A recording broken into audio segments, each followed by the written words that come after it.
Seems like I may be forgetting something. But hey, here we are. We are live again. Welcome back, friends. Let's see who makes the first comment. Because the first commenter gets the prize. Okay. Now, if you just found us, welcome. So my motivation is to save lives. So what we do here, myself, my mods, and all you lovely viewers, is we crowdsource information about wildfires, where they are, where they're going, what they're doing. We listen live to the firefighters. Right now, on the feed, we have Butte County Fire, Cal Fire, and Chico Fire. At the same time, Northern California major incident, although that Broadcastify channel was vandalized a few times by people yelling at it, so we'll see if it holds up. So the way we figure out where fires are and what they are doing is we look at the satellite images, satellite heat detections, and then we look and cross-reference them with the cameras. We verify if we can, the camera is looking there, where a fire actually is by switching on over, taking the satellite data, seeing where heat is, but this is the margin of error. And then we go and put the beams of the cameras where they cross, that's where we know fire is. And we can monitor many of the western states like this. And that was an interesting one, but it seems to be not much of a factor. So all we're going to do is go to the correct spot. Here we are. It's a monster already. Sandra, you win the prize. Hey, Coast Willer, good morning. Checking to see if Paradise and Butte Creek is still safe. Butte Creek. Butte Meadows is. I assume Butte Creek is, but we'll check that in a second. Paradise is. So it has not jumped to 32, if that's what you're asking. 32 is holding. They had a nice, peaceful night where it looked bad on the cameras, but like I was trying to tell people, it has to look ugly so it can look pretty. So what they did is they had a nice, calm, peaceful night. Calmed down quite a bit as the night wore on, even though the camera was out of whack, so it went solid white because it had the wrong settings. So it's out of calibration. So that alarms people, and they think, oh my God, it got worse. Not really. You can tell the camera is out of whack, and you can see stars. That means the shutter's wide open. It means it's letting the most light to the camera that it possibly can, and that's inappropriate when there's a huge light source. So it blows out everything that's remotely bright to solid white, and we can't really tell what's going on. It exaggerates everything. It makes all of the smoke look like solid fire when it's just the light of the fire on the clouds. It's just overexposure, to put it in a nutshell. Like if you take a picture of somebody and can't even see their face because it's like bright white. So, like this was not a big deal. That was just a bunch of smoke. So a lot of people might get alarmed by such a thing. But the truth is they lit these hillsides on fire to help the situation, to harden 32 to hold it. This is the Colby Mountain cam looking roughly west-southwest. And so this is the fire closest to the Butte Meadows area. So this is them firing what hadn't burned yet up the hills in between the logging roads. So at the very end of this, you can see that what happens is it's a lot less dramatic at the daytime. Now that the clouds, you can see light and heat and flames are different, Now we can no longer see heat, and now we know that light was a big part of that white. You just kind of frame by frame it.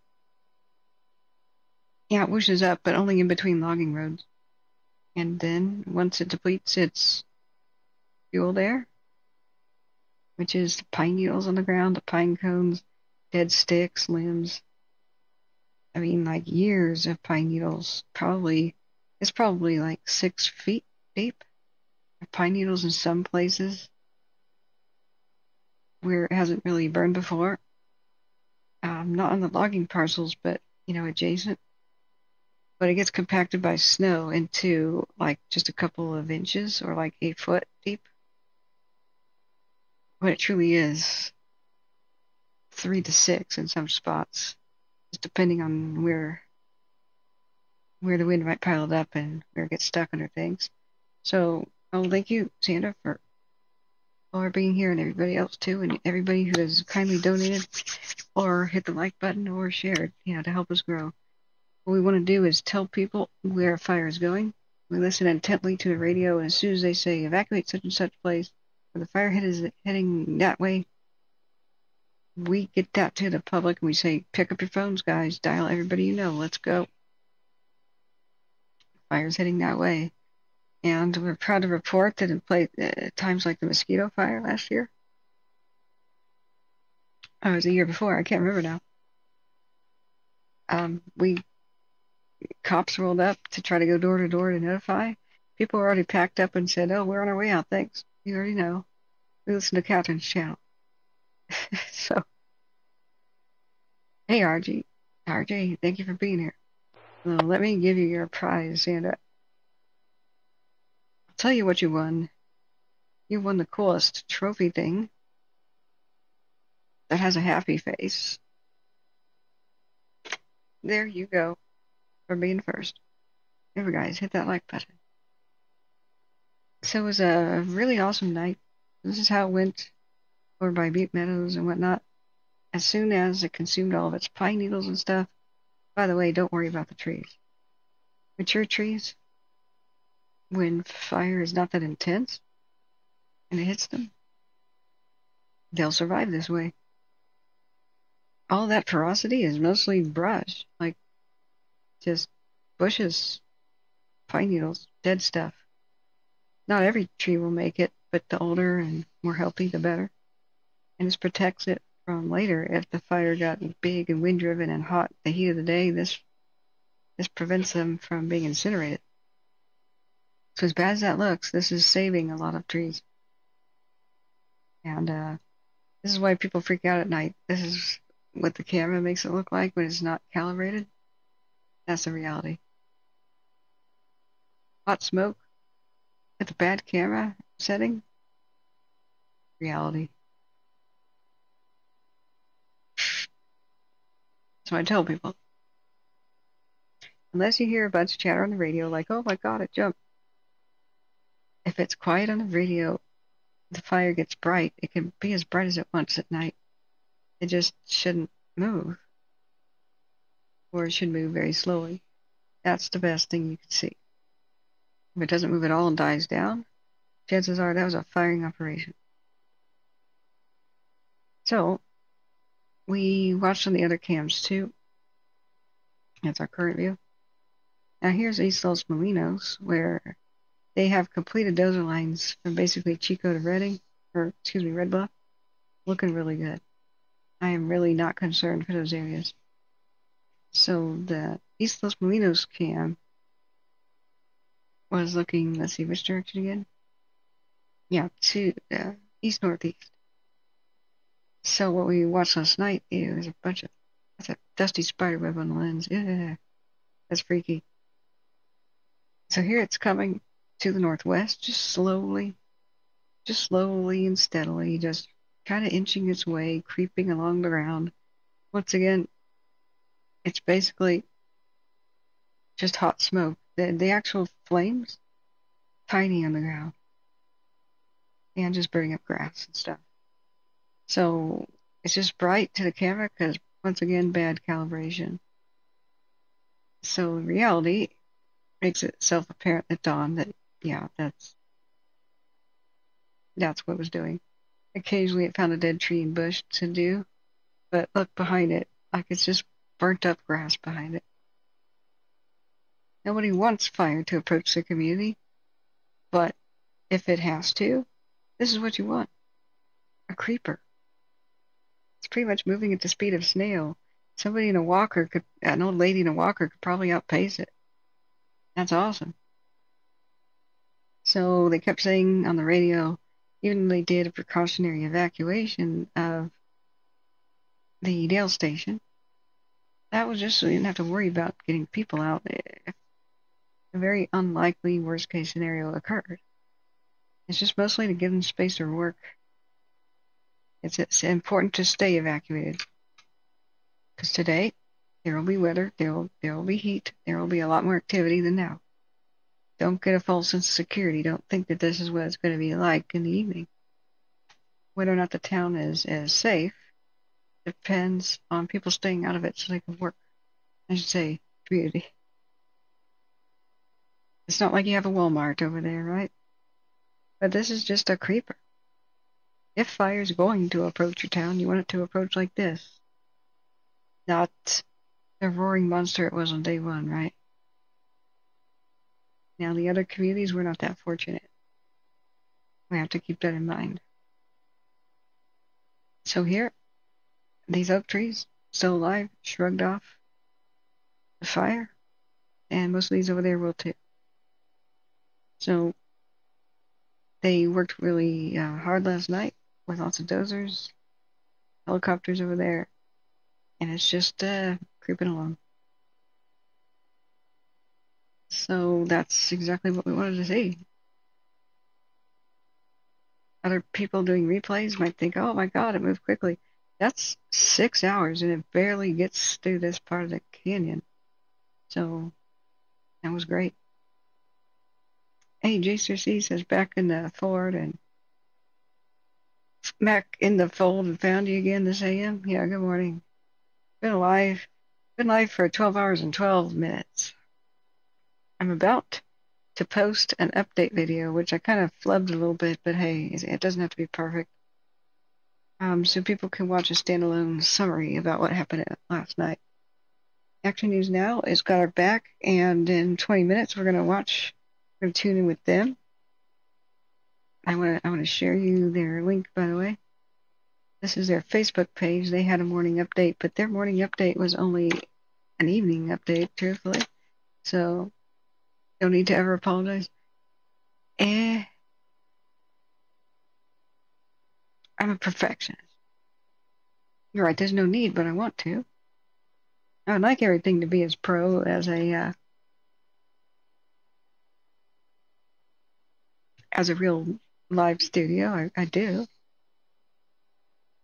But I've got a sinus infection. I don't want my first impression to be like that.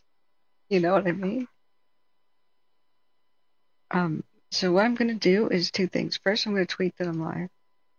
And coming up at 7, Action News Now has got us, and they're going to live stream the briefing. I was hoping CAL FIRE would do it on their own CAL FIRE Incident Management Team 3 page on YouTube, but they won't. So, actionnewsnow.com is awesome there. So, I don't know if they will allow the rebroadcast or the restream.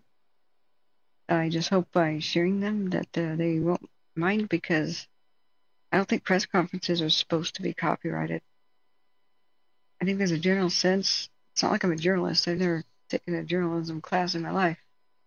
I'm a web designer / wannabe documentary filmmaker. I wasn't ever going to be a reporter, and I'm not one. But I think press conference sorts of things are just not supposed to be copyrighted. I hope that for the public good they wouldn't try to copyright hit me. But we'll see. If they ask, or if the algorithm says, please erase this from your video, we'll erase it out of courtesy from the video. But it helps if people go and follow them on the Facebook, because they did an awesome morning update. It just happened to be information from last night. So what I just did was my So first I'm going to retweet right now, and if you guys can help me hit the like button to help us with the algorithm problem, I'm much obliged. So, live again. My 12th hour of being live covering that park fire. I'll say, I don't know why it says live via YouTube. It's like kind of obvious it's live via YouTube.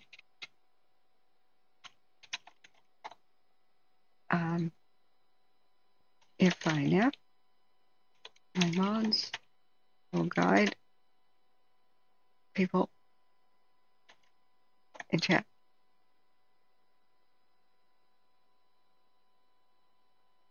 Okay, I think that's good enough. Post. Yep, it's got a preview. Okay, friends, if you would do me the courtesy, you can help us spread the word. Here's the link to my Twitter, follow and all that. But share on your Twitter thing and then share it on your Facebook, Instagram, and the like, or whatever it is you do, or text it to people. It's funny, like 900 people will look and maybe like the fact that I'm live on Twitter, but then like 3 people share it. I think that's the issue we have, maybe. I don't know. I've never really liked social media or been that comfortable with it, but here we are. So yeah, I've been awake for a long time with little sleep. My throat's pretty shot. I can't wait for them to get speaking so I can shut up, you know, about the park fire, you know. So if you went to bed early, didn't know that at 10 o'clock they evacuated Dale Station, it was a pretty precautionary thing, not a big deal. They didn't expect the fire to get to the town overnight, but there was a possibility, of course, that we could change. It's just that get worse. It did not, thank goodness. So I'm always pretty disappointed when they call for people to evacuate at night after it's dark. To me, I would tell a town while it's still daylight, look, it may be nothing, but go while it's daylight. Otherwise, we have to tell you at nighttime. We're probably going to tell you at nighttime, so we're telling you during the day. Okay? So pack up during the day, get your animals ready, and just please go during the day, you know? Sorry for the inconvenience, but that's way better than people that just put their nightgowns on, taking their hearing aids out, turn the TV off and the radio off, and got to knock on the door. It's something I criticize the whole system about. But hey, at least here on the channel, we got word for everybody from Chico to Shingletown. Everybody who listened to us knew that they should be getting ready. People keep asking, is Chester safe? And the answer is for the moment. But please remember that as far as everywhere around Chester and Jake's Bad and such, if a wind from the southwest comes up and it's like 30 miles an hour only, it could be on Chester's doorstep in just hours. Same day. So we have to continuously look at the weather and monitor that. So we are, 13 minutes away from the Action News Now live stream. Please hit the like button and remember to subscribe if you ever want to find us again. ActionNewsNow.com. I said they'd be live here. Also, they're going to arraign, I guess, today, the suspect. Our boy Ronnie, the suspect. And I did watch the TikTok video of the very shaken to me hero lady that she filmed a fire and her escape from it. People barely got away from it in time.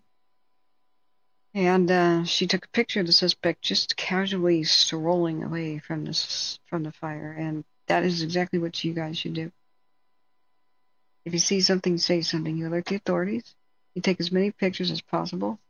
If there's a structure fire or anything ever, and it's of suspicious nature, carefully turn around nice and slow and film the crowd as, casually as you can appear. But what happens is arsonists oftentimes stick around to watch the fruits of their labor. And if the same person is in the crowd again and again, that's how they get them.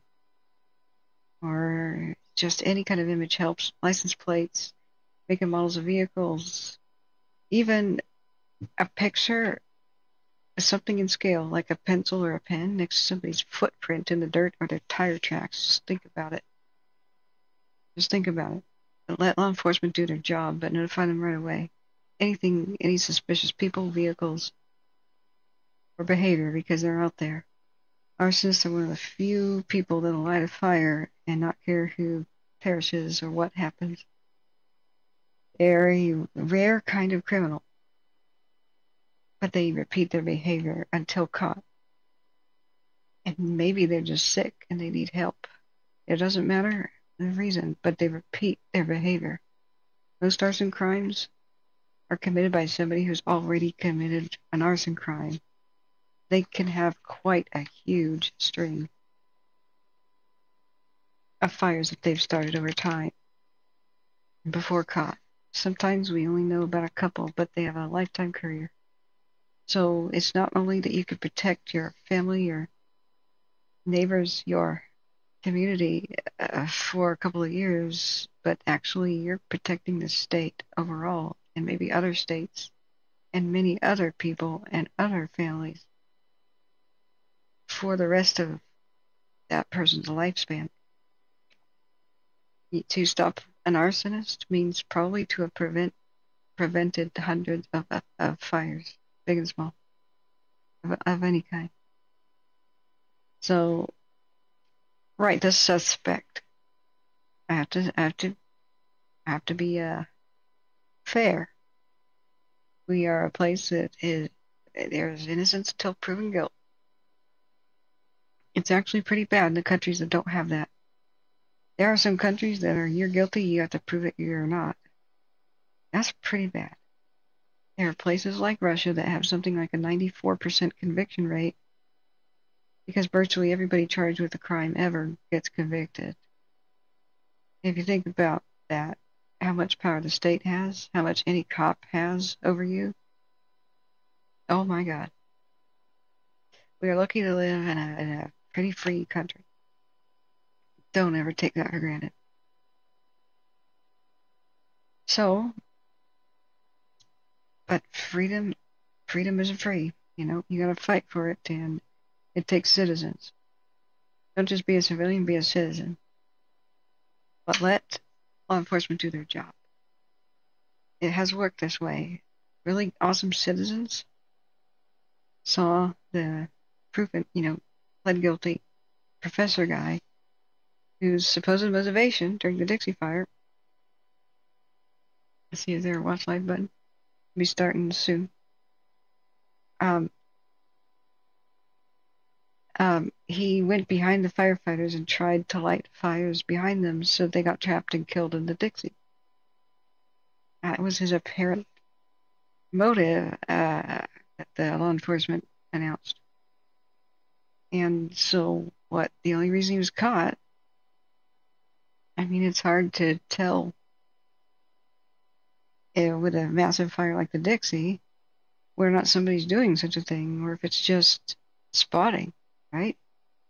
So some people saw his suspicious behavior, thought it was a suspicious vehicle. They got his plate, they called it in. Law enforcement put a tracking device on it while he was out for his walk. Sure enough, a fire started, but they were ready, so they put it out. He drove away, stopped his car.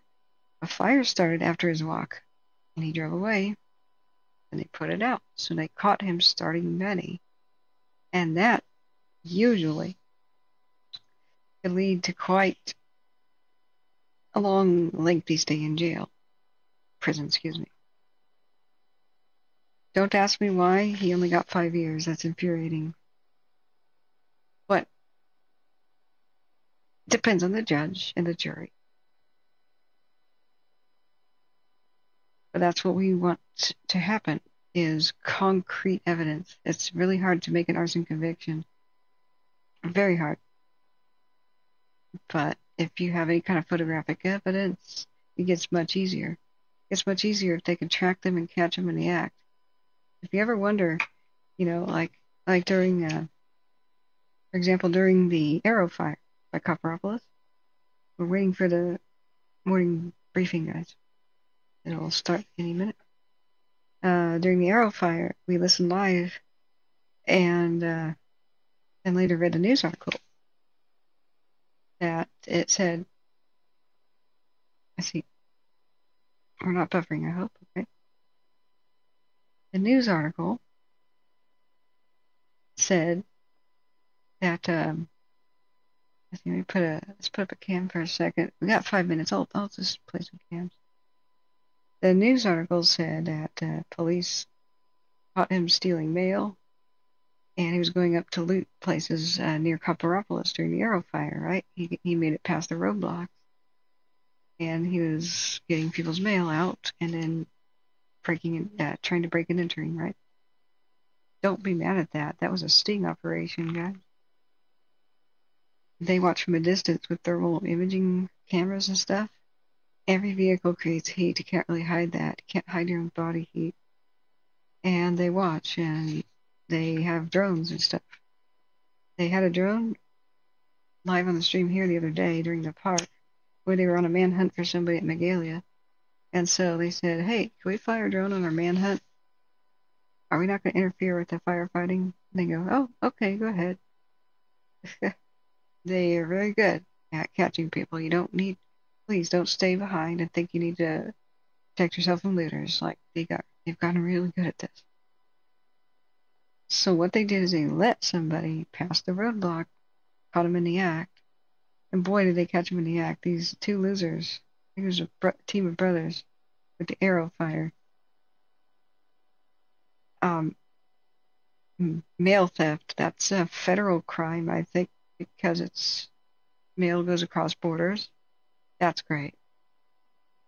They had burglary tools with them. They had weapons, so it's not just petty theft or burglary. It gets towards attempted armed robbery at that point. That's hard time. That's not theft and burglary. That can be hard time.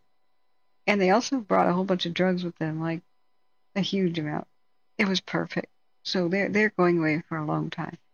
Now what if they had been stopped at the roadblock and turned around? They would just searched at that point. They wouldn't do the hard time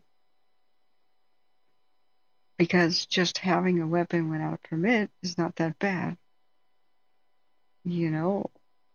There's no robbery charge because they can just say, oh, we just wanted to visit somebody back here, check on a property for a friend. They could have made up an excuse.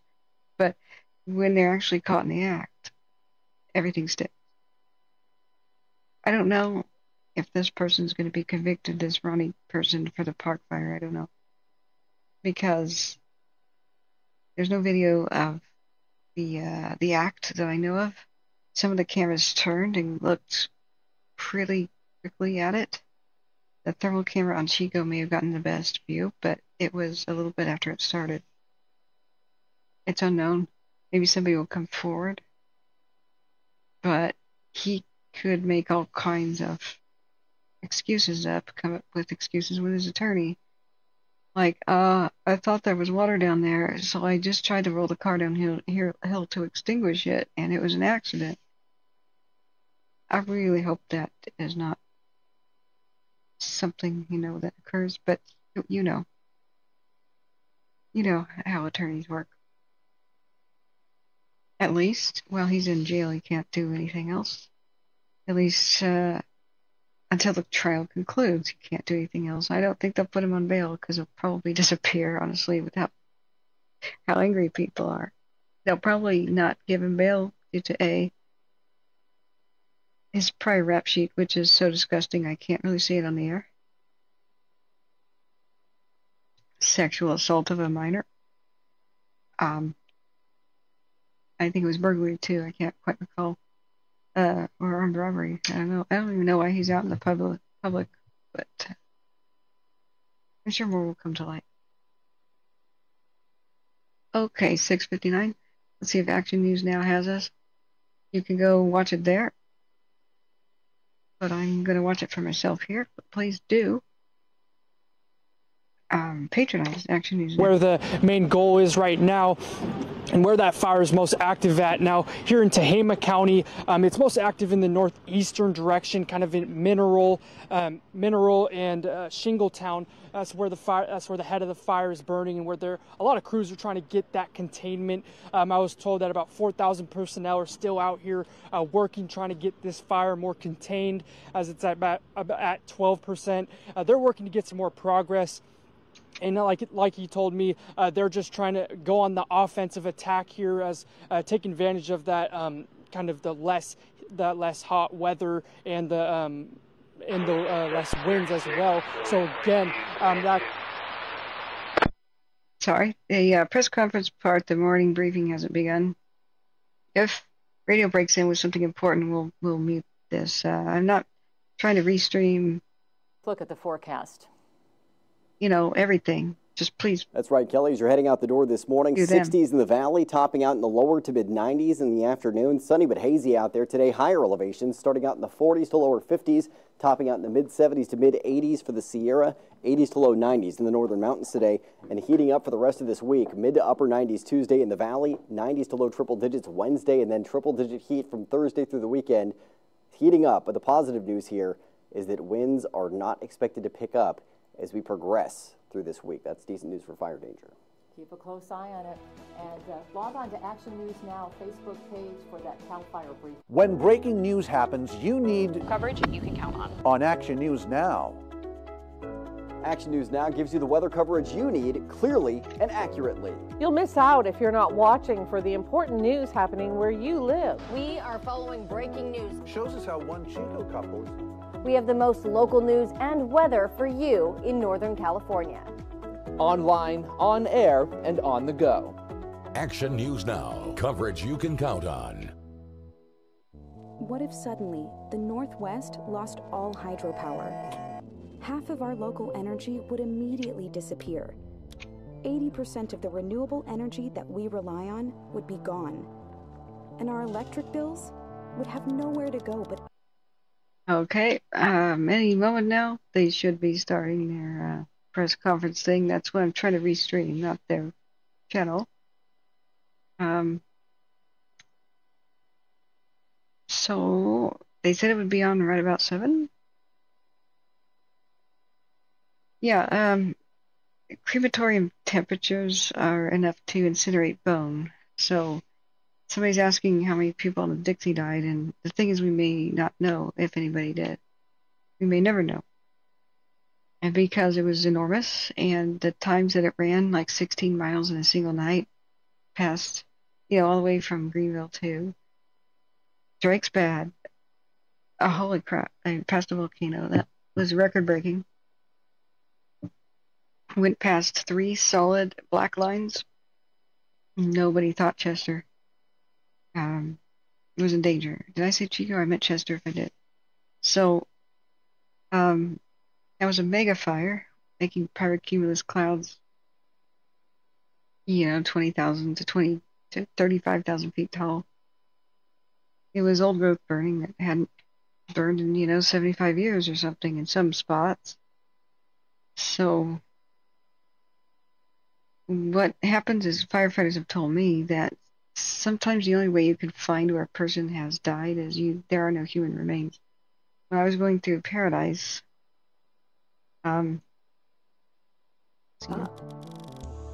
thankfully, hydropower remains. Yeah, blah blah blah. Is this a PG&E commercial? Blah, gag me if it is. They said it would be on their live thing. Here we go. up causing issues, so we need to make sure we get that mitigated. Up in branch 10, crews continue to go direct along the fire's edge and get that buttoned up the best we can. The dozers are continuing to work down from Highway 36 to Hogsback Ridge. It just continues to take a lot longer, and with all the grass this year, it just kind of keeps outflanking them as they go, so they're having to re-enter in and find different routes to take. North of Highway 36, we had a spot fire up there in branch 12 yesterday. It went about 100 acres. So crews are in there right now. We worked the water dropping helicopters all night on that, and then crews are in with the hand crews and dozers.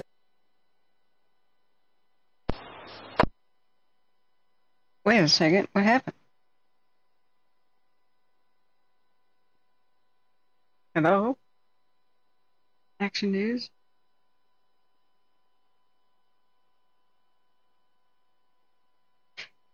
Coverage we can count on? Will they have to? The afternoon winds generally along the entire perimeter. Also today, we expect the southwest winds to be stronger across the perimeter, about 5 miles per hour stronger than what we saw yesterday. So the main areas of issues are going to be any type of drainages and ridges that are in that southwest and northeast alignment. Also on the west side here in both zones, about a 5 mile per hour increase again in the afternoon winds. So generally what that does is the lower elevations will see wind speeds about 6 to 10, gusts to 15, a little stronger than yesterday, but the higher elevations will see about 8 to 12 miles per hour and gusts to 20, possibly in the lower 20s again this afternoon and evening. With those southwest winds stronger, also the transport winds, any smoke that does accumulate today will start to move off to the northeast quite readily during the afternoon and evening hours. Fire behavior, Scott Weiss.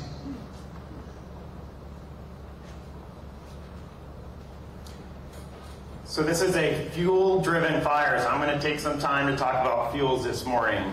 On the west side of the fire, on branch 5, branch 10, and portions of branch 12, there's abundance of grass. The grass crop in here hasn't been seen for years.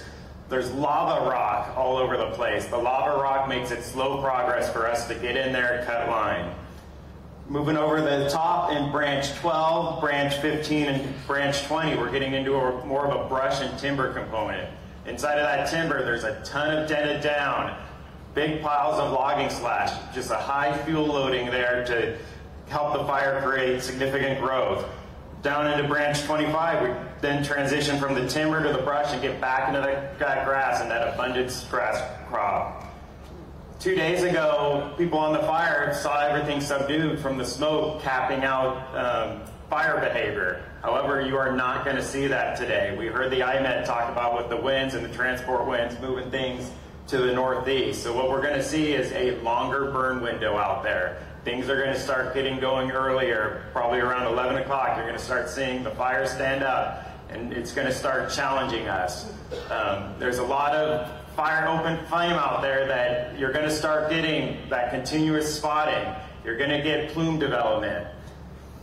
Inside of your IAP, you have 2 weather forecasts separated by zones. You have the Tehema zone and the Butte zone. Same with the fire behavior forecast. You will have 2 zones in there, and then there's also a plume development effects in there. Please read that. Thank you. Safety Officer David Sargenti. Good morning. Your safety products are on page 9 and 10 of your IAP.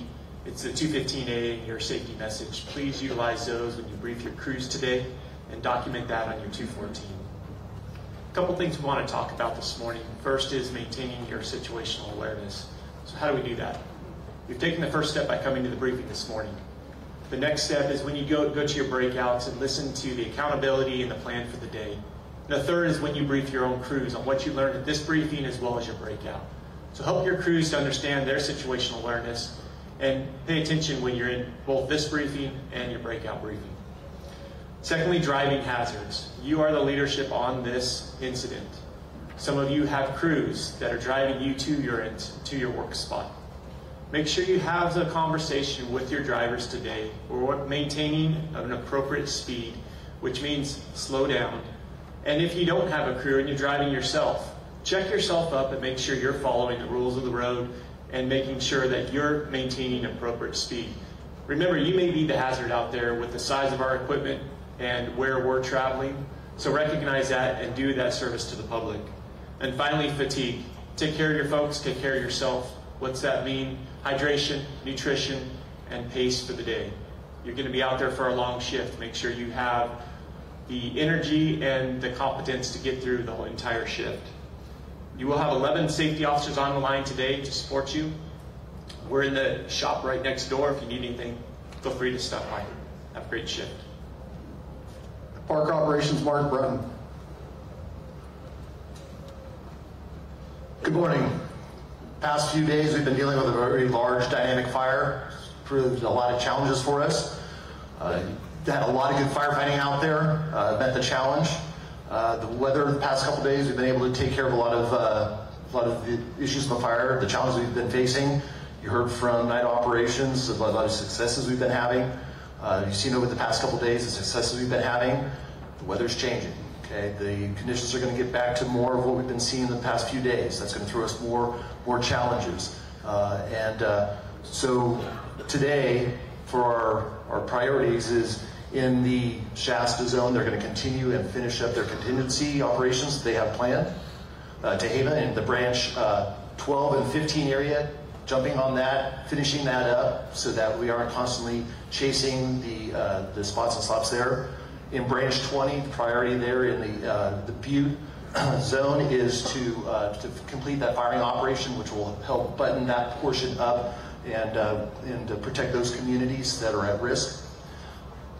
We've been seeing a lot of, with the fire conditions, a lot of spots and slops.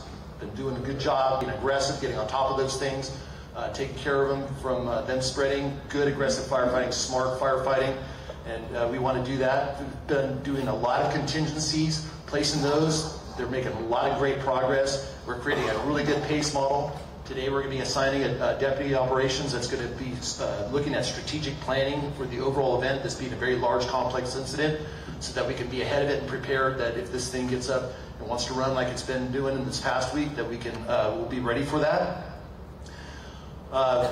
We want to stay aggressive. We want to be attentive.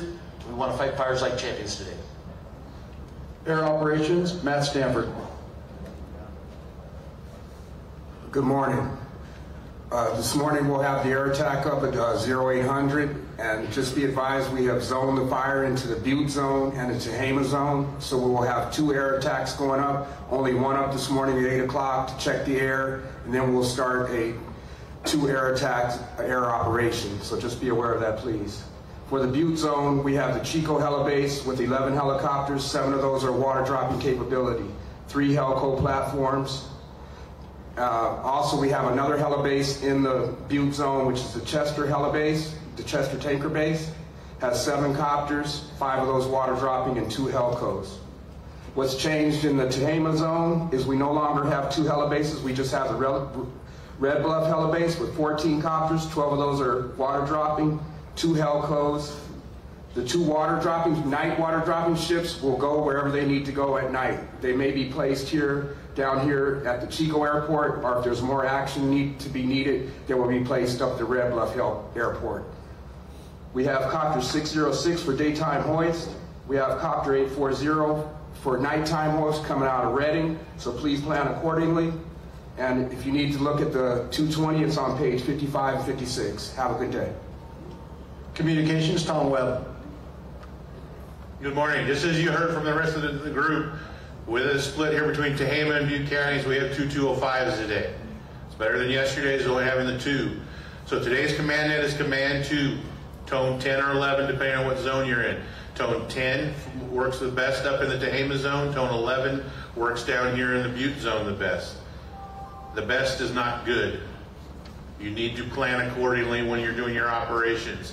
You need to have human repeaters in place to be able to get back into communications. On the bottom of your 205 is the phone number for communications. If you can't get out, feel free to call us. We will get you the information, relay your information that way. But I want to say it again, communications is not the best on the command frequency. We are diligently working to get the NIFC system built out that we attempted to use yesterday. We obviously had some issues yesterday and had some holes. We're regrouping and trying to get that finished up today so that operations and safety and the other crews could test it very well today throughout the day to make sure we are good to go back to it tomorrow. With that, we need to come and get cloned. If you didn't get cloned yesterday, you need to come and get cloned today. The NIFC system that we're prepping for is not in the state load. It is all special frequencies that you do not, I repeat, you do not have in your radio. You will need to come in and get cloned at one of the communications unit leaders or communications units in either camp. We will put 4 zones into your radio. We are only using the 2 command zones with command 2 today, which are notated on your 205s on the upper left-hand corner, which zones those are in, depending on what zone you are in. Now, the next thing I need to remind you of is some radio use. Radio use for this incident, and having the repeaters and rough coverage that we have today, you need to take that radio out of your holster on your hip or out of your chest harness and hold it up and down, straight up and down. That's the best way to get the most power out of that radio. And hopefully look towards the repeater that you were trying to get into. For today, for the Tehema zone, that's in-skip. At the in-skip repeater site, in-skip lookout up off of Highway 36. Hold that radio straight up and down, trying to look there to the north, and that's going to help you. For the Butte zone, it's a run. We're going back to Mount Rose, clear over by Truckee. So again, have that radio out, have it look there, try to use your mobile as best you can so you've got the most power. Get to a high spot. Switch tones, right? Switch between tone 10 and 11. It might work better in that part of ground that you're in. Next thing I want to start prepping you for is the NIFC systems and how to use those NIFC systems. We're going there. We're going to be there in the next few days. So by a raise of hands, when you drive into a unit that you don't know, how many of you pick a tone, say pick tone 2, hit transmit, you don't hear anything, you switch to tone 3, hit transmit again. Hearing for that radio kick back from the repeater. Raise your hand if that's the way you go into camp on a new unit trying to figure out what radio you're on. Come on, you know you do it. That's the same thing we need to do with that NIFC system once we get it up. But instead of changing tones on our keypad, we're changing channels. So if the 204 that you're assigned your redo says that I'm supposed to be on C40 on Turner Mountain, and you go up there and you try that, and it doesn't work, change the channel to see what works. You have to do that. We have to start doing that. The other thing I need to remind you of is if you're using a NIFC TAC or the NIFC commands in your mobile radios with the M150 radio, the newer KNG radios we have in our vehicles, you have to select the tone in that, which is tone 10 on command and your tactical that you're using to get it to work. You're going to hear this spiel for the next 2 or 3 days, every morning, even if we're not using the NIFC system, so I can get this into your head. This is what's going to keep you safe and keep you alive. If you have questions, come and see us in the comm unit at either base, and you have to get cloned. Come and get cloned, please. Thank you. The medical, Chris Yuri.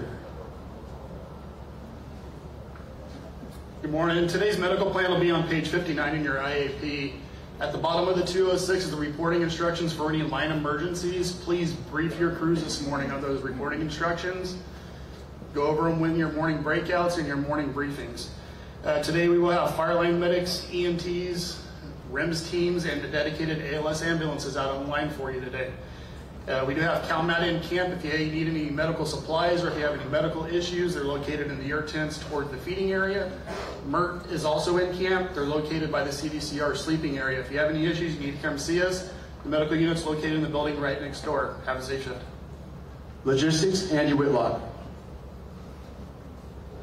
Good morning. You'll find your logistics message for both base camp locations on page 68. Butte Zone facilities map is located on page 69. Tehema Zone base facilities map is located on page 71. Ground support transportation map is located on page 70. And for the Tehema Zone, ground support is located on site. Please follow the traffic plans at both locations and maintain your speed while driving through base camps. Thank you. Training, Shane Vargas. Good morning. We have over 300 trainees assigned to this incident currently. If you're a trainee, please come check in with us early so we can start the validation process to validate your training assignment. We're located next to check-in in the building to my right and to your left. And as of tomorrow, we will have a training specialist at the Tehema Zone base camp. The training message is on page 60 of the IAP. On the bottom is my contact information. If you have any training-related questions, please feel free to give me a call. Have a safe shift. Information, Blanca Mercado. Good morning. If you could please turn to page 61 in your IAP. I have the most recent numbers for the incident status box if you're clear to copy. Acreage is at 368,256. That's 368,256. Containment's at 12%, 12%. Total personnel's at 4,876. That's 4,876. Just to the right of the page, you'll see two QR codes. The first one's the California State Penal Code that allows the news media to enter any disaster. Just below that's our CAL FIRE social media policy. Please become familiar with both. We are collecting photos. Our trailer's at the front of base camp. Lost and Found is available. If you happen to have lost a large cardboard box with fire engine parts, we have it. Please come pick it up. Mail service is also available. At the bottom of the page, you'll notice a box. Please use that example for your shipping label. Have a safe shift. Finance, Roger Rains. Good morning. Your finance components are started on page 63. There's 4 of them. The Butte Zone Finance section located in the metal building just past the check-in building here. In Tehema Zone, it's in the metal building next to the briefing area. If you need shift tickets, agency personnel, this gentleman right here by the big tree with his hand up has a box of shift tickets if you need them. For our federal cooperators, we're working on a process to collect your time documents and work with the Viper resources. Please check in with the CAL FIRE time units to get further information on that. If you're in the Tehema Zone, we now have a contact number for comp claims in the Tehema Zone. Please look at that. Lastly, water source. Please report your water source usage every day. There's a form in here or a QR code that you can use so we can track that water source usage and the locations that we're using. Have a great day. We'll be transitioning into Butte Zone Operations, Jeremy Pearson. Good morning. First, there was a lot of really good work that happened yesterday.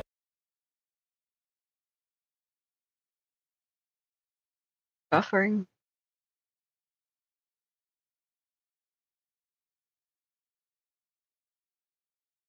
Oh, man.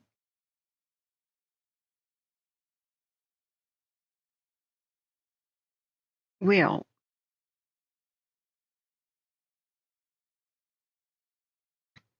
Ahem. Fresh, I guess.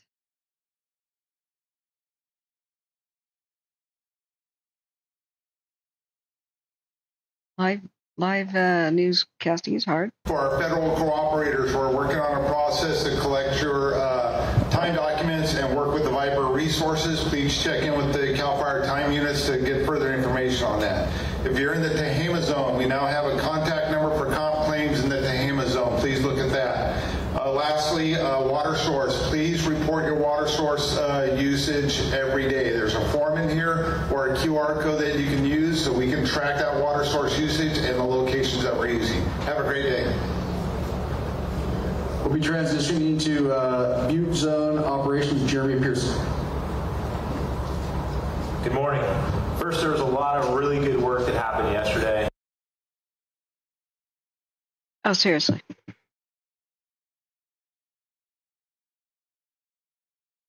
Well, this is where we left off last time. I think maybe their broadcast is troubled. A lot of challenges. There we go. All of you are returning today. No.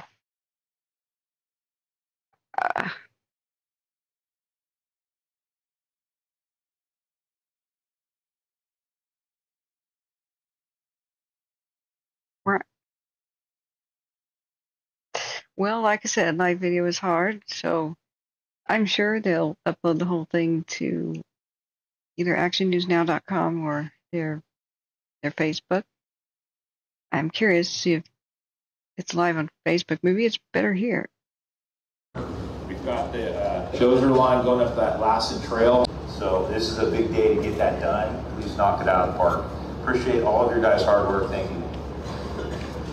Okay, a couple of reminders. Your division breakouts are out back by the A-frame behind the bleachers. Your unassigned resources will be over here if you report over there when you're done. And once again, if you're assigned to the Tehema zone after this briefing, please report up to the stage. As far as meetings, there will be a 10-hours cooperating meeting over in the Harvest building.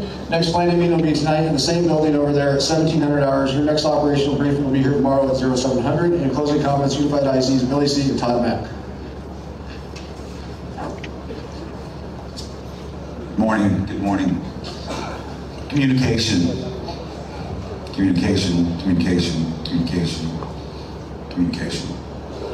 We've got to communicate and over-communicate. That's not only face-to-face, that's physically, verbally, written communication, eye contact. Everybody's tired. Not everybody, but most everybody's tired. People get emotional sometimes when they're tired. So I'm just gonna ask you, please take your time, stay calm, communicate. Don't leave anything up for chance, please. It's a big operation. A lot of folks in the communities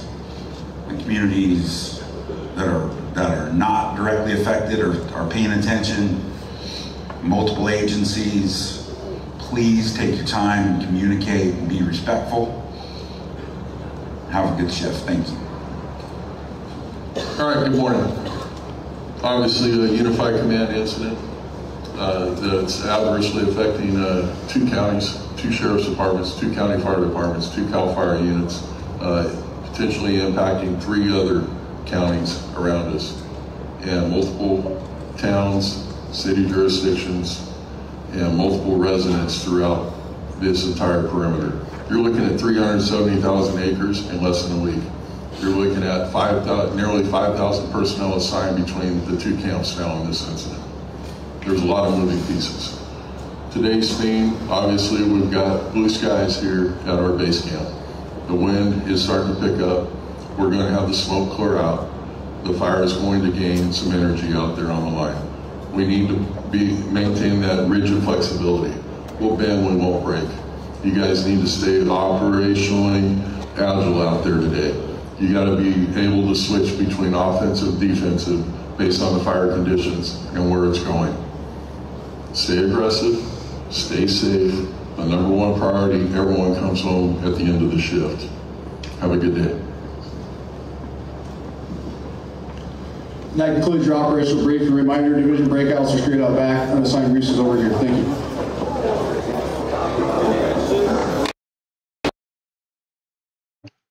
Okay. Well, I like the horizontal, pro version of actionnewsnow.com. We've got the... we've probably missed some chunks in there, but I would wait for a second to make sure it kind of finalizes before trying to rewatch it.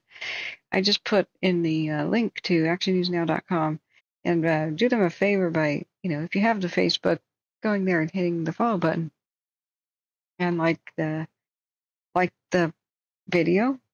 It helps it trend for them. Hit the care button, show you care, leave a comment, because they're really doing an awesome favor for us here by showing us this morning operational briefing. So this is CAL FIRE talking to CAL FIRE. This is, these agencies talking to the agencies, to themselves. So we have to remember that this is not intended for the public, but they're nice enough to let the public watch. During the Dixie Fire, they had their own YouTube channel, and so we just watched it. This is Incident Management Team 3. I think they're getting a second incident management team as well, because this fire is just that big. They'll probably gradually split it between a Tehema unit and a Butte Plumas unit. That's what retired Fire Captain John Bruno was telling us yesterday. Because, well, it's enormous. I did download these maps. The maps they keep pointing to, I don't have one quite that enormous. That one's amazing. I might have it, but I know I know that I have a cropped version of that. We can examine that next.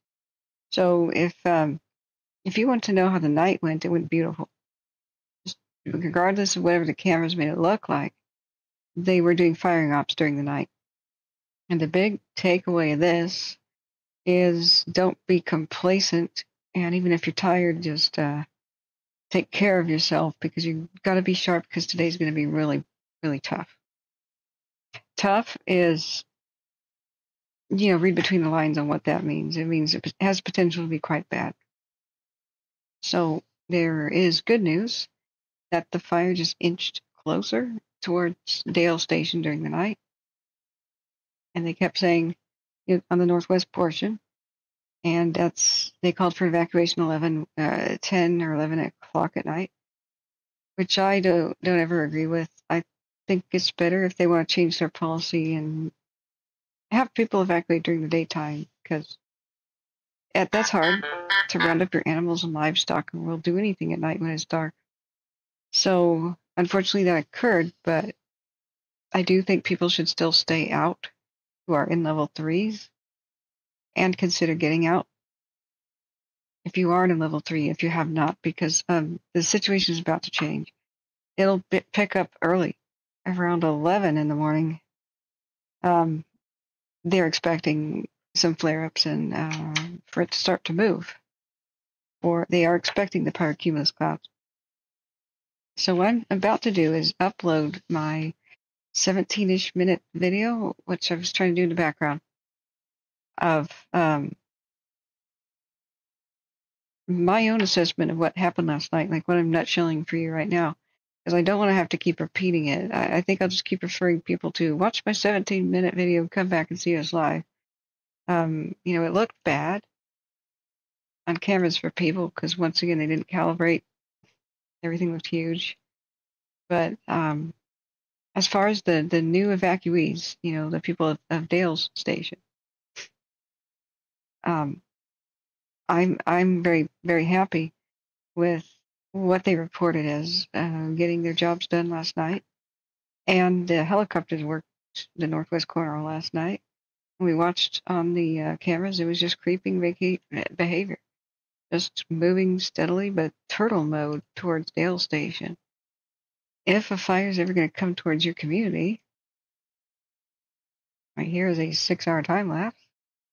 This is going towards the northwest. If a fire is going to come towards your community, you want it to creep around like this and just be turtle slow.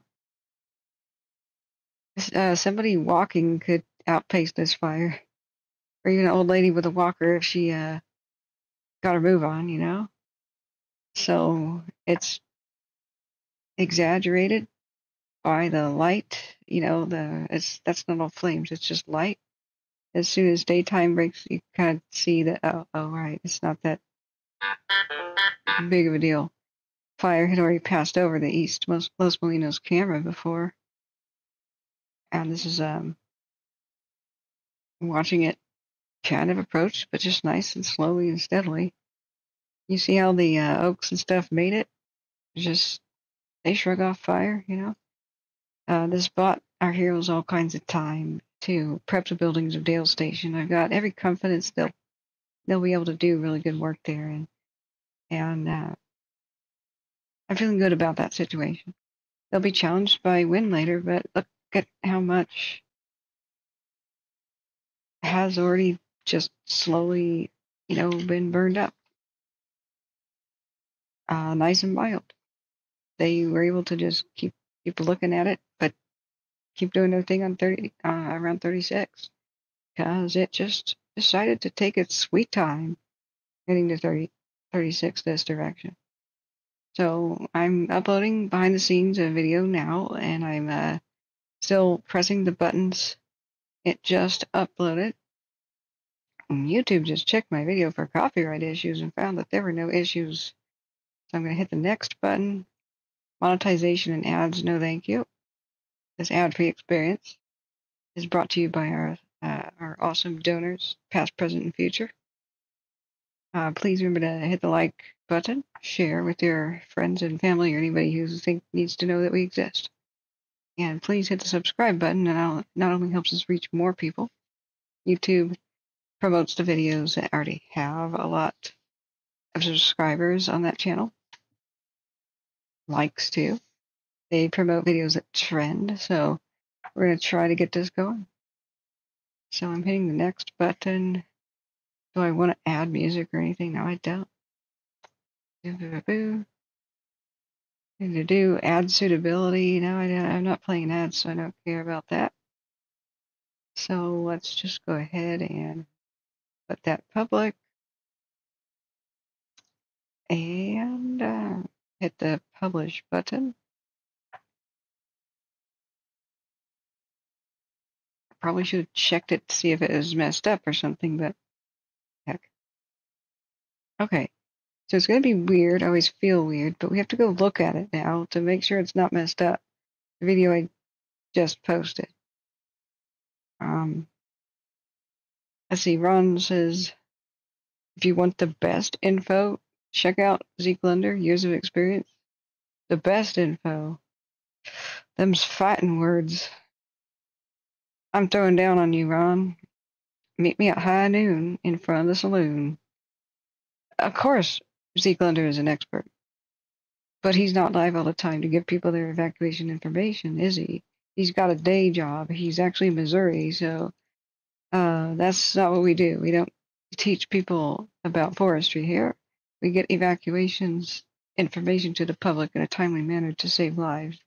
So it's taboo to do what you just did, Mr. Ron, and just say, hey, no, the best info can be found elsewhere. Everybody go elsewhere. But I'll let it slide because I actually endorse Zeke. He's taught me a lot. We are not tied or anything, but we go way back. Yeah, we have totally different channels with different purposes, sir. So what are you saying best info?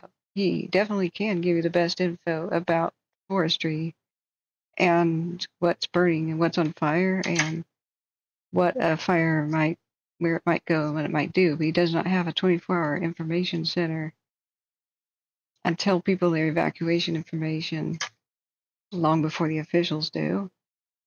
What we do is we save lives here. He comments about fire behavior. So, it's a different prerogative. But officials, do not count on the officials to tell you that a fire is coming. Do not bet your life that they will ever notify you at all that a fire is on your doorstep. That's how my friend died in the 2017 Cascade Fire.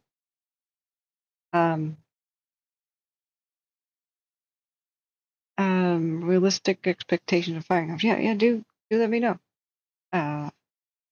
I don't know what you're kind of arguing about. Because I said that the firing ops last night went well because I monitored them for the last 12 hours. And that's what they just said on the radio. So, I don't know what you thought I said. Yeah, of course. I tell people to go watch Zeke's channel. You must be new here. Everyone should get as much fire information as they can from the best sources. So who we endorse is Zeke Lunder, and I always have. I've learned much from him. He will tell you everything you need to know about the fire history around here, what the fuels do, how thick the fuels are, and how the fire will respond if X, Y, and Z occurs. He's got super 3D maps. He downloads data every day, and he worked here for like 20 or 30 years. So, but I'm a local who grew up here and lost a friend to wildfire. My brother nearly died in Paradise. And I have a better record of letting people know when they should leave and giving people correct information about where they should go better than CAL FIRE. So there are things wrong with the system. We're here to pick up the slack until they fix that system. I don't know exactly what is to blame. There are many things to blame. But my friend who died in the 2017 Cascade Fire never even knew the fire's name, never knew it started, never knew it was coming. He wakes up and his roof is on fire. And he makes a last call out, 911, and then to friends saying, we went outside to leave and the car was on fire already. So we're going to try to put the roof out with our garden hose. We have motorcycles in the garage, but we can't get them out because the car's on fire in the garage.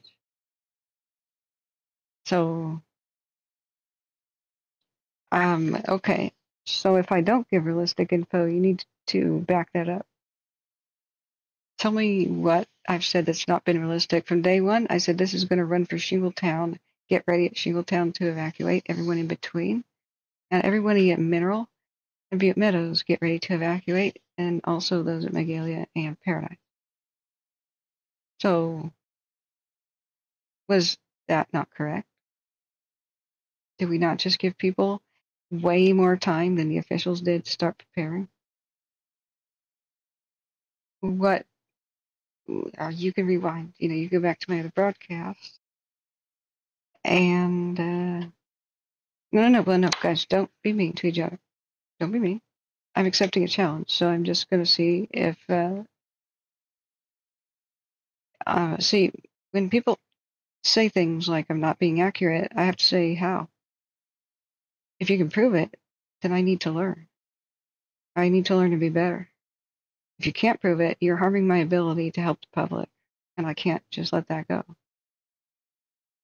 So I'm a mature person, and I do make mistakes. I'm not a firefighter. Never was one.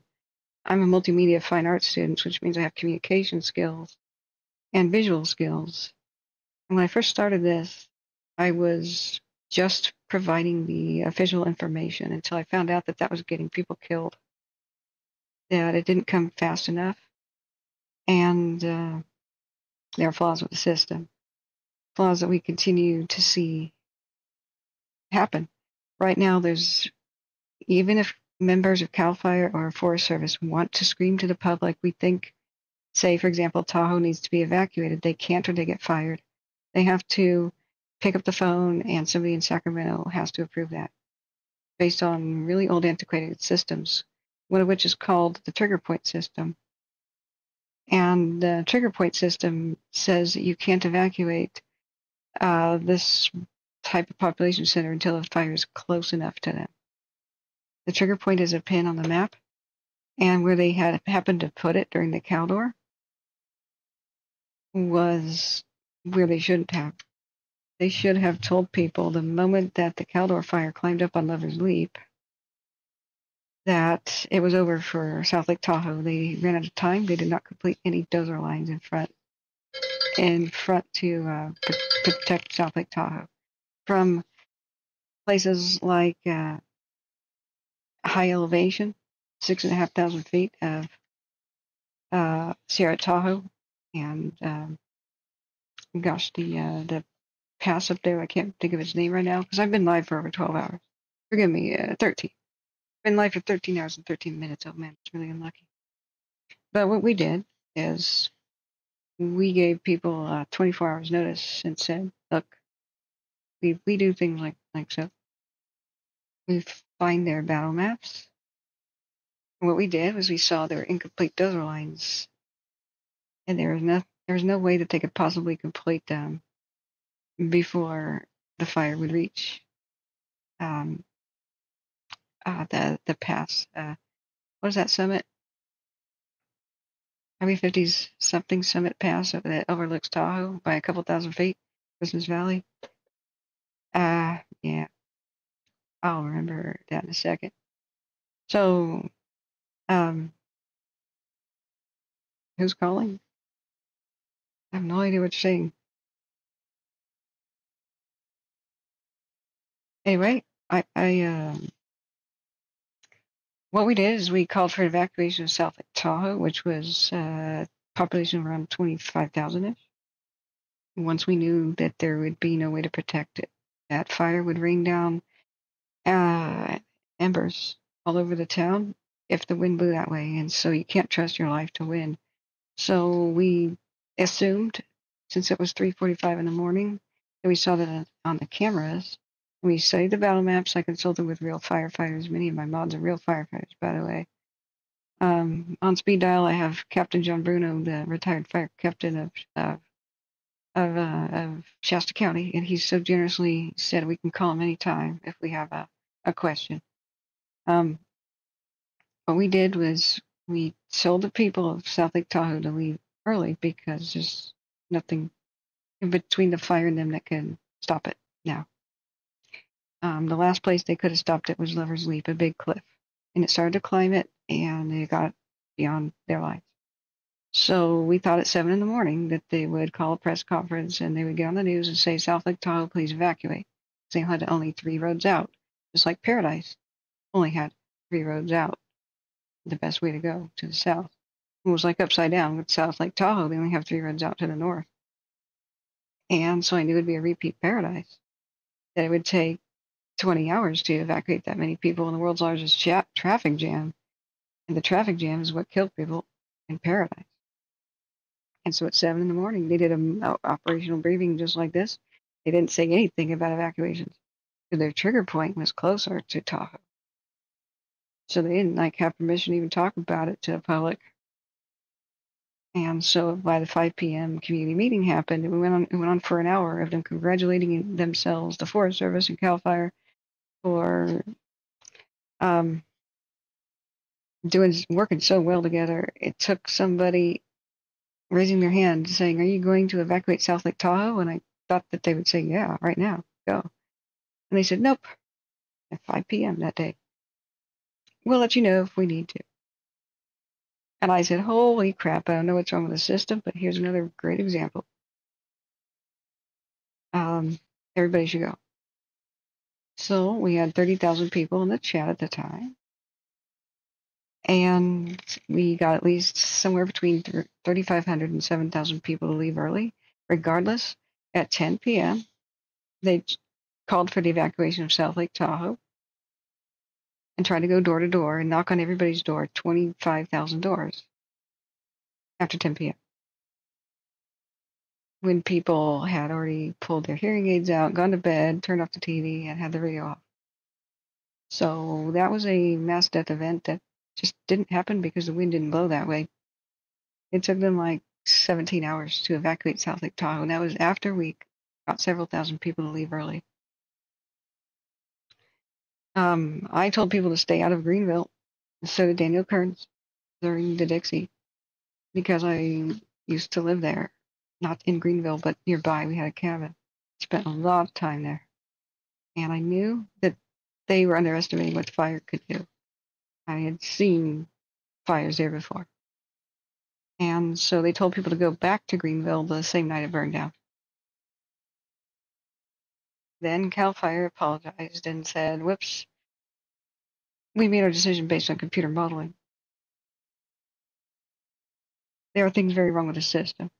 Very, very wrong with the system. So we are here to pick up the slack. And as cool as Zeke is, he doesn't do that. He has something else. He provides incredible firsthand knowledge that he backs up, and he educates people on fire behavior. And that will help people make decisions on whether or not they should support this or that stance in forestry, and how to make their home safer, and whether or not they're in danger. And he has great insight about what he thinks fire will do and how its behavior will be like. But our job is to pick up the slack, to do what the media does not, and what the officials do not, and that's provide 24/7 coverage when we need to. Because their information lines shut off at 8 p.m. The fire's activity does not shut off at 8 p.m. People have no idea where to go or what to do. I have 137 tabs open right now. Actually, 168. Because people's evacuation info is scattered behind Twitter. Sometimes it's on Twitter, sometimes it's on Facebook, sometimes it's at the Office of Emergency Services, sometimes it's on an app, sometimes it's not for each individual fire. Sometimes it's, as this fire is going to go into different counties, we have more than one evacuation map. For some reason, they don't show each other. So I and my supercomputer will keep all those tabs open and quickly tell people where to go and what to do, so that they don't have to search for about 3 hours to find that information. We provide the one-stop shopping information that the officials do not, for whatever damn reason. Well, on other fires in other parts of the country, I may not have much of an idea about how fast they will spread and what they will do. I know exactly what can happen in Butte and Bidwell County, and my record shows. To my horror, and where we have confirmation that we probably did save lives, is people coming in here from Westwood, northeast section of Lake Almanor. And they came in here and said, we're confused about where to go. We've been told to evacuate and leave right now, grab our keys and go. And I said, Susanville, what do you mean you're confused? It says, well, the AM radio, it was gibbering a million miles an hour. It says, you should evacuate now the town of Westwood. You should go north on the freeway. You gotta take the north route to go to the west. Do not go to the east. Go to the north. Go to the west. The city of Westwood. And it was like garbled. It was like a chipmunk, an automated message. So we turned on the Dire Mountain camera, and I could see 300-foot tall walls of flames marching towards Westwood from the west and from the northwest. And on the radio, the fire crews said, run for your lives. Flee to Westwood and then go. They were fleeing south and then flee to Susanville. And so, but the officials told them to drive straight into the flames. So I said, for God's sake, go east. Go east to Susanville in the next 10 minutes or prepare to shelter in place and go to the lake. So I got about 25 messages, many in the chat, many different emails and like donation messages with thank you that said, I think you saved us. We stopped everybody who was about to go west and was about to go north. Stopped them, we turned them around. We also stopped them from colliding with the firefighters who were literally running for their lives, screaming down the highway from the north. If you want to know about this and I can back this up. You can just look at my archive. I am not bragging. I feel really embarrassed saying stuff like that. Like I have a better reputation in CAL FIRE so far since 2020 about being accurate and timely with these particular fires with evacuation info. It's not because I'm smarter than them or more experienced. It's because there's something wrong with the system and they get fired if they apply common sense and want to tell the truth. It's an antiquated, horrible Byzantine system that has to go. We're in a new era of climate and fire swiftness, as exhibited by what happened the last couple of days. I don't even have to tell you that. It's obvious.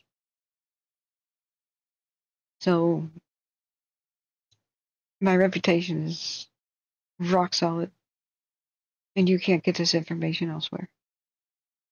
I wish you could. I'd retire right away because I hate this. I hate every second of being here. I'm doing this in tribute to my friend who died and his girlfriend. And I do this because I almost lost my brother in paradise. And there's nobody else. Who else is going to do this? If anybody else does, I will retire immediately, shake their hand, and go on with my life. You know? So it's, yeah, thank you, Big D, for defining it. You know? We are crowdsourcing, and I can't do this alone. It's not like it's just me. I have to sleep. You know, I will always feel crushing guilt for not being live when Greenville was in crisis. I thought it was going to be saved. I couldn't round up enough moderators to take the night shift for me. I'd been awake for 3 solid days. Because Dixie was insane for 3 solid days. Just like CAL FIRE, I believed him. I believed him that Greenville is safe. Not safe enough to go back to, but safe for the evening. I woke up and it was erased. I'll never forget that. We have to learn these lessons. Do not count on the system functioning. The Butte County had an awesome, super awesome alert system for the event of fire, and they were so confident in it that they had no backup plan for when it utterly failed. They assumed, like many people in wildland firefighting still assume, unfortunately, and many county Office of Emergency Services still assume that fire will travel along the ground. No, it travels in the air. It's dropped out of the sky in the mountains. They pushed a button. They had this amazing drills. They drilled the community. They had an amazing system of reverse 911. They pushed one button and an automated voice told my brother, pack up your things. This is a warning. But if you need to leave, we'll call you again. Almost everybody got that in Paradise. And my brother woke up early, thank God, that morning. And he ate breakfast on the patio with the kids. And the smoke got really bad. But the smoke had been pretty bad because it was drifting towards Paradise from Polga for like more than a day. But it was getting really, really bad. And the officials were slamming the button desperately, but nobody got that message because the fire did not go to Concal first. That was the trigger point for evacuation. Concal was a bowl. The fire flew 5 miles in the air off the mountains, landed at the base of the east side of Paradise, and climbed up that plateau with a record speed and swept over the town.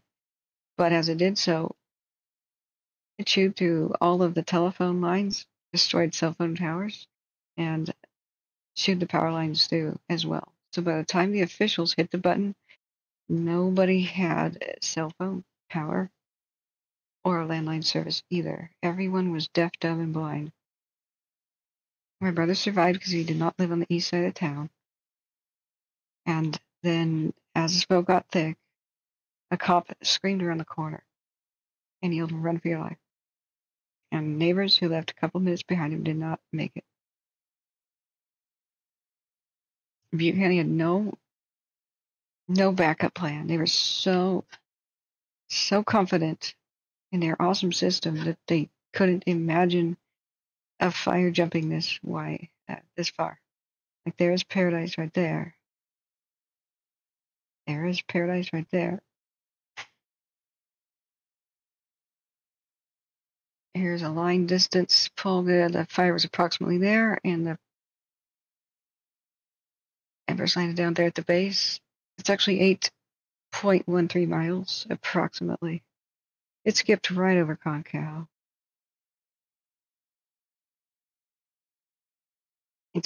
That was November 8th, 2018, a date which will live in infamy. What happened in 2020? The same thing happened again with the Bear Claremont fire. Complex is what they called it, nearby. And they had 70% containment at Bucks Lake, somewhere over here. And Brushberry Creek residents were on alert, and some evacuated. The containment percentage, and I teach containment percentage is not safe. Your percentage of safety. It is how close firefighters are getting to making you safe. You're not safe till 100. Or heavy rains and snows, you know what I'm saying? But containment percentage went up. They had a great, easy day of firefighting up there to 70% or so. So there's these heartbreaking last Facebook posts and messages of the residents of Brushberry Creek over here saying, "Oh, well, we'll stay packed, but we won't actually evacuate. We're going to, but we won't." And that's when Labor Day occurred. The once-in-a-lifetime event. Last time we'd seen it was 1933, when it started the Tillamook burn in Oregon. That's when hurricane-force winds like Santa Ana's and Diablo's came out of all of the eastern deserts to hit all 3 western states at the same time. That was the worst day for firefighting in probably all of our lifetimes, and for fire spread. And it made a record run They raced the two towns, and the fires behind them. People raced down the slope, going as fast as they could on the highway, but it spotted ahead of them, miles ahead, started the fires ahead of them, and they ran it to it in the front, and it was behind them. So Zeke Lunder will tell you all about trees and fire behavior and fire load and how to make a forest healthy and what's gone wrong and all that stuff. I'm going to tell you how to survive it. I'll tell you how to make your evacuation plan. You tell me your general intersection where you live, I'll tell you your best options. I go and I show people. I drive to where people died just to find out if they could have lived somehow, and then I teach. It's a grim job, but I don't believe Zeke does that. Or anyone really. I interview people who are survivors, and I honor the dead by finding out if they could have made it, because I'm sure they would want me to pass that on. And I don't like doing any of that, but I want people to survive culverts and bridges and ponds and baseball diamonds and recently plowed fields and big box store parking lots, but mostly along your evacuation route, culverts and bridges. So many people in Paradise could have gotten into culverts under Pearson. They could have accommodated like 60 people. Wet culverts, water in there trickling, 9 feet tall, more than 30 feet long. Absolutely good places to shelter. Mostly the people who died had walking distance to a shelter that they did not understand or know about. People at Brushenberry Creek drove past places of safety, like little reservoirs, and just didn't understand that they were so. People in Lahaina, they drove right past perfect places of safety, thinking that they have to leave in their cars. I teach people when to know and how to recognize that the window of opportunity to leave by vehicle is a window that closes. And after that, you got to think about something else. How to create, how to find with satellite maps, within walking distance, hopefully, places where you can take your family, yourself, and perhaps your neighbors and write it out. I go and I film at Paradise. I show people my videos. I educate people so that they stop believing in space lasers and nonsense, because I can't protect people from nonsense, but I can explain things like why the Paradise trash and recycling receptacles didn't burn. Well, it's not because space lasers hit houses and missed the trash receptacles. It's because there's flame retardant in them when they make these ABS plastic things, and ABS plastic melts long before it burns, as you can see. And I calm people's fear. There's a whole world of charlatans out there, and they want to trick people, and they want to exploit fear. They want to make miserable those already miserable and tell them they're being targeted by space weapons and shadow governments and evil entities. And I'm never going to do that. I'm going to say this is the way it works. And there's perfectly natural explanations for things. And the real conspiracy is what we can verify, what Butte County District Attorney's Office verified. The real conspiracy is that power companies don't give a damn about if we live or die. And they probably pay politicians to protect them from liability. And that's about that. They have no incentive, because they can't go to prison. They cause people to die, or mass deaths, or race towns. The CEOs and the corporate execs and all that, they can't go to prison, so they can't get their yachts taken away. Their stock price doesn't change that much. They're allowed to raise rates on the victims to pay out the victims' funds, so there's no incentive to actually maintain power lines. We see it again and again and again. Power companies causing mass death events in racing towns. the only talk about we can verify here so that we can change it. Can't change shadow governments and space lasers, and you can't survive it. But we can educate people. Pen's mightier than the sword. Video is nuclear. So go ahead and try to find this information elsewhere. Just let me know if you can. I don't have a motivation other than saving people's lives and saving California. I grew up here. I am really upset. I don't know about you guys. I am really upset to watch this burn unnecessarily. If you go back out here, fire history, all that's red is like the past couple of years, and all that's orange is a few years from that. What part of California hasn't burned up? We're seeing the desertification of California.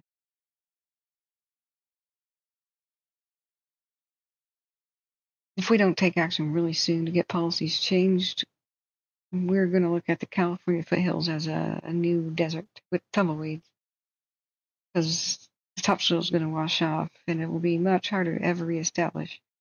Just thinking you can replant doesn't work.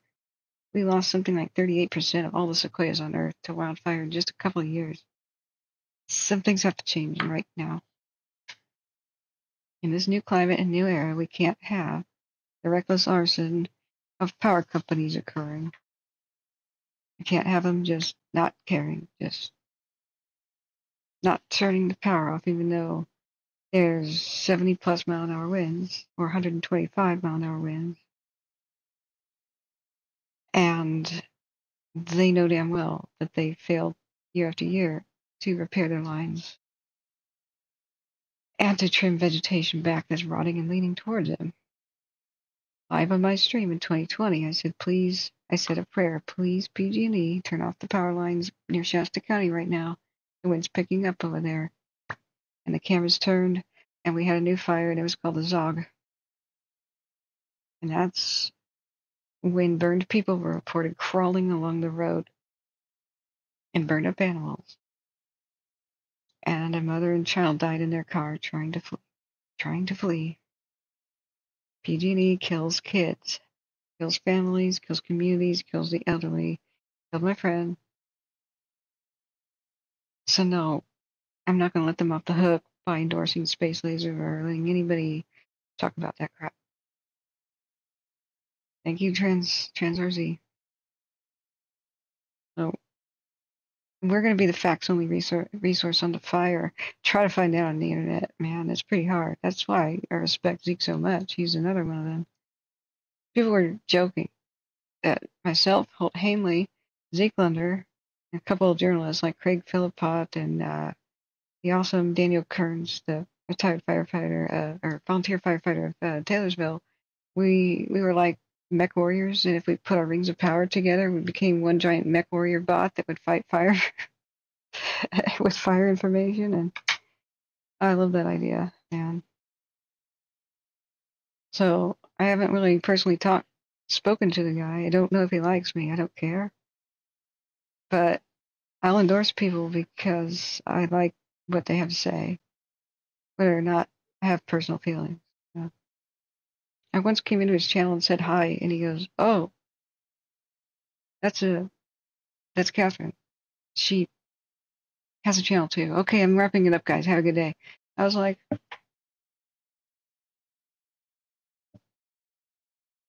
forever alone. But it may be he just had to go real quick, you know. I don't care. I'm not taking it personal. I promote him. If he doesn't do the same, that's all right. That's okay. It's not a popularity contest. We have to be mature adults here. We have to pass on the information to the public that is not about shadow governments and lizard people. It's so sad how most channels are about that anymore, but fear sells. And what these charlatans do is they want the clicks. They tell lies for clicks. They get people scared for clicks, and then they monetize. Oroville, engine 41 en route, Oroville shop. And they make money. 41007. And unfortunately that, finally they're saying something. Unfortunately that fear is what algorithms promote because they trend. So I thank all of you friends for just hitting the freaking like button and sharing the stream. We do not show traumatic stuff here if we can help it. We don't show people's neighborhoods burning down because nobody here wants to see that.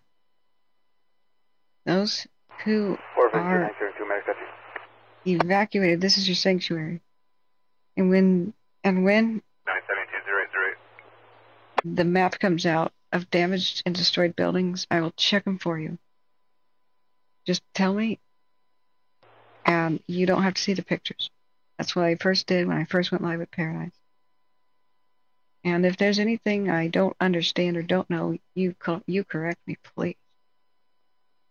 And if there's anything that I don't know, I will try to find out for you. There, I have the fire code in. 274 en route to Station 74's response area. We'll see some Butte County 274-0808.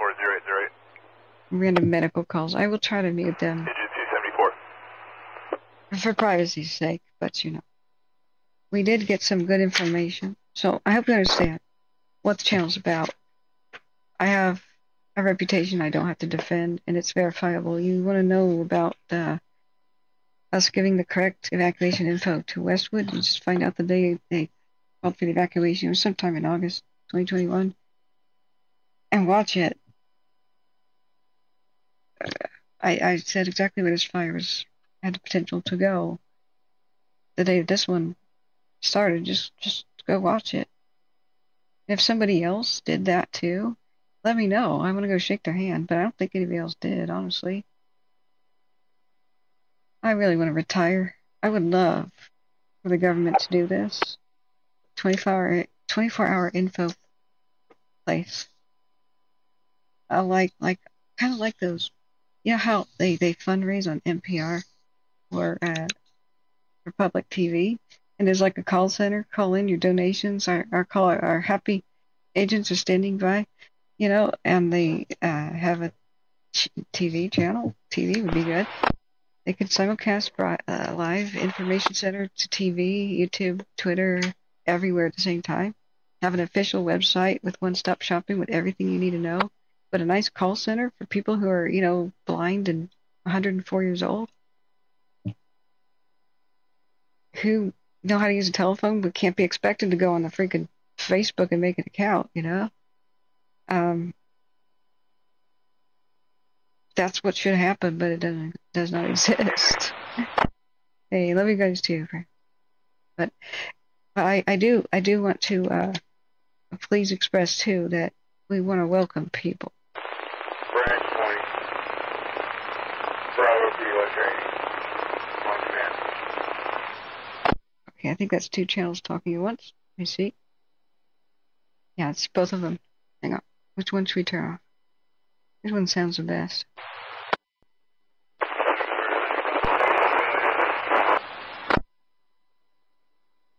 No, that was just one of them. It's just a little scratchy, but I'm sure you're aware of the vehicle fire up on the Lookout Road. There's a vehicle fire on Lookout Road? What? Alright, friends, where the hell is that? Lookout Road is a vehicle fire. What county is that, friends? 23 scratchy. There was a vehicle fire pickup truck. It's all contained. No spread to any type of vegetation. I've got Latin long coordinates for you if we can get safety started up this way, and then somebody else to pass it on to when you're ready to copy.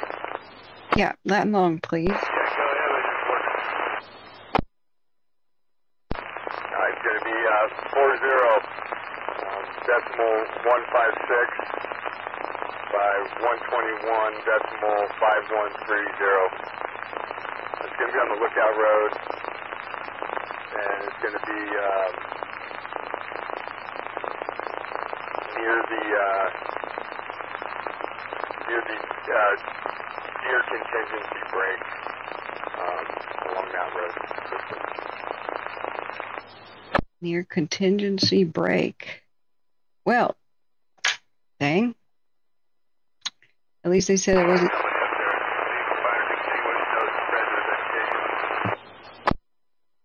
Hey, firm, no EMS, no medical, everything's contained. We got a couple units up here just putting the rest of it out.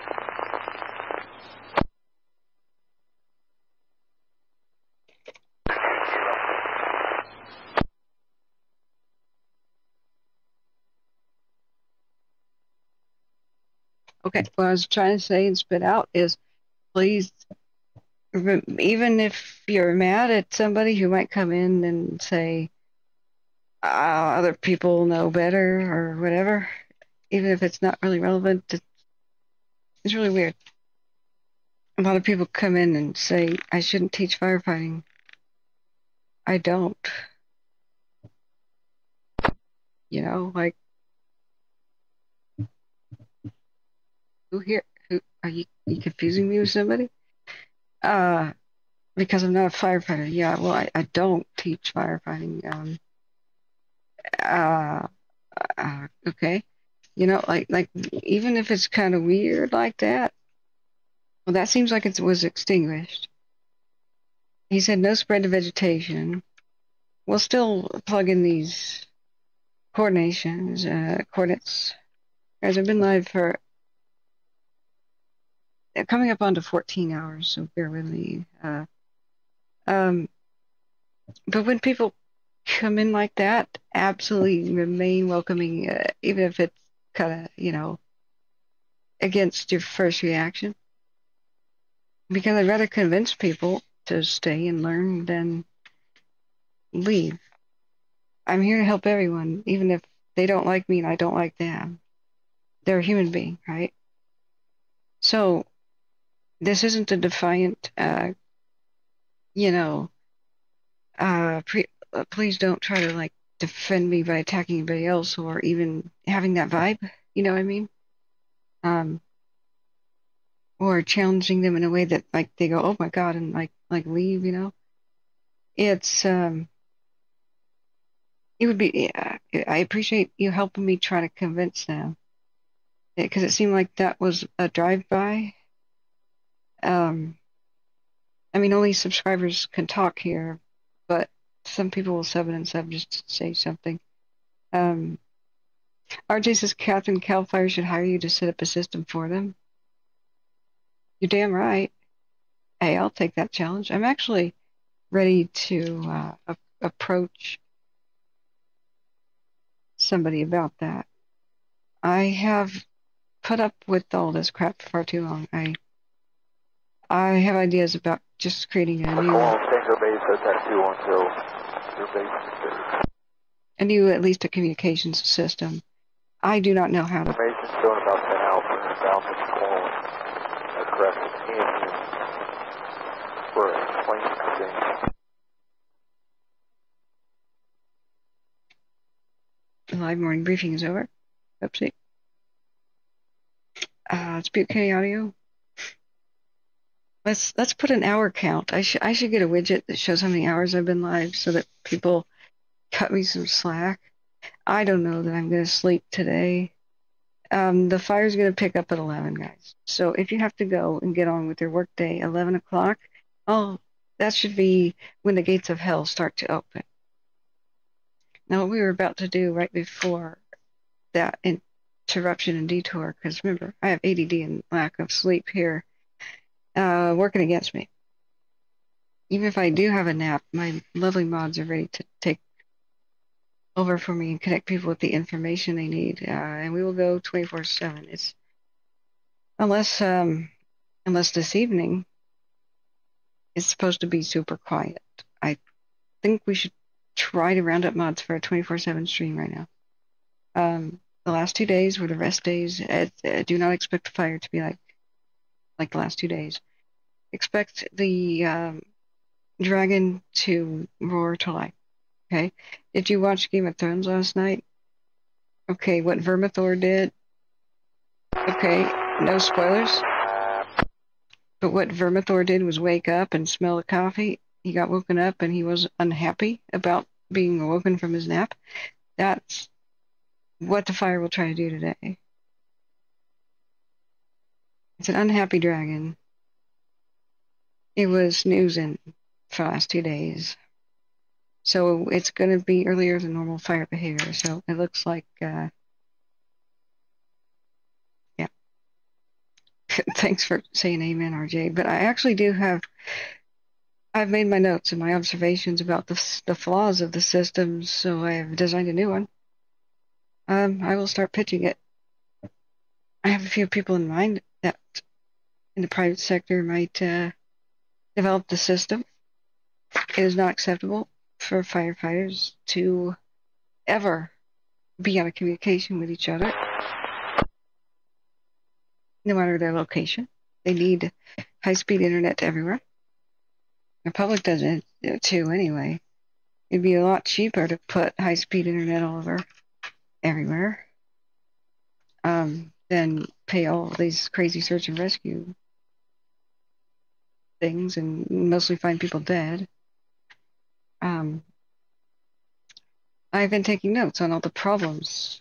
I understand what the problems are and how to solve them as a multimedia fine arts student and a person with common sense. I know that's overused, but I mean it. There isn't a better term. It's a sad day and age when common sense makes someone look like a genius, but, oh man. Well, here we are. Those of us with functioning brain cells must band together. The old system just has to go. Start over. So, mostly it's communications, policy, and laws that need to change. So, I'll just sit here quietly writing my manifesto about all the reasons why these things go wrong and these fires get big and people die. If there's 65 reasons for all this, 64 we can change. Climate is a long-term project by somebody else, some other entity, but that's number 65, we can change 64. So, yeah. Thank you, Patricia. Yeah, welcome back, and thank you for your kind support and donations. I love you. Yeah. Ignore the haters. I prefer to embarrass them, but it's up to you. I prefer to screw with them, but depends on my mood. But true haters, I wouldn't call Ron a hater at all. I hope he comes back. I hope he's still listening and understands that why I had to challenge him. There's a lot of the, on the surface, I look like a reporter or some bubble-headed bleach blonde that comes on at 5. I can tell you about the plane crash with a gleam in my eye. I can do the innuendo. I can dance and sing. When it's said and done, I haven't told you a thing. But give me your dirty laundry. Oh man, I'm gonna get a copyright hit for that, but I can't resist. I really can't resist. Let me see, what is that song? I really want to play like 5 seconds of it.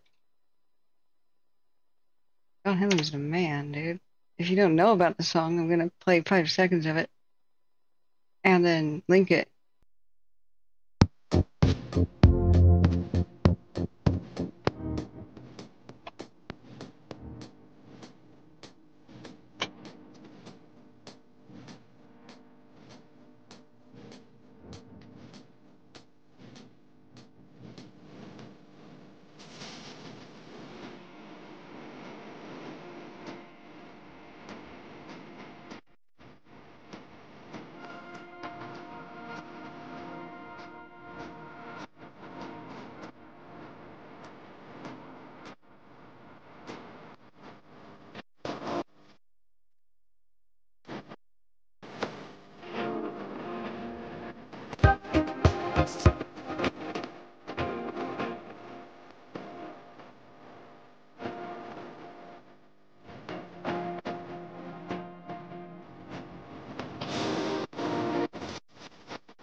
I'm going to get a copyright hit if I play more than that. So I probably am still. I'll just edit it out or whatever the YouTube thing is.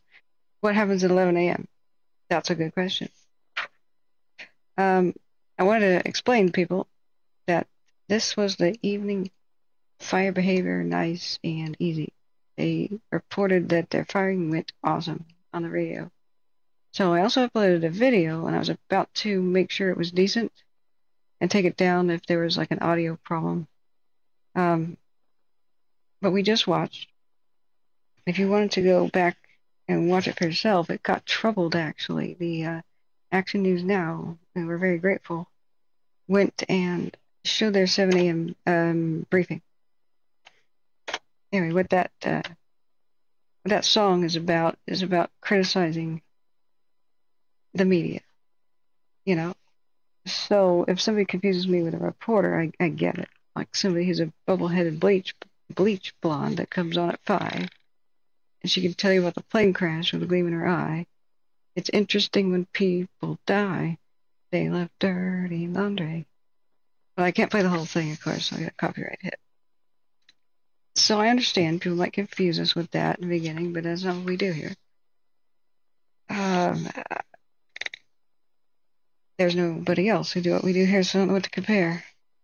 Maybe the closest thing are like the tornado informer people.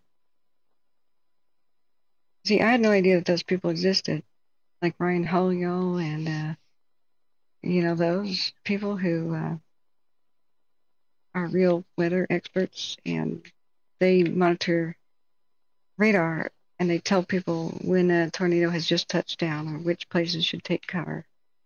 I had no idea they existed. I just hit the live button one day and decided I'd do that. Just nobody else was covering the Labor Day fires of 2020. The media turned away from it, and it was a once-in-a-lifetime catastrophic event. They went back to Lassie and Matlock, during daytime TV. I was very happy to discover that tornado streams. Yeah, it's Don Henley actually from the Eagles. So, that's one of the best hits of Don Henley. He's got a really cool solo career too. Where he and other celebrities are just lied about all the time, but the media says they're not very fond of him. But it's about how the media does gore and crying babies and burning homes, but they don't really tell you what the hell you need to know. So I understand when people confuse us with that, but we're the opposite. Unfortunately, when I make a video and I click on the category, we're at news and politics. Ooh, absent his Olympic dressage. That's why YouTube, his Olympic gold medal of 1955 or so, YouTube knows that I was searching for the Australian equestrian events, or Australian, the Paris Olympic equestrian events. I missed them all during Firestream. I wanted to watch the cross-country horse jumping stuff. I missed it all, but I searched for it, and I saw some dressage, at least. That's why YouTube suggested that. But what I've got to do is go to my own channel. This is an awkward thing real quick. I can either do this with you or alone and, go away for 5 minutes. I just uploaded this video that I explained last night. I want to make sure there's no audio problems. It already has 110 views. But to answer your question, what happens at 11? The winds and activity of the fire picks up. They were very much trying to warn the troopers this morning in that operational briefing. Remember, it's CAL FIRE talking to CAL FIRE. It's other agencies talking to agencies there, and the different experts warning their own, captains about what to expect today. It's not like the last few days. The dragon will wake up today, and not in the afternoon as typical when the sun reaches its zenith and when the winds pick up. It'll wake up early. The party is over. The dragon is grouchy and is waking up. So Translator says I'm off to work. Be safe. All right, do drop by and see us. Hit the like button. Remember that.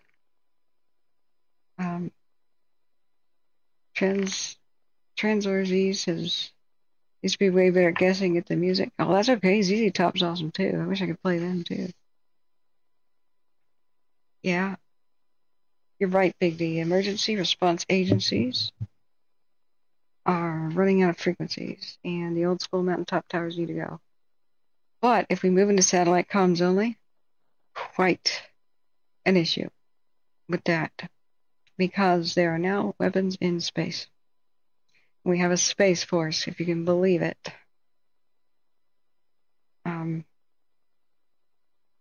And they said that lasers on, satellites, don't worry, they can't reach Earth. It's not a thing. That lasers on satellites are there to zap space junk. Do they think we're idiots? It's so that if we ever go into an all-out war, that satellites shoot each other out of the sky, we'll be back to many electronics and most of our navigation not working, period, for most of our Navy and our Air Force and everywhere else. We've become way too GPS dependent, and I knew it was a mistake when they started shutting down the radio stations along the Pacific, like from Alaska, remote Alaska to, practically Antarctica. Those were the backup navigation systems for our Navy and our bombers and stuff. It was a mistake to defund that. Absolutely a mistake. We have to have a backup. The Fire Shasta says, thank you for explaining. I'm new here. I've always been fascinated by how wildfires behave, but just recently started to delve into particulars. Sure. Well, thank you for being here. We'd love to have you. We'd love to have you. Yeah, I wanted to reiterate, I don't want anybody to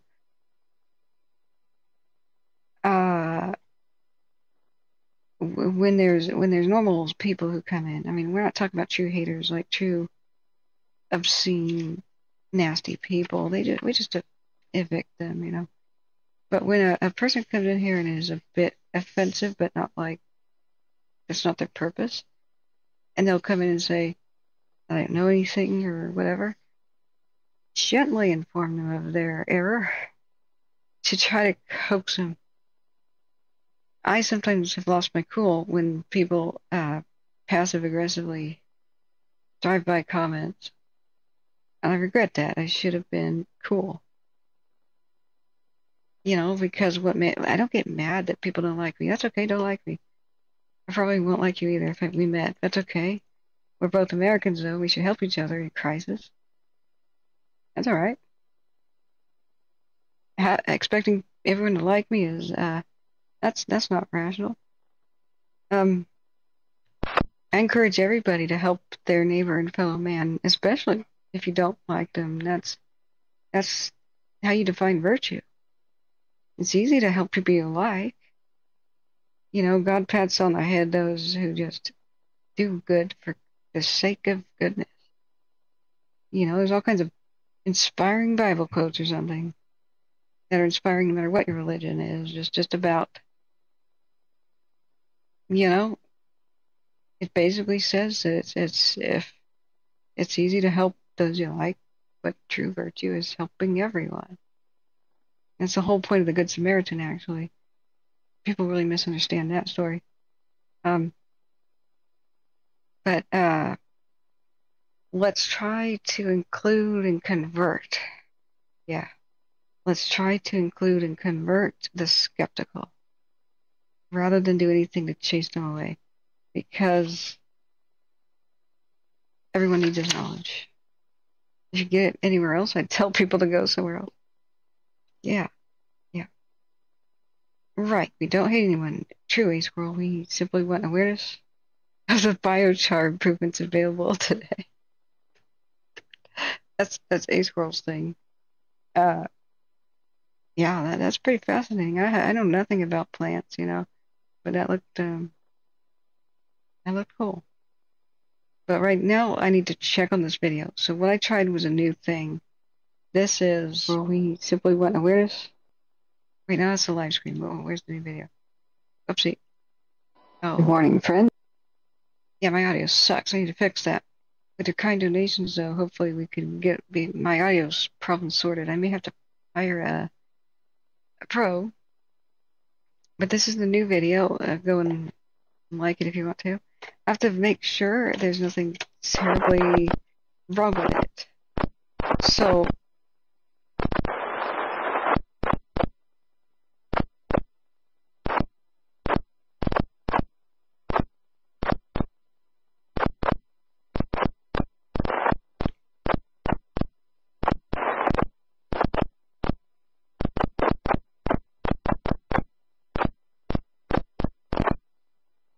okay, I'm going to mute that. That actually could be a transmission by a faraway airplane or something.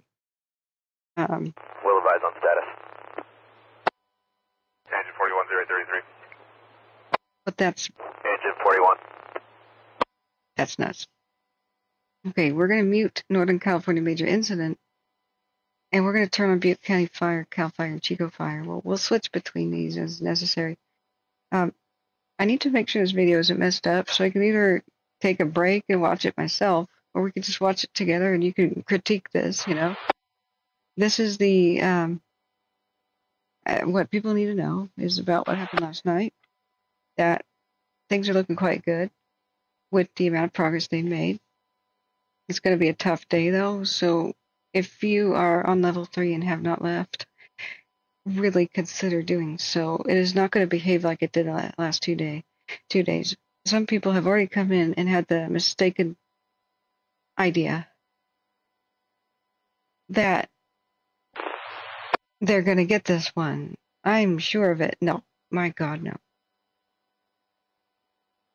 It was way too early to celebrate anything. There's been no victory yet.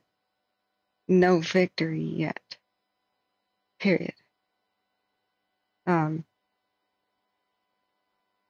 Just keep your healthy dose of fear around you. It'll keep you alive. Respect this monster. It rested for a bit. It's no longer resting. And never underestimate what a fire can do in Butte, Tehema, and Plumas counties. They break all records. Last and 2. This is the place where fire tornadoes spawn and have been recorded. Shasta 2, if you want to include Shasta County. And we saw one a while ago. But there is footage of a fire tornado picking up firefighters and tossing them like ragdolls in the early 80s, like over by Janesville and Susanville. It's a unique geography, and it's arguably one of the top 5 worst places on Earth to fight fire. I mean, you really could make that argument. Portugal, Greece, and Chile and Peru, you know, the Andes, are mostly the places with similarities because they have a huge ocean. They have similar extreme heat and hot desert winds that can interfere with things. The same Pacific factors, the things that create hell. And they have mass death events too. These are like the top 5 worst places on Earth. What happened with the record run and the quadruple plumes, we can see again. Don't let your guard down. And the questions of how big will it get, where will it go, and how fast? There's one answer. Wind. What kind of winds are we going to get? Are we going to get north winds, east winds? That's the worst thing possible. But also strong southwest winds to blow it up now in the canyon towards Chester. Nobody at Chester should let their guard down. Nobody around Lake Almanor should let their guard down. Nobody at Shingletown, Shasta County, you know, it's easier to fight the grass fire war, and that will be over the quickest. But the long-term forest fire is possibly just begun. Grass fires are quick because they have to move really quickly to survive. They deplete themselves really fast. So they just don't hang around day after day. They are like done. After the flame moves through, you have to wait for new grass to grow. It's a different beast in the mountains. And we must remember that this is an absolute race against time. All California is in a race against time. This is lightning strike season. It's not over. There could be, like next week, thunderstorms that form directly over and push 65-mile-an-hour winds on the fire. That happened to Oregon last week, and they went into absolute hell. And they had fires spread out 180,000 acres in like 24 to 72 hours because they had thousands of lightning strikes. I was covering that. I was actually still covering that when this thing broke out. Just remember that what California does is it has July and August as a lightning strike season. These are the two worst summertime wildfire seasons. And the very worst one is autumn. The Santa Anas and the Diablo winds, they run from October to January. They are the ones who killed the most people. They're the ones who have erased the most towns. They're the ones that erased Paradise and Pence and Concow and so many other places nearby. Brushberry Creek, arguably are a type of Diablo wind, but same difference. The Oakland firestorm. Santa Ana's down there with the Bel Air and the Thomas. All of these are wintertime fires. In October, November, December, for the most part. What California scrambles to do is put out all of the fires they can from the many thousands of lightning strikes that will occur in July through August before those Santa Ana and Diablo winds, which are hurricane force, start up. My friend died in the 2017 Cascade Fire in August. That was October 10th. That was November 8th or 18th. I can't remember now. It was 8th. With Paradise. I'm this tired. I've been live for 14 hours. Yeah, let's put a live for 14 hours. I wish I had like a movable widget. So anybody who has not evacuated or is thinking of going back or sneaking in, remember, they told the people to go back to Greenville the day it burned down. Never go back against your gut. And if your gut tells you, I'm in danger, listen to it. And go way before anybody tells you. That's the best course of action. Yeah. Do I take call-ins? For fire experts. It's not time right now to talk about anything else. But sorry, East Coast. This is going to be another very hard. TC, in the area of Morrow down Boulevard East and Beach Street. Traffic collisions at TC. Okay. I have to watch this video to see if there's anything wrong with the sound problems. It explains what's going on tonight. As people come and go, please hit the like button. We have 2,200 viewers. I'm going to mute that sound. And 140 likes, but can we bump that higher? Oh, somebody did a super chat. Thank you very much.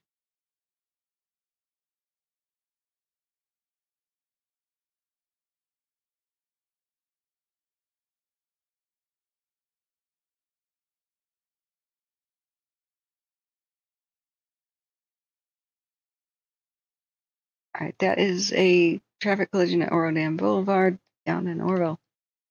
Okay, let me make sure this video doesn't have a problem that I have to fix or take down. Because this is the roundup of what happened last night. I'm going to go look for some food. All I need to know is that the audio is okay. So this will tell you what happened at night. Good morning, friends. This is your update about what happened the night of Sunday, July 28th. It is now 6:07 a.m. on the 29th. Happy Monday.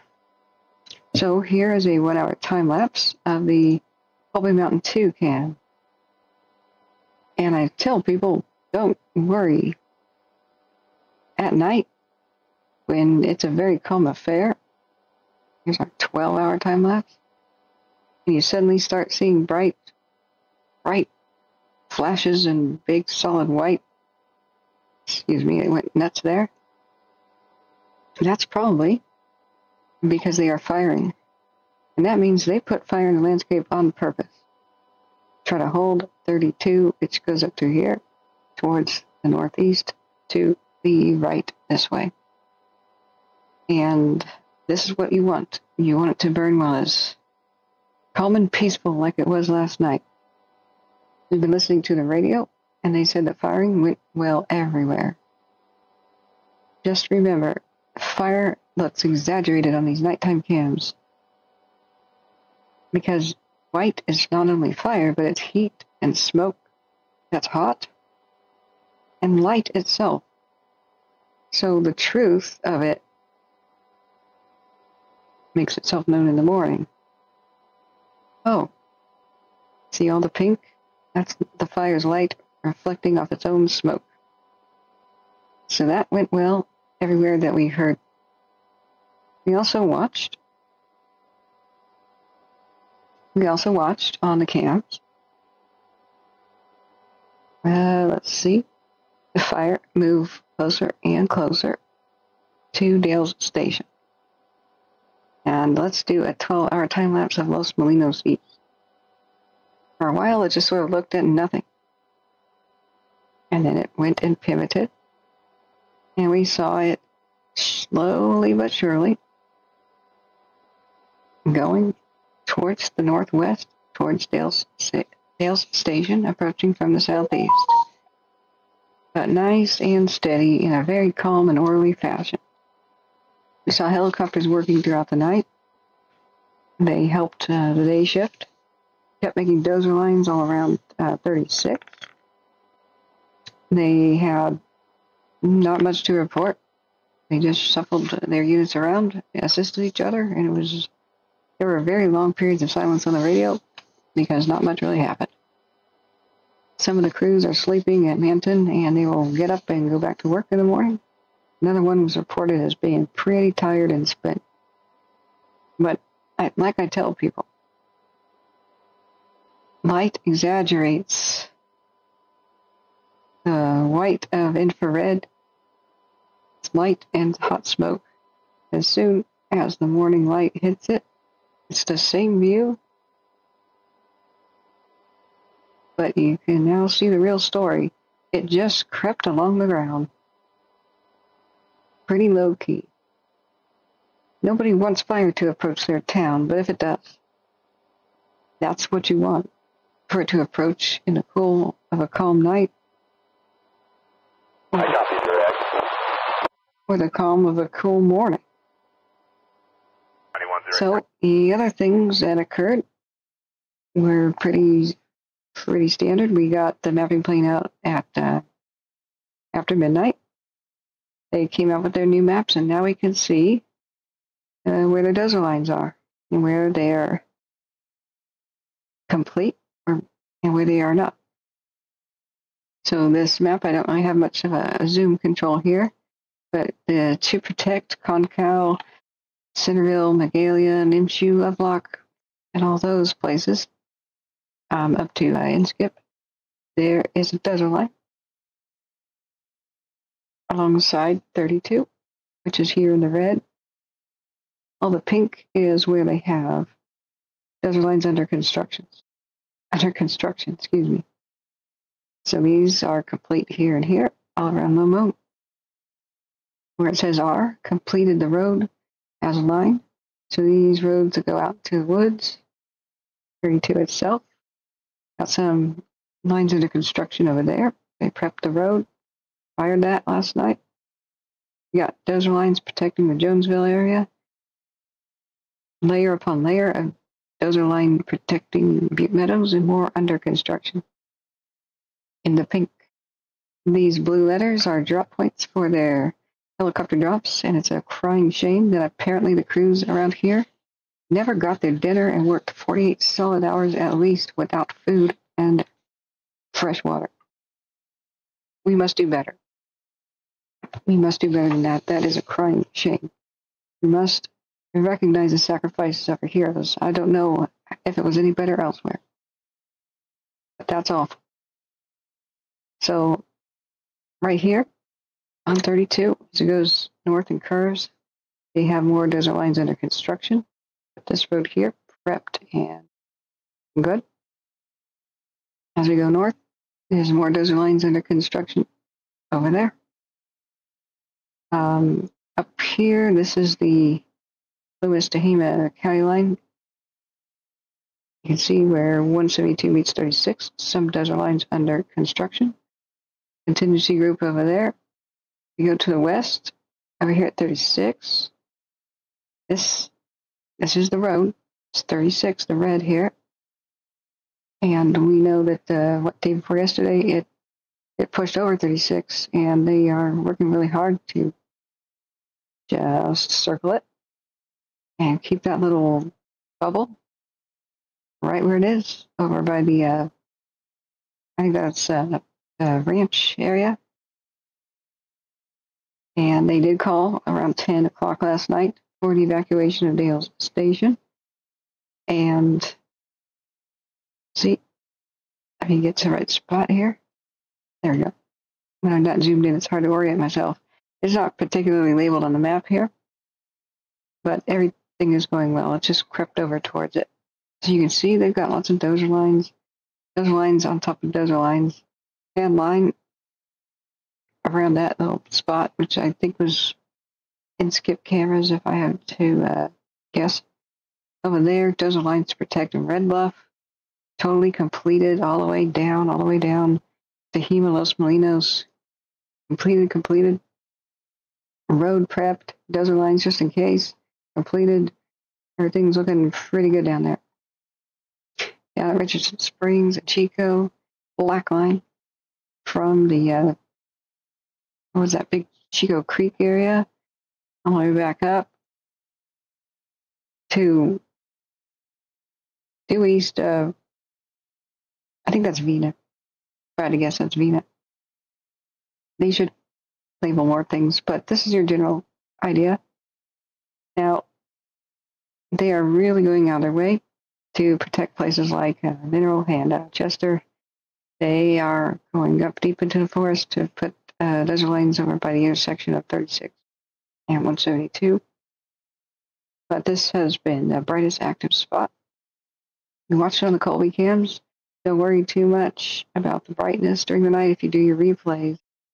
And it really wasn't that bad. So if we put on global imagery, we put on shaded relief too, and we turn on the activity, the satellite activity that we had lining up on the camera here. These were their firing operations. So we take off the satellites and mostly go to global imagery.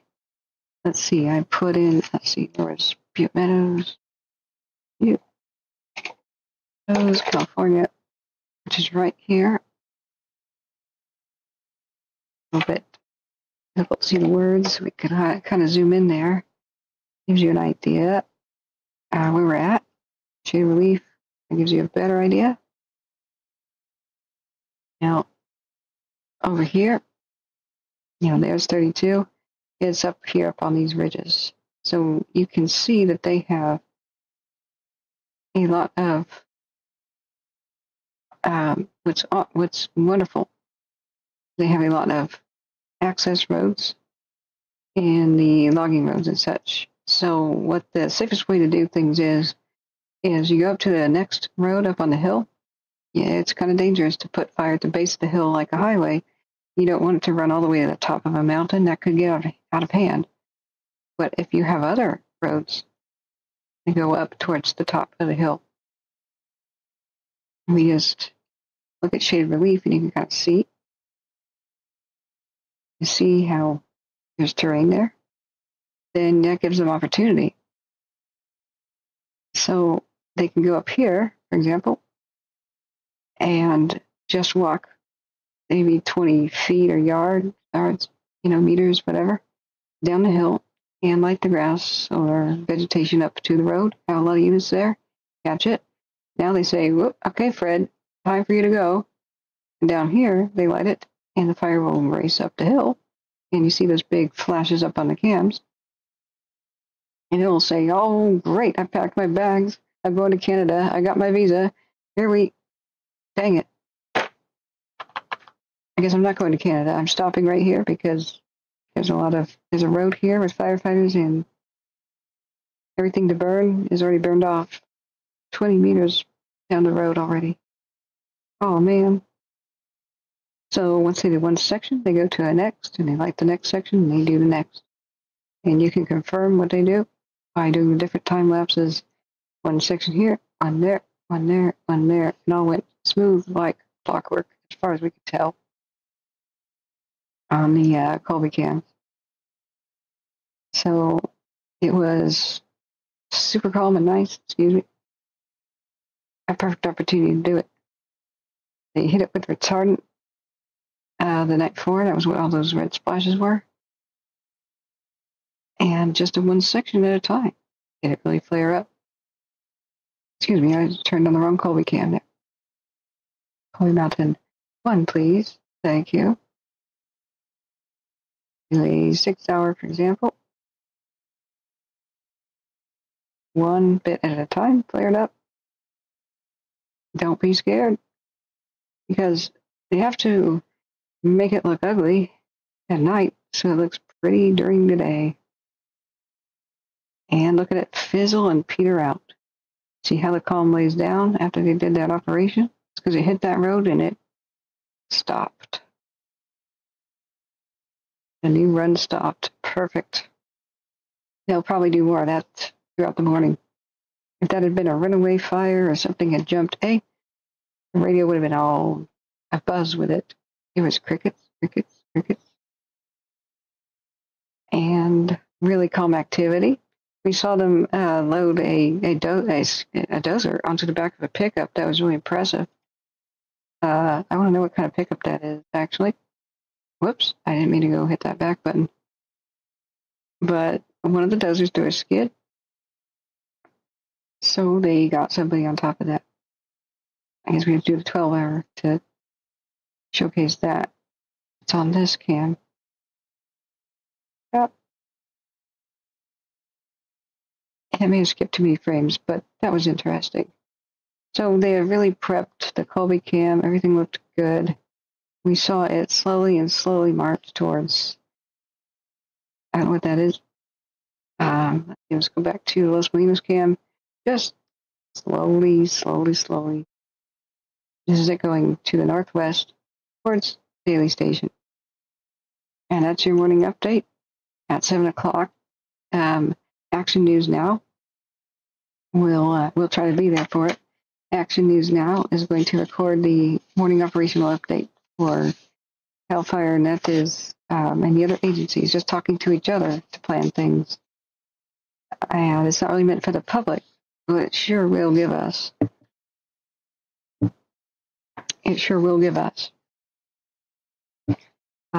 An idea of what they're planning today and how things went last night. So we'll just wait for that. In the meantime, we've got the brand new maps from last night. Around 800, they might give us a new acreage update. We know that it's spread, but I don't think it's spread by much. So that's your morning update, guys. Remember to like this if you found it useful. Subscribe, and please share the channel page with anybody that you think could benefit from this information. We spread mostly by word of mouth because YouTube's algorithm thinks that we're all entertainers. And we fight that all the time.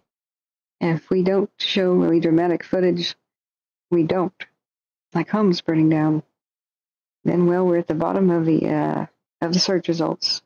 And it makes it hard for us to reach the people that we try to help. We have given all of these communities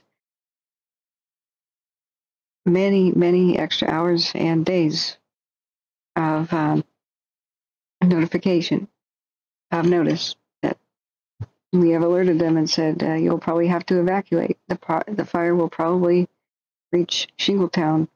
We'll try, I said, and I was correct.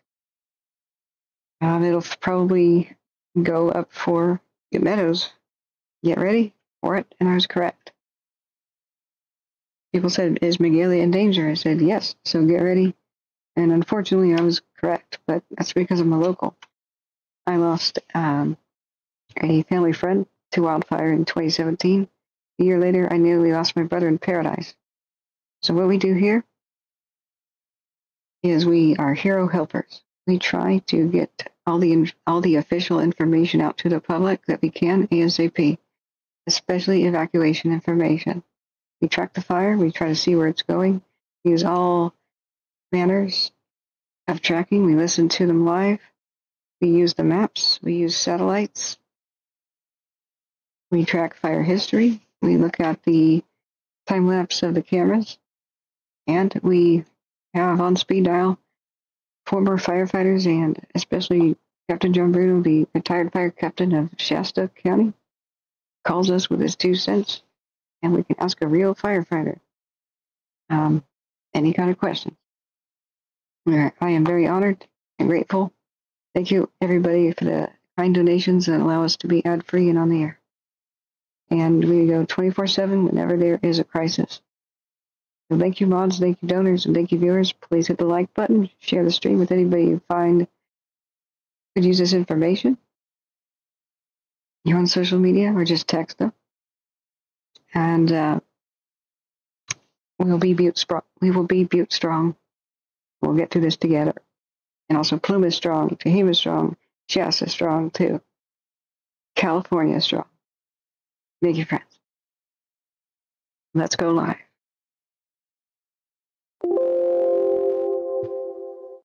Well, I got to tighten that up a bit. You know, working from script is always best. But thanks for sitting through it with me. And, man, what does YouTube think I want to watch? Myself, apparently. Katla volcano. The Biscuit Basin eruption. Evergreen Cemeteries Divided Past. From PBS, SoCal. And the Wildfire timeline. That we should watch. Just a moment. Of course, this because, sorry, we'll watch it in a second. I just looked at Watch Duty. They're having, there's a sobering development there. InstaWeb says that for the Burrell fire down there with Red Flag, Kern County, this moderate to rapid fire spread will continue to move to the east and north, potentially impacting structures and infrastructure in the Bodfish, Moreland Mill, and French Meadow area. Movement to the south will impact Walker Basin. A red flag in Kern County will continue for that fire area until 11 p.m. Was it decent? Okay, it was my first one. Thank you. I should do some more of those. So at least the mods, like if I hand them off and have to sleep in the morning. Sometimes I stream all night as soon as the early birds get up. I was really hoping a mod would be here by 4 in the morning so I could sleep, but nobody was. Sometimes I have to hand it off to them and they don't know what happened at night, right? So they can watch that, direct people to that, and then I can get some sleep until usually 1 or 2 in the afternoon when fires usually pick up because of winds. But make no mistake, like they just soberingly said, for the park fire, it's going to wake up around 11. It's waking up early. So I don't think I have much time to sleep or nap or anything. So yeah, the Burrell Dam. I'm so worried for those places down there. I said the day before yesterday that they should evacuate there. The Bodfish and south part of Lake Isabella. They put them on notice. That was the worst press conference I've ever seen. It was like designed to infuriate the public. They even said at the end, is Lake Isabella in danger? Do you think it could reach there? Why are people on evacuation notice but not evacuated? And he goes, basically, next question. night and day difference. There's way better communication with the park. I'm giving the park like a C+. They're not quite as good as the B+ with the Shelley fire. That was pretty excellent, actually. But this is of grave concern. So let's, this is the link here. It's a sobering, yeah, I know C47, you're being a victim of autocorrect.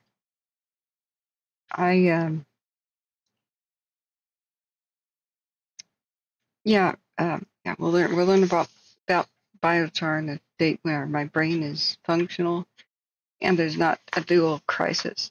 I'm just going to call it today. It's a dual crisis day. Probably how I should have named the stream, but I named the stream before we knew that. You know, it's 2.5 hours ago. 2 hours ago, he said at me Impact Structures down there, and just a couple of minutes ago on the morning operational briefing. I think we're going to watch it again. You know, the one for the park, because it got interrupted to me.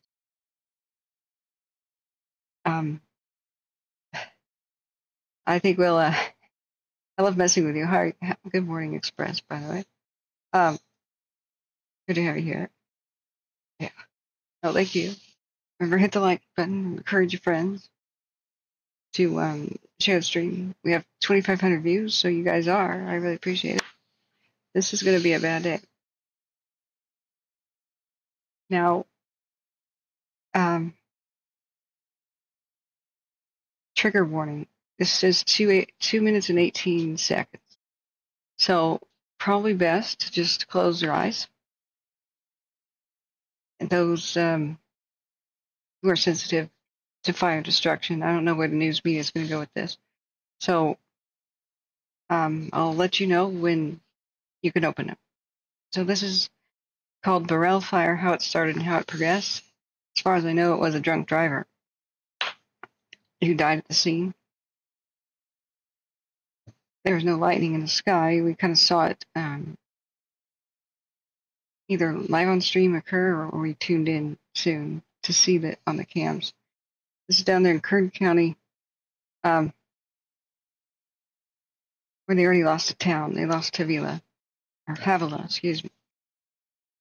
I think I've been there once as a kid to Silver City or wherever that ghost town is, which is by Bodfish. I'm very worried, not just for everyone's property and people, but the history that can't be replaced.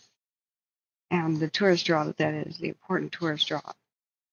Not just the environment too, and animals, the whole thing, but everybody knows how I love ghost towns, so, and our history.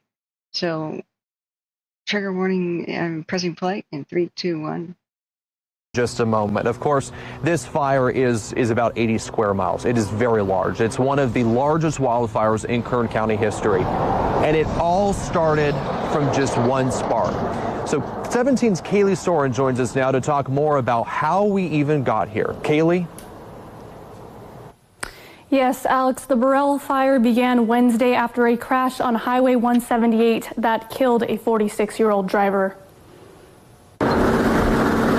This scene, the Burrell fire, all started Wednesday afternoon around 1 o'clock.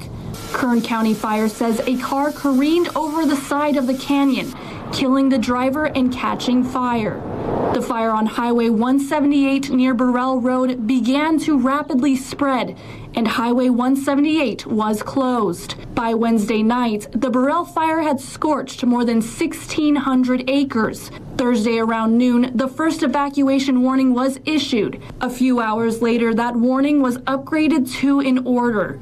By Thursday night, more than 3,100 acres of brush had burned, but that number exploded before Friday morning, with the fire doubling in size to more than 7,000 acres. But the blaze nearly doubled in size again with the help of windy weather, burning about 13,000 acres by Friday evening. Then Friday night, the fire exploded once more, burning close to 32,000 acres. Then Saturday evening, the Burrell fire burned almost 38,000 acres with no containment.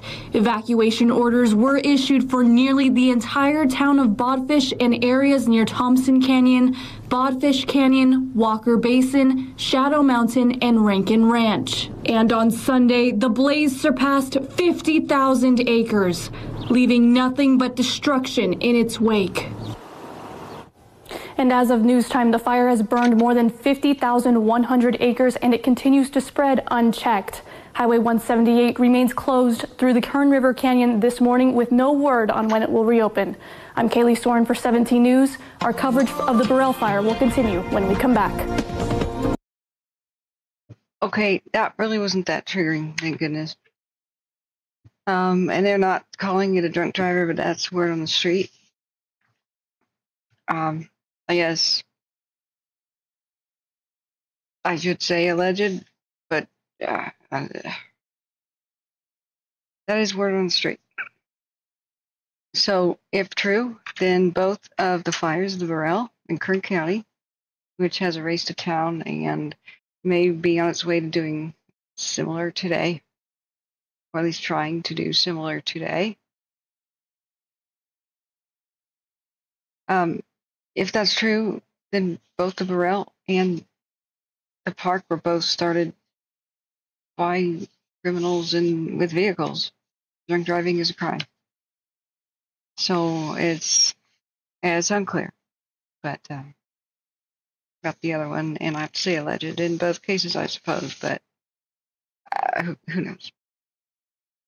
So the sad thing that I just we're gonna watch now a morning update on the Burrell. Actually, it's an operational update from last evening because that's probably the last thing we have. But the last 6 minutes ago, AirTac is now on the fire surveying for today's suppression activities. We have many good cameras that have been showing incredible scenes of the Burrell. Does anybody know by any chance if the McCarthy Point Lookout survived the park fire? I really hope so. They turned it into like a rentable cabin. It's an old fire lookout.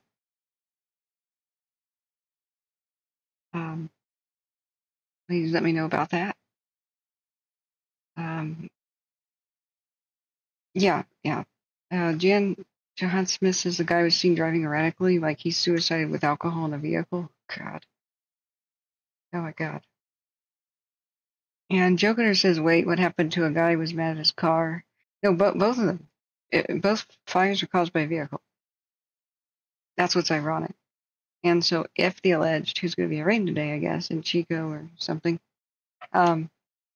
indeed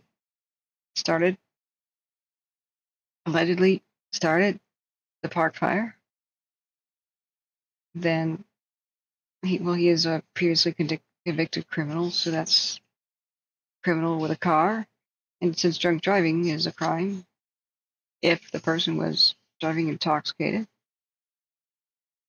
then that means that the crisis in Kern County was started by a criminal with a car. So if anybody wants to, that was courtesy of KGET News down there. I'm going to close that.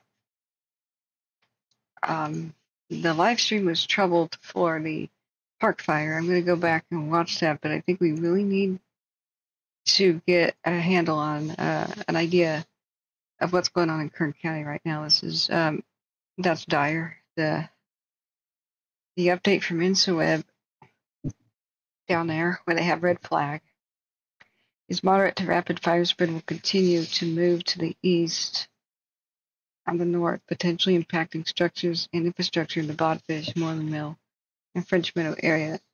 Movement to the south will impact Walker Basin. Red flag until 11 p.m. So I'm going to make my own little tab group for that. Got a lot of tabs open, but thank you for your kind donations, friends. Remember, even $1 helps. $5 donations.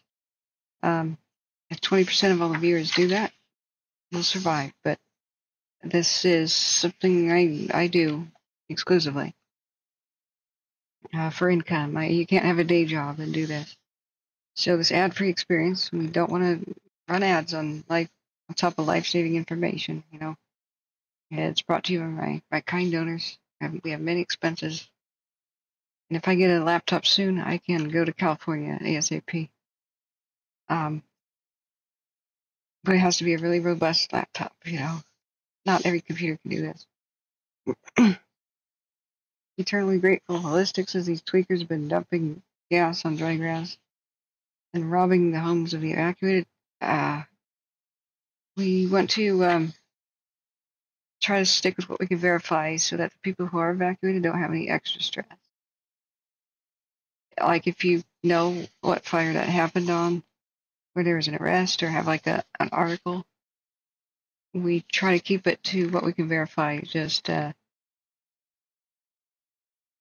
because there's a lot of evacuated people who come in and listen to the stream, and sometimes throughout the whole day. So our main goal is to be a sanctuary to at least not add to their stress. I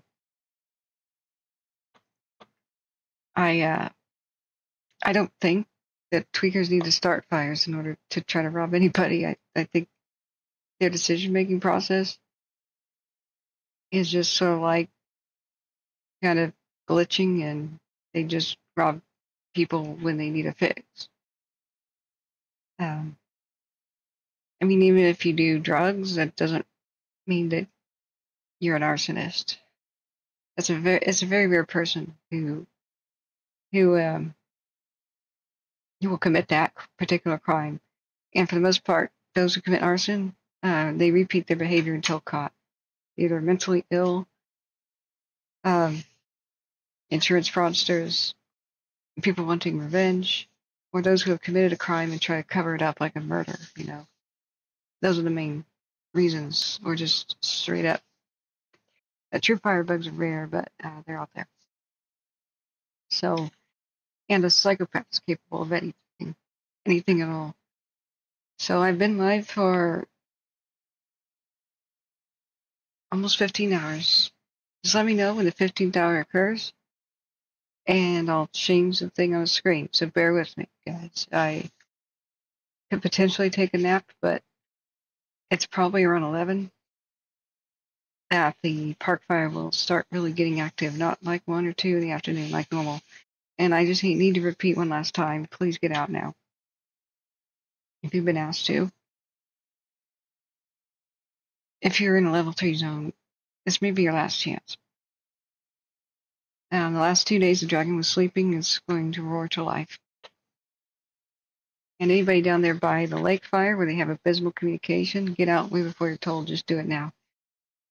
And especially if the smoke turns your way, gather up your neighbors, check on them, make sure their car starts.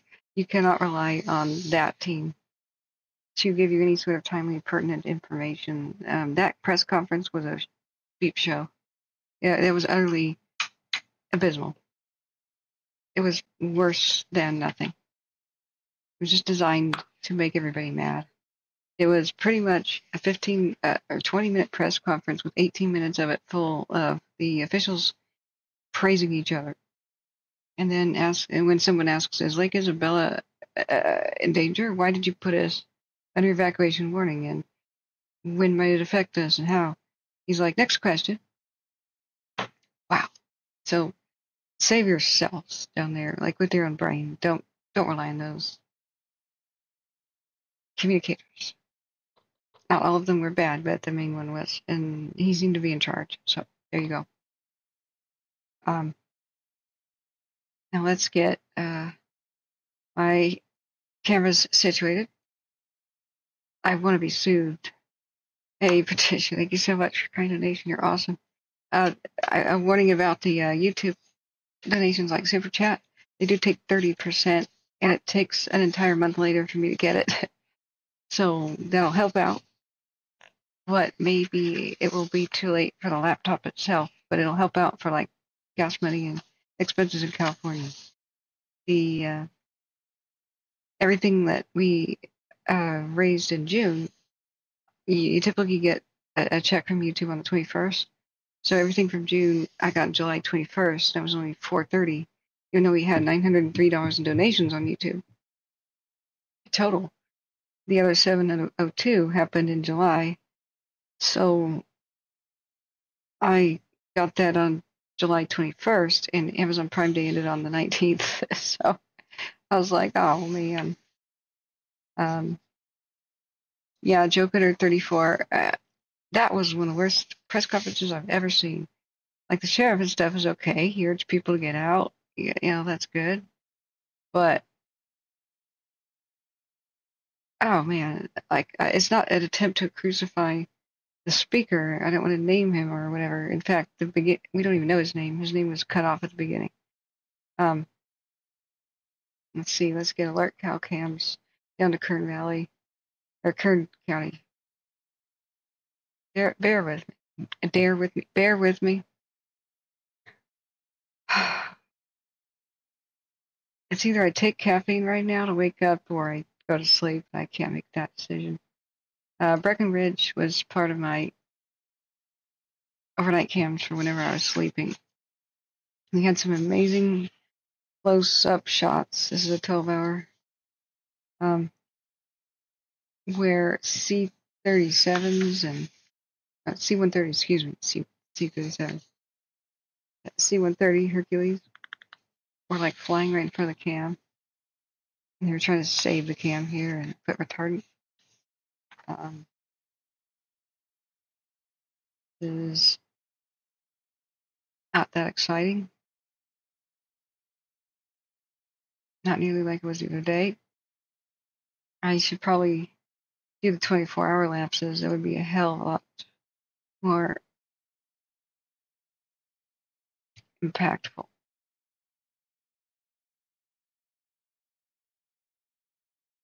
No pun intended by the use of hell. I'm going to need some comfort food today, I think. Yeah, so once again, I think I need to warn the passengers.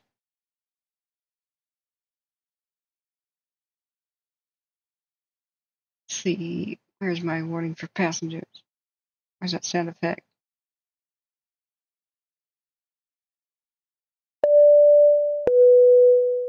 This is your captain speaking. I have turned on the passenger's safety belt sign. Expect turbulence ahead. It'd be cooler if I had a voice filter. I'll work on that. So, yeah, we need you here in California. Next time we'll do a PayPal. Well, thank you.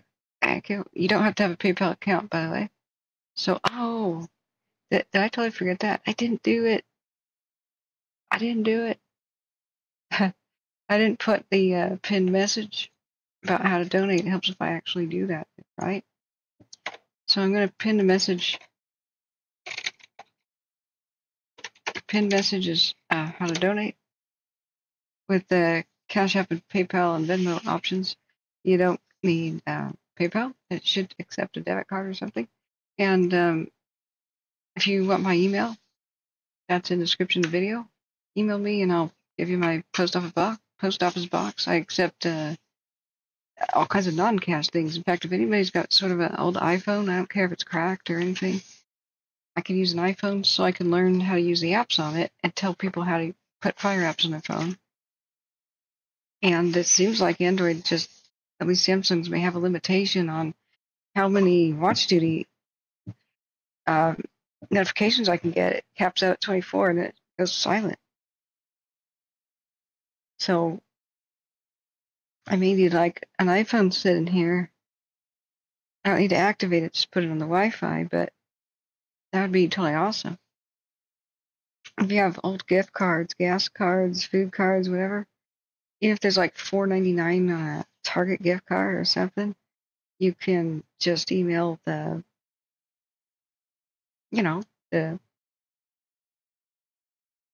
like serial numbers or whatever's on the back of there.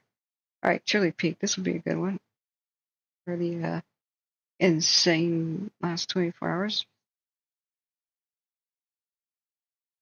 by Lake Isabella. This is the Burrell Fire, where they think structures may be impacted today by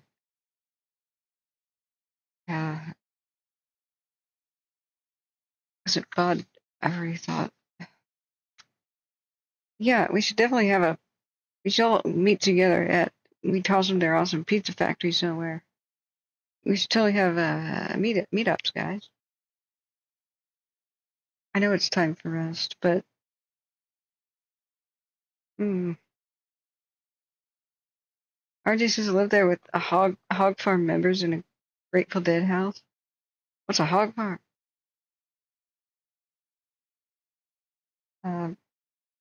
Was it like a hippie group or something? Man, you're awesome, RJ.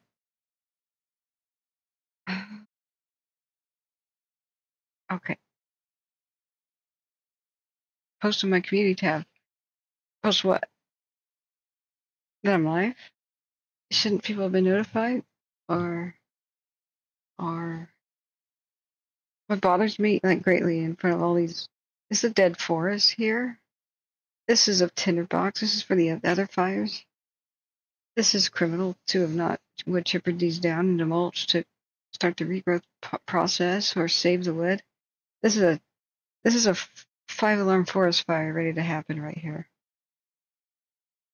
What a bunch of idiocy to leave the community this imperiled. Seeing dead trees all over the landscape near you should bother you as much as somebody pushing a bunch of oil drums into your living room saying, hey, can I store this here? No, you can't. The hog farms was where some of the first gatherings happened. What a time to be alive, man. Yeah. I was such a hippie wannabe kid, like hippie 2.0. And I was doing it before it was cool. I'm like a Beatle maniac and everything, man. I used to celebrate Ringo Starr's birthday, dude. It was like July 14th. Did you know he was born in 1940?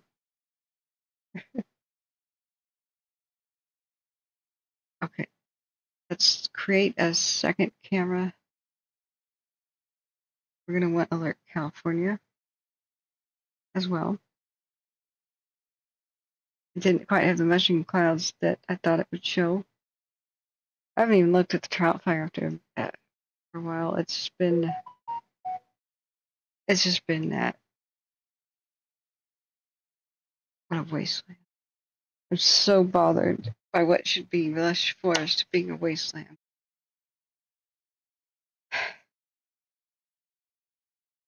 All right, which cameras? Fay Ranch Road.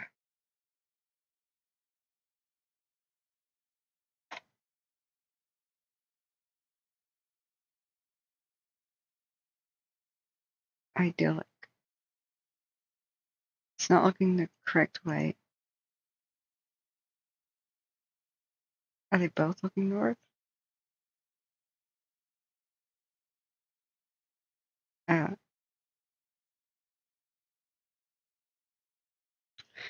Some are looking by Havila. Doesn't exist anymore. Havila, excuse me. Feel really bad pronouncing the name of a dead town incorrectly. Oh wow. Oops, don't crash.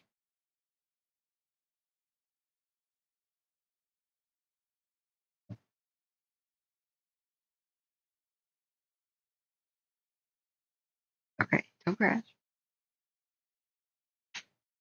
Don't crash on me. You can do it. Yeah, these were some of the dramatic images day after day of the low pass super plane drops. It's not crashing yet. The camera failed at this point. Huh. Yesterday, 1747. That's a 737, isn't it?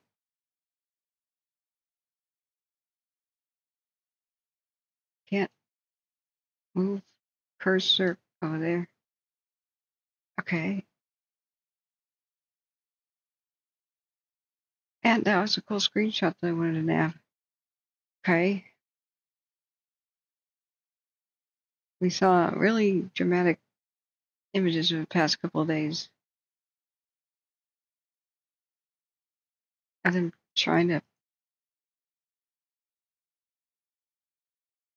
save this tower and such.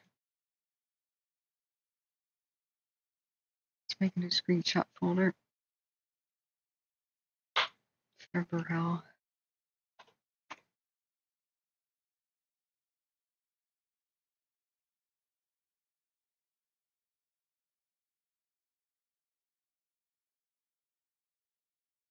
This is all retardant. Even the trees that look dead, it's just older retardant browning out as it dries out. They're alive, mostly. Yeah.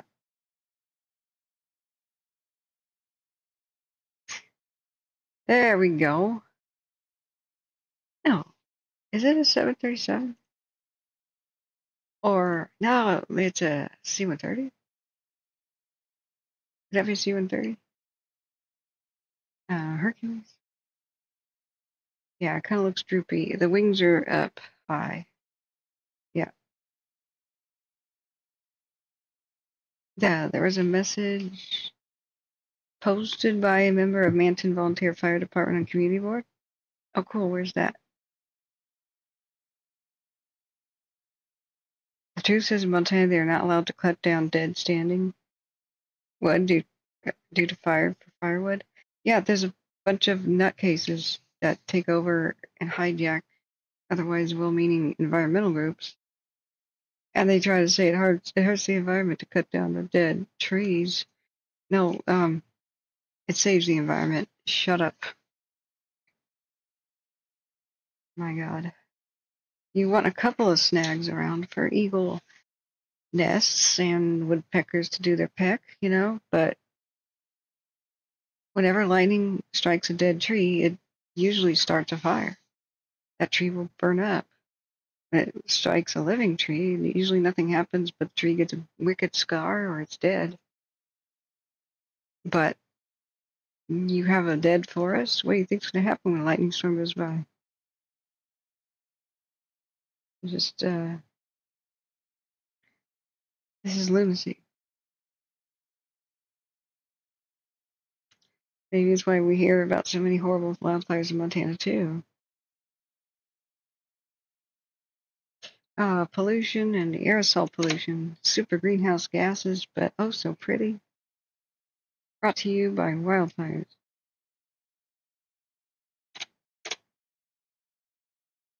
People keep saying California's sun looks prettier than Oregon's. I'm like, oh yeah. And they said, I wonder why.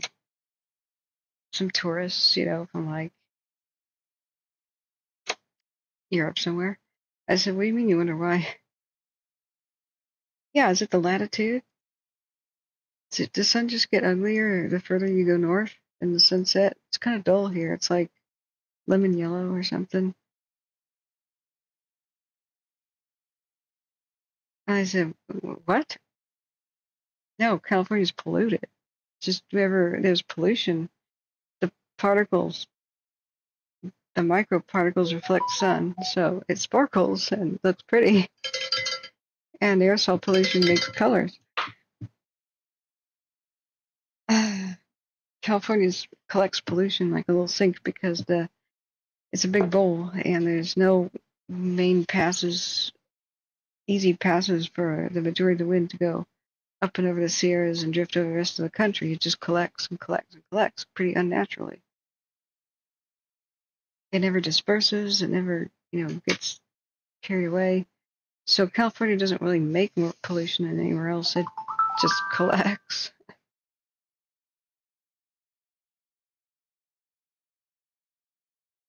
How do you say this? Mebane? Mebane, or Mebane, or Mebane.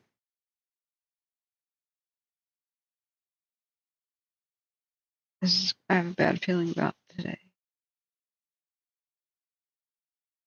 You should have seen the insanity of the mushroom clouds. Oh my God, look at all the dead trees. If you don't get the dead trees off the landscape, see, the first forest fire is not the bad one. As bad as the Dixie and the Keller was, it's not the bad one. Living trees have hundreds, if not thousands, of gallons of water in their trunks. They're alive. They store water. Think of every tree out here as a big water tank. And as they produce, as part of photosynthesis, they make sugar during the day from sunlight. At night, they switch to a different mode and they release vapor and they release oxygen. This is like super dumbed down botany, but it's just essentially true. And so trees don't just suck up water and sit like that. They suck up water every day. So releasing it at night is like urination, on the, what else can you say? But it keeps everything moist and cool, forms clouds that drift over the rest of the United States, these forests. And, of course, shade gives more moisture in the soil. And they're full of water. So the first time that the wildfire comes around, it just burns off the branches and the bushes on the ground, pine needles and the like. Well, give it a couple of years. We learned this from the 1933 Tillamook burn fire. Go read a lot about that if you want to become highly educated. They didn't salvage log fast enough after the 1933 Tillamook burn. The last old growth of Oregon, really, the last big pocket west of Portland, totally out of control. It burned all the way to the ocean. Couldn't be stopped by anything but the ocean and rains in November. It was pretty huge. Inspired the fire scene of Bambi. And it was the first wildfire with real color film footage, really. And people were just blown away. Cameras are harder to get to do proper time lapses on, but they have the 24-hour mode. Rocky Point.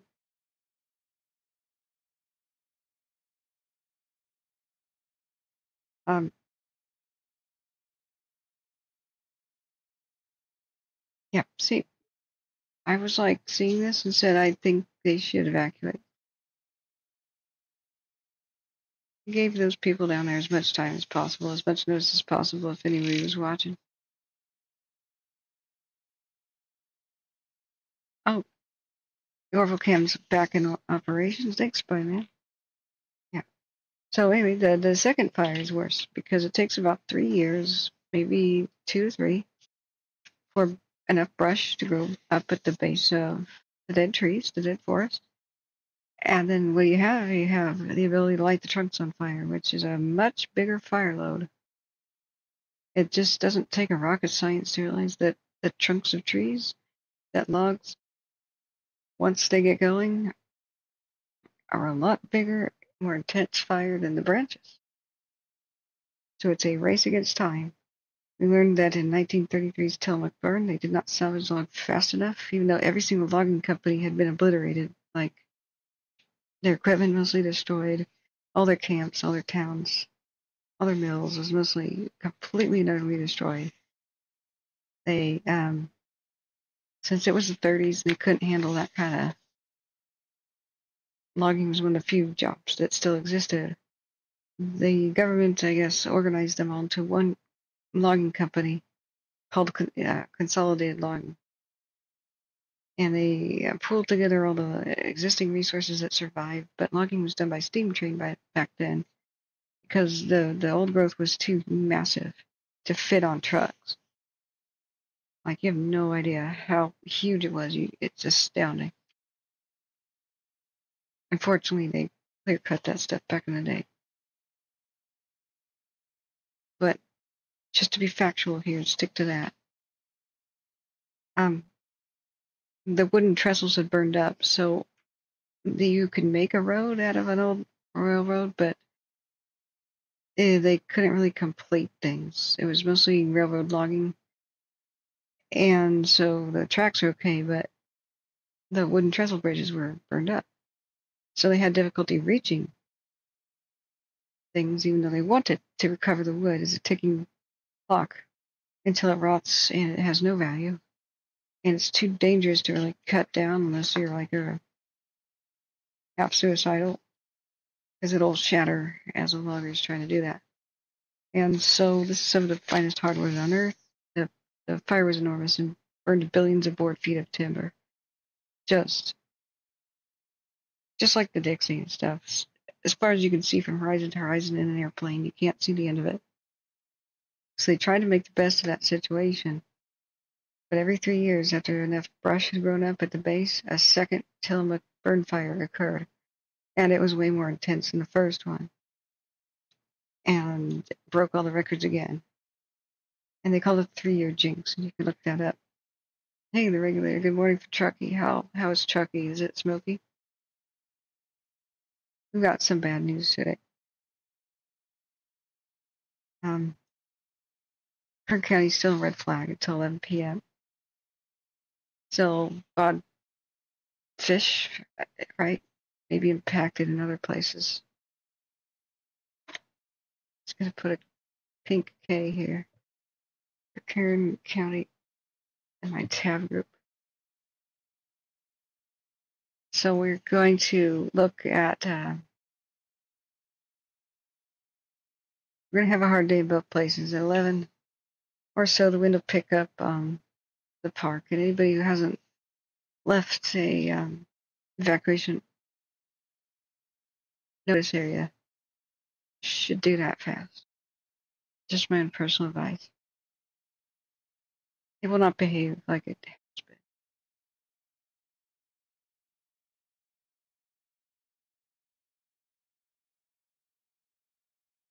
been. And we'll watch the community meeting again.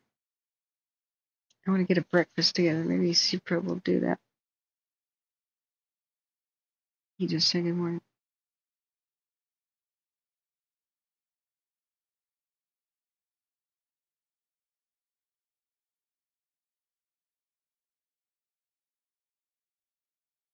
Maybe I'll try to nap. It's pretty brutal. I've been live for 15 hours now.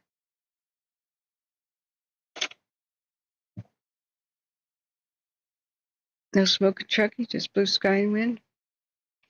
It's gonna be rough today in the park, they say.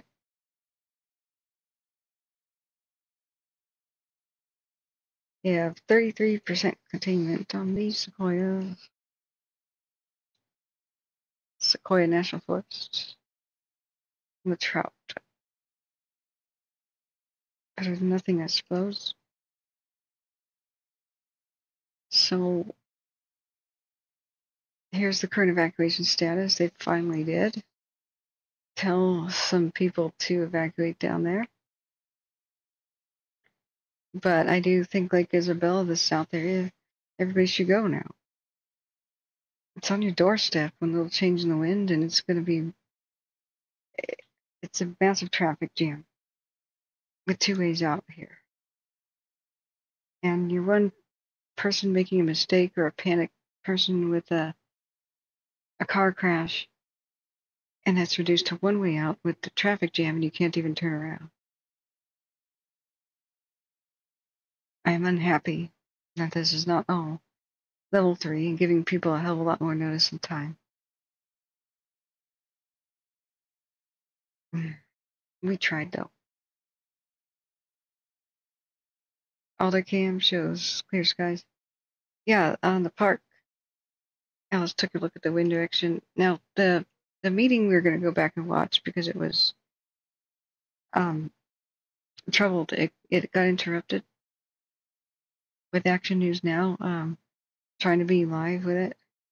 So they had 2 different live streams. They had a vertical video one, annoyingly, on Facebook, but then they had a horizontal video one that fills the screen completely that got interrupted several times. So we'll go back and see if they oh,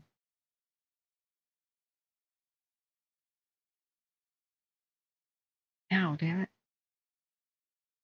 Where's the now button? I don't care about the past.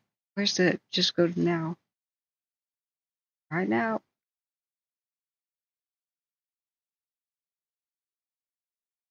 11 p.m. Now. Not the future.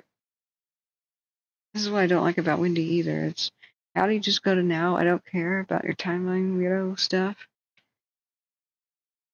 It tries to predict wind in the future. Like that's for Tuesday. Monday, thank you. Now. That's 3 p.m.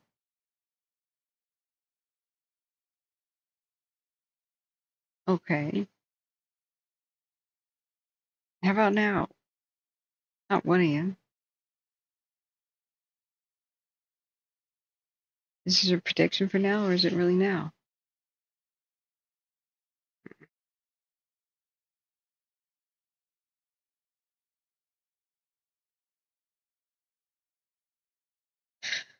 Yeah. Okay. So wind speed.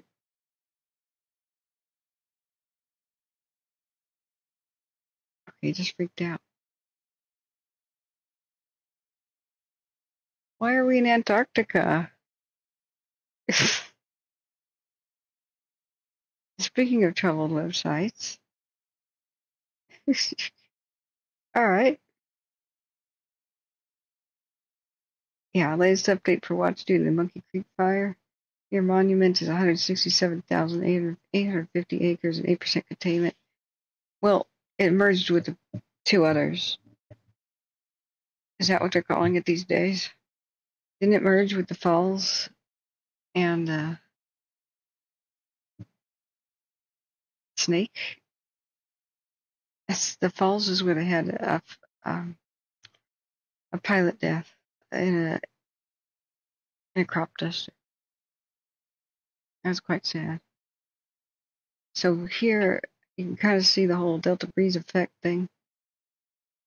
So up there by Chico, supposedly wind speed around the ground is about 7 miles an hour to 8-ish, with gusts similar. So if we zoom up into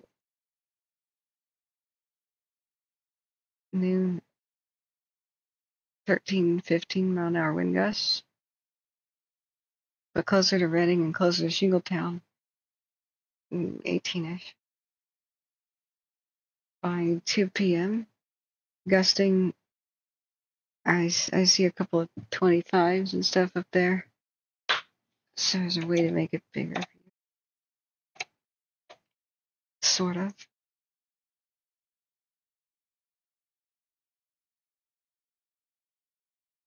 Gusts are the only thing I'm particularly interested in. By 5 p.m., stronger wind.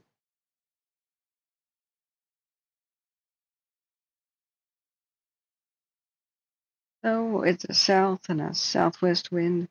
This will test the line over by Butte Meadows really freaking hard. I would still be already packed and ready to go even at Chester if possible, if necessary, you know.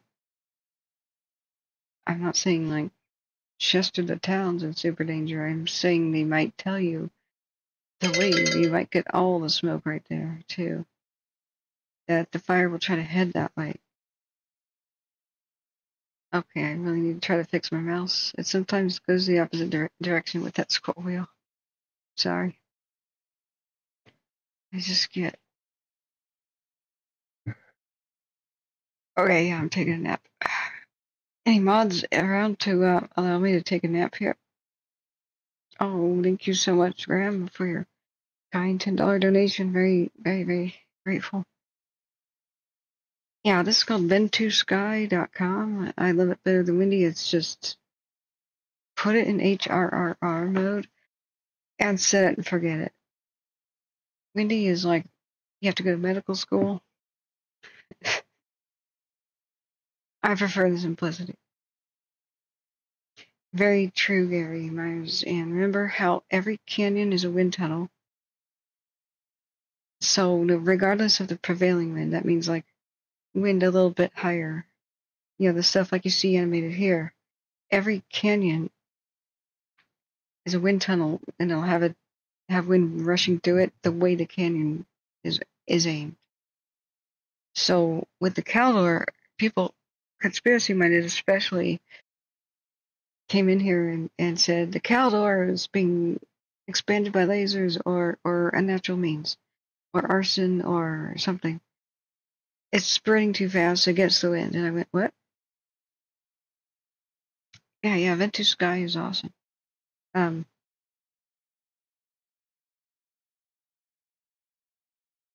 me give a link here. The regulator. That's awesome. Oopsie. Oh, wow. What's that? Oh, it does the forecast too? Dude. Oh. I know how to use this. Totally. Now, somebody suggested it the other night. I'd seen it before, but forecast for minerals. Not bad. I thought it was a wind thing. It has radar and stuff too. Okay. Oh, that's cool.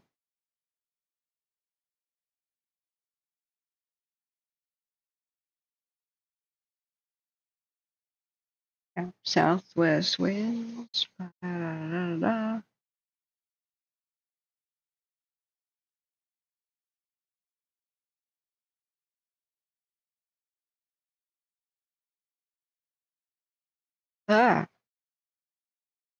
Today at mineral forecast, 15-ish mile an hour wind gusts, 11 for tomorrow. Oh God. Thursday, Friday, and Saturday, 30-ish. Remember, at the peaks and in some of the narrower parts of the canyons, add 10 to whatever it says. And it doesn't matter if it's just in one tiny spot. If the fire's there and tall trees are there, you'll have extreme long-range spotting. So, like I said, the people came in with the Caldor, which was started in the south by a south wind, and it was in a canyon, and it pushed up over it. It started going up and down like a dolphin, over the various canyons by the El Dorado National Forest until it hit Grizzly Flats and erased most of that town, the entire east side of it. A little bit of the west side survived, but barely. A fifth of it, maybe. I just had to run the air conditioner because the amount of heat that this dang computer generates. Okay. Air quality. Yeah. Now, what I'll be disappointed in is if it doesn't have the special weather statements. Those are so different than the regular weather. And I can't even tell you. But yeah, I think I'll get there. I think they have an Android and iPhone app. Let's go to Kern County. Like Isabella. Yeah.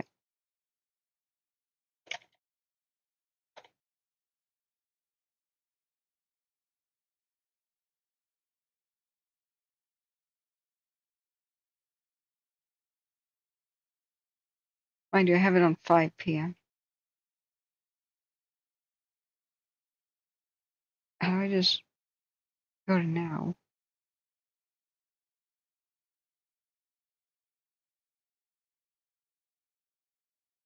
I had it on 5 a.m. What?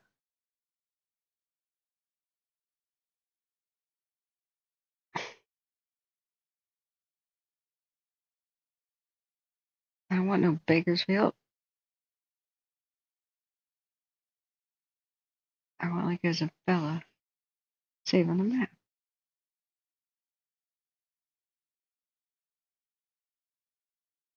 Southwest winds 20 miles an hour. by 11 a.m., all hell's going to break loose. That's in an hour.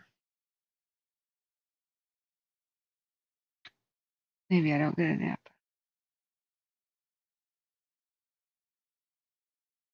Now it needs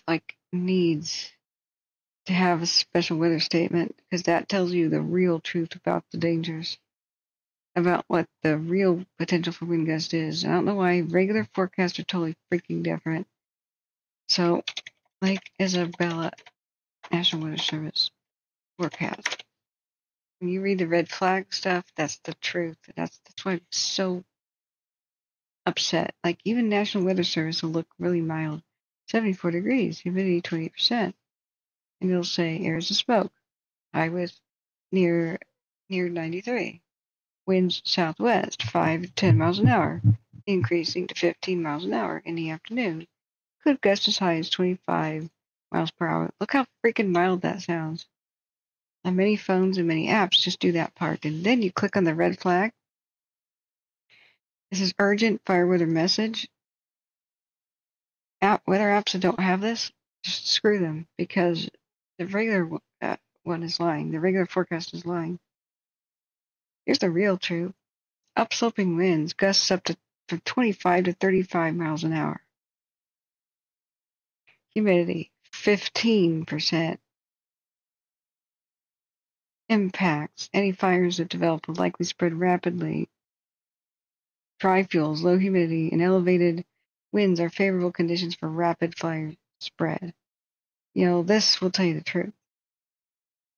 So, what I'm upset about is like in general, even NOAA in our National Weather Service gives you the fake detailed forecast. That's not detailed at all. And you get your fake animations, low, highs, whatever. And you have to click on something special to know the danger and the real truth. What should happen on all these is there's little asterisks and stuff with the special danger just right up there. Put the information right here.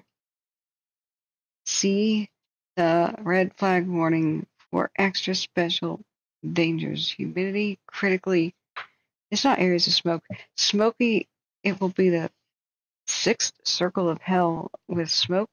Possible fire tornadoes generated. Cumulus clouds will look volcanic. Not mostly sunny. There will be no sun. And there will be a black sky. There will be a high near 93. There will be west-south winds. Never mind that they're 15 miles an hour duration sustained. 35 miles an hour gusts. Critically low 15% humidity. Expect rapid fire spread. Walls of flames could exceed 100 feet tall in forests. That's Catherine's forecast. That's the damn truth. Towns could be severely impacted to erased, as was yesterday, or the day before yesterday. Low-flying aircraft could drop retardant on you out of the sky. Chance of precipitation, low, but if it is, Olympic-sized swimming pools worth of retardant may fall out of the sky.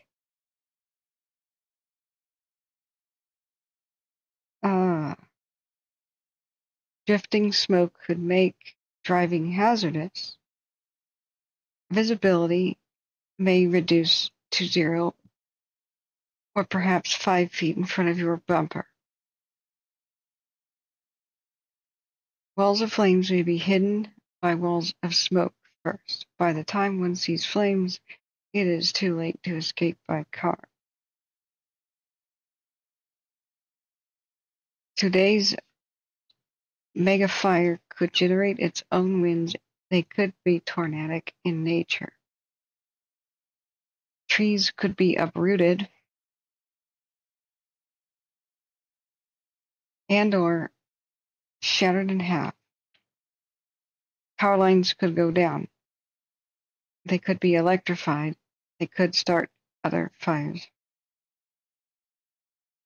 Communication could be entirely cut off due to power outage, cell phone service outage, radio station outage as the fire approaches several towers.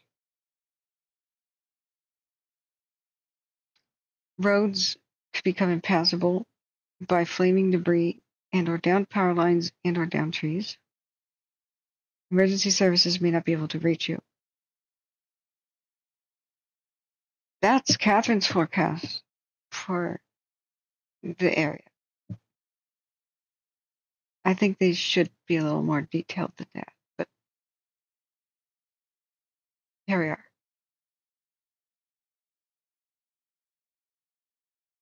Okay, where's Bentu Sky?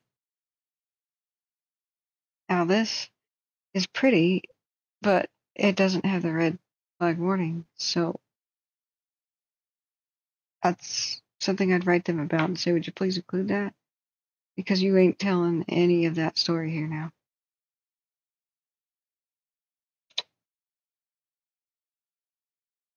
Whatever happened to Durkee? Why are you asking him?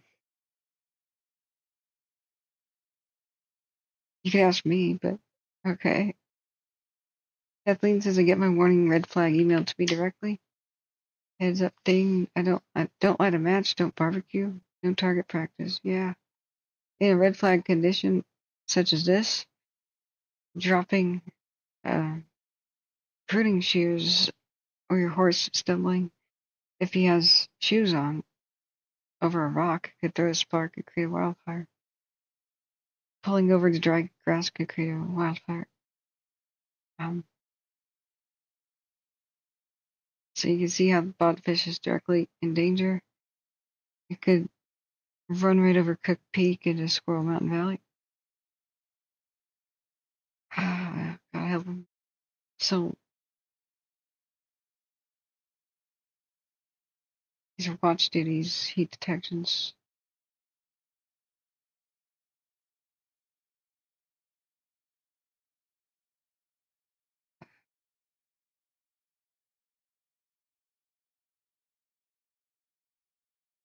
Good afternoon. My name is Daniel Diaz, one of the operations. I'm going to make that bigger. Sorry if that's loud. California Team 11. All right, it's a brand new team, so hopefully they have a lot better communication than the last one. Yesterday's thing was abysmal. That was about the worst. That was about the worst meeting I've ever heard. Okay, so we're now going to watch the Burrell fire update. That was yesterday. It was 13 hours ago as the new team came in. Let's see, what's the timestamp? 3:32. Real fire weather forecast. This is the real fire update for 13 hours ago. I hope they give us another one.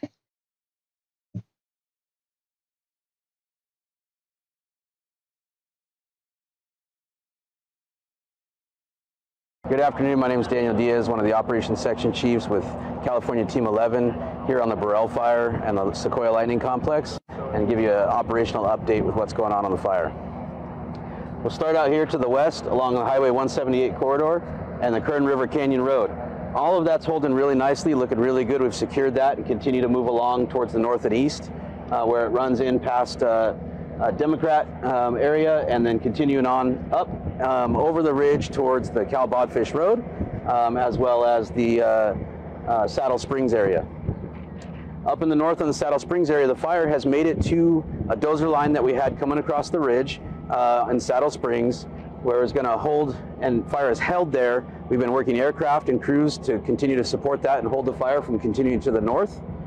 At the same time, we conducted operations to bring it down south to hold the fire along the California Bodfish Road, Caliente Bodfish Road, and then moving out towards Division Delta over here that you see out towards the O2 Road, which is the Saddle Springs Road, We've got crews working direct along the edge to secure that line all the way up to the road to continue to mitigate any further threat of fire moving to the north towards Bodfish. The crews are out there working really hard in coordination with the aircraft to secure everything on the north end and do the best we can to support and defend the Bodfish community to make sure that we don't have any fire coming into Bodfish. On the far eastern side, we've got crews engaged on the east side to continue to mitigate any further threat of fire moving to the north towards Bodfish. The crews are out there working really hard in coordination with the aircraft to secure everything on the north end and do the best we can to support and defend the Bodfish community to make sure that we don't have any fire coming into Bodfish. On the far eastern side, we've got crews engaged on the east side to prevent any further fire spread to the east. Again, we're working hard to hold the fire on the O2 road, the Saddle Springs road that comes down into Paiute Ridge. We've worked all the way down across the southeast corner through here, what you see Division H. They're continuing to work to hold the fire from continuing to the south and east. We've got crews, engines, and aircraft engaged in the firefight to hold the fire there. Coming around to the south into the Walker Basin. The crews have worked really hard through the last night and today, the multiple shifts previously, to hold the fire where it is north of Walker Basin to prevent any further fire spread into the community there. We did have a little fire that spread down to the south in this finger that you see, and we've got bulldozer line completely surrounding that at this point to secure that from continuing to further down towards Walker Basin. As we continue up into the west, up towards the Breckenridge area, up in Breckenridge Mountain, the crews are working really hard to secure that from any further spread. Up around Breckenridge Peak, where the repeater system is and the communications site, we've got a lot of work going on to secure those and maintain the integrity of that site. And that's been continuing to work. The fire has come through there with limited impact to the actual infrastructure. Coming further up to the west, out towards the point where we started here, crews continue to secure the line along the edge and construct direct hand line and bulldozer line to keep any fire from continuing down further to the south. Overall, things are looking really good. Still a lot of heat in this fire. The fire still continues to move. We continue to get more and more resources in every day and put them in the right positions to do the best thing for the incident that we can. Okay. I really hate rushed stuff. For one, if you want the audience to panic, just keep going that fast. I was taught in my directing actors class and like how to do videos and how to do narration, how to direct people to do narration. I'm not a good narrator, obviously. But anyway, you never speak that fast, like ever. Because every time somebody listens to what you have to say, they have to take a microsecond to absorb it and think about it and then store it in their memory. They are in that process and you're still speaking, then they end that process and you're in the middle of what you have to say. So they can't really keep up. If they try, then they have a lot less absorption ability. So the faster you speak, the less people can understand you and truly store it permanently in memory. It's the equivalent of like writing stuff down super fast and then not being able to read your own handwriting. So the regulator says thanks for the coverage. Red Bull Zero at $2 or $6 at Safeway. Oh God, thanks. I hate Red Bull though. They taste like gummy worms. But I'll find something similar. Yeah, I'm just saying you can't. I was just tickled by that. I can like show you the Durkee and explain the Durkee, but like, of course you can have conversations with other people, but I don't boycott Oregon now. I'm just saying it's an option. I'll be happy to go look at it for you. The next thing that you should know about fast talk narration and, well, gibbering is you can do that really quick, but real briefly, and then somebody can absorb it, you know. But you need to have pauses after what you say, so people can absorb it best they can, if you're forced to. But the third thing is the audience usually breathes at the rate of the speaker. So the audience will start subconsciously hyperventilating. So that was about 3 minutes and 20 seconds of starting to hyperventilate for me. It will vary from person to person how often people do that, but they're the most masterful storytellers, like Mr. Ballin on YouTube. He uses that technique. He does slow storytelling at the beginning, and he starts increasing his rate of speech, and he starts the audience hyperventilating. He does scary, spooky stories. And he even cuts in between, like, his own sentences to erase his inhale, breath, pause, to even increase that effect and make people super afraid of the tales he's telling. It's a masterful technique. So don't do that when you're trying to soothe the audience. It doesn't really make your video shorter. You don't have to pause very long. If the public's supposed to absorb anything you freaking say and be calm, nice and easy, adding some pauses, we'll just add maybe 20 seconds to what he did. But we'd be calmer and understand what the hell he just said. I didn't really. Then again, he didn't really say anything useful. We're going to try to protect the tower. We're going to try to protect that. We're going to try to protect that. We're going to try to protect that. Well, we assume so, but how? I mean,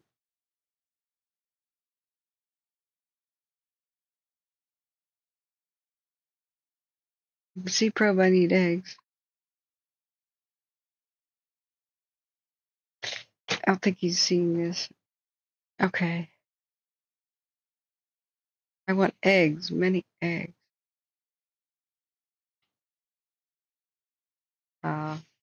Peddlings is when I moved down to California. My neighbor warned me, weather reports are not what's really factual. Temperatures are lower to encourage the tourism. The higher the temperature and windy, the report less people come. Well, that does sound like something people would say. I think that people forget how much microclimate things really are. That most temperature gauges are in cities, and cities artificially heat up themselves, mostly because of glass buildings. It's really stupid to have glass towers. It's just a giant magnifying glass that heats up your city and magnifies and reflects the sunlight. In the past, they were a bit more practical with the kind of buildings they made in cities when they didn't have air conditioning. They had awesome airflow and ventilation and constant ceiling fans and those little casement windows above doors, constantly let heat out from one room to another. And they had awnings. Awnings are like the forgotten way to absolutely reduce fossil fuel usage, reduce your power bill. An awning is like a little canopy over a window to block the sunlight from directly hitting the glass, because glass magnifies sunlight and heat. Like a greenhouse. So you have an awning on the outside to shade the window, and you have curtains on the inside for insulation. People don't realize that most of our power usage is to heat and cool buildings. It's not our cars, it's not our lights. Lights are usually at the most 28% of your power usage, and that's pressing it. They're usually more like 18%. So getting your new light bulbs, everybody gets disappointed and thinks they're a scam, because it says you can save 78% on your energy bill, right? No, you're saving 78% of your 18% of your energy bill. So there's that. Yeah, speech 101. But if you take your big old red thermometer around and just walk it to different places, it rises and it lowers. Raises and lowers. Are you in the shade? Are you by a creek? Because there's a phenomenon called evaporative cooling. Wherever water is evaporating, it's cooler.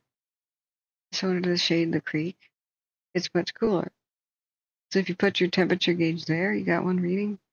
If you put it at the treetop, you have a totally different reading, just above it, but it's still kind of cool because of evaporative cooling.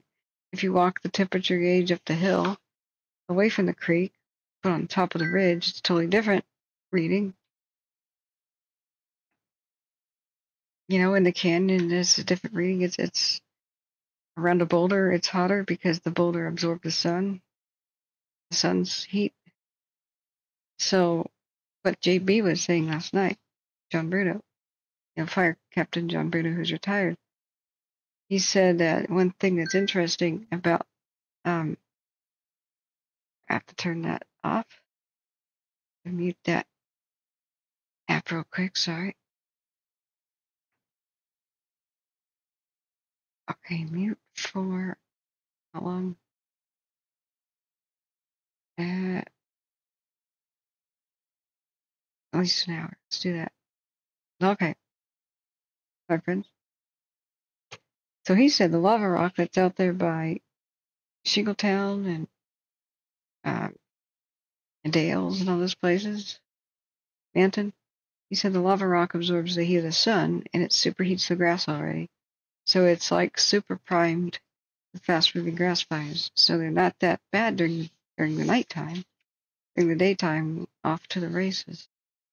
Oh, right. So I have to remind people that wherever you hit the thing, like the button for like temperature and stuff, this is a fake thing. And whenever you hit the button for wind speed, this is all fake too.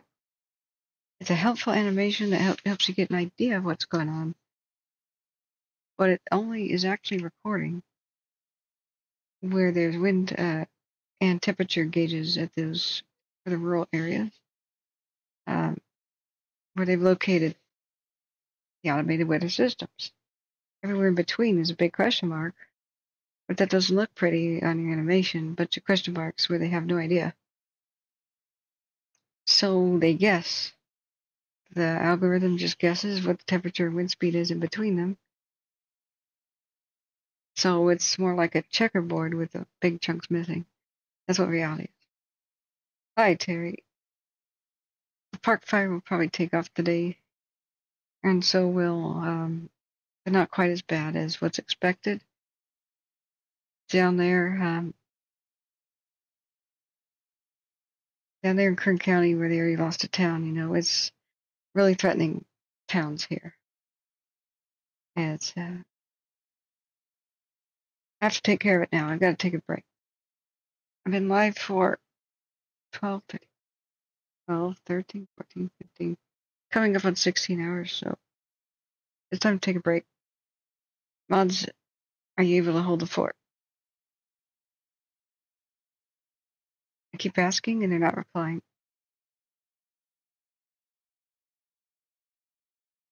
But last night was great. Terry, I made a standalone video about last night, and I'm going to put on what we missed for the, this I got to put in the Kern County basket. I'm going to put on the update that we missed. It was Action News Now.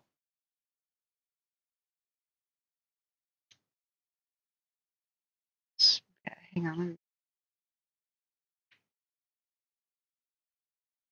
I'll distort the window 1 second.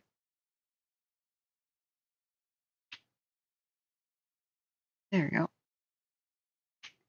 Running out of tabs again to track all the fires. This is the morning operational update, and at least part of it is important. So this is the one for the park fire. And we were watching a different version. It was a horizontal video, but it got interrupted during live. So they had a lot of warnings that the park will be a lot worse than yesterday or the day before. But they did use yesterday and the day before and last night was great for trying to pre-burn off a lot of the duff and the pine needles by 132.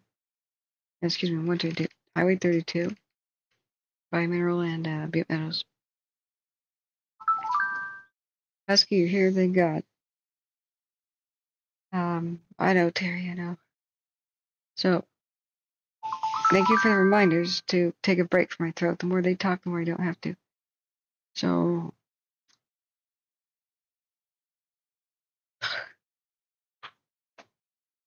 the radio quit again. I have to refresh. I didn't notice. It says an error has occurred connecting to CAL FIRE, Chico, and U.S. Forest Service. Okay. We'll turn it on in a minute. We need to capture what we missed with the Park Fire morning briefing. It's real tough because with down by Lake Isabella, according to Watch Duty, it really might hit structures today. They're going to try to save, history and a ghost town and towns by South Lake Isabella down there, but boy. So, thank you, Husky. Okay, on the Burrell, tankers are currently dropping retardant on the northeast side of the fire, west of Burton Mill.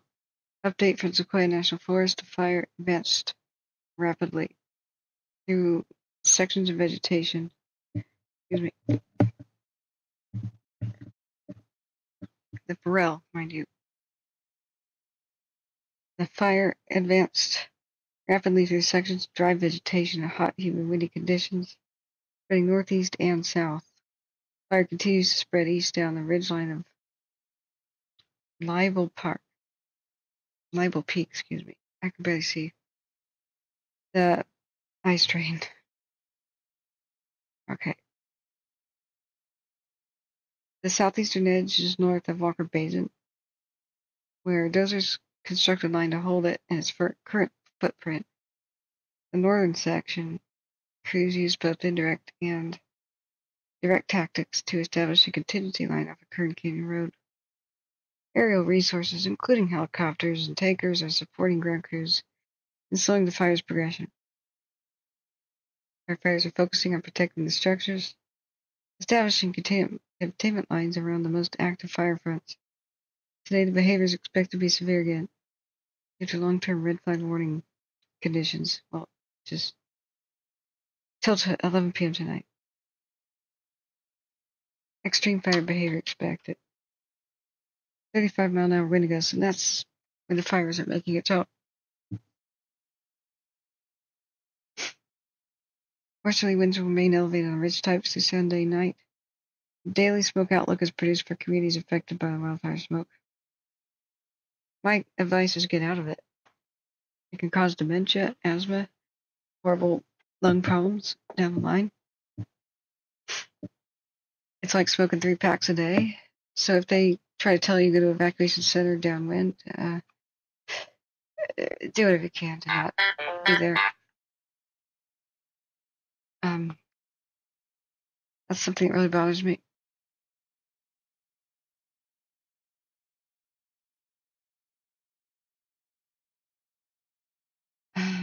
If C-Probe's gonna cook for me, I'll take him up on that offer. And then try to nap. Yeah, Terry, not good. And just trust me, the ridge lines and where fire's kind of making its own weather, just add 10 at least. At least. Okay, so let's replay parts of this real quick. This is what we missed out of the park fire. Some heat down near the origin, down near Big Chico Creek that keeps flaring up, causing issues, so we need to make sure we get that mitigated.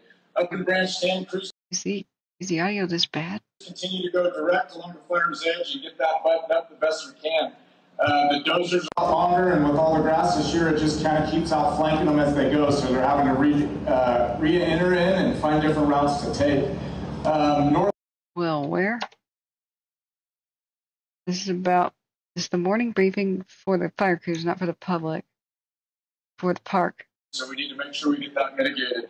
Up in branch 10, crews continue to go direct along the fire's edge and get that buttoned up the best we can. The doe's a lot longer, and with all the grasses. Oh, it's a huge cut to fix their audio. Okay. Okay. So he's talking about branch 10, and he got cut off, which is like Mineral and Butte Meadows. Now I think he's talking about Tehema with the grass and stuff, but it really slowly worked its way towards toward Dale. So that was a blessing, give them tons of time to work. This year it just kind of keeps outflanking them as they go, so they're having to re-enter in and find different routes to take. North of Highway 36, we had a spot fire up there in branch 12 yesterday, went about 100 acres. So crews are in there right now. We worked the water dropping helicopters all night on that, and then crews are in with the hand crews and dozers to cut that out, and they're hoping that will be buttoned up by shift change this morning.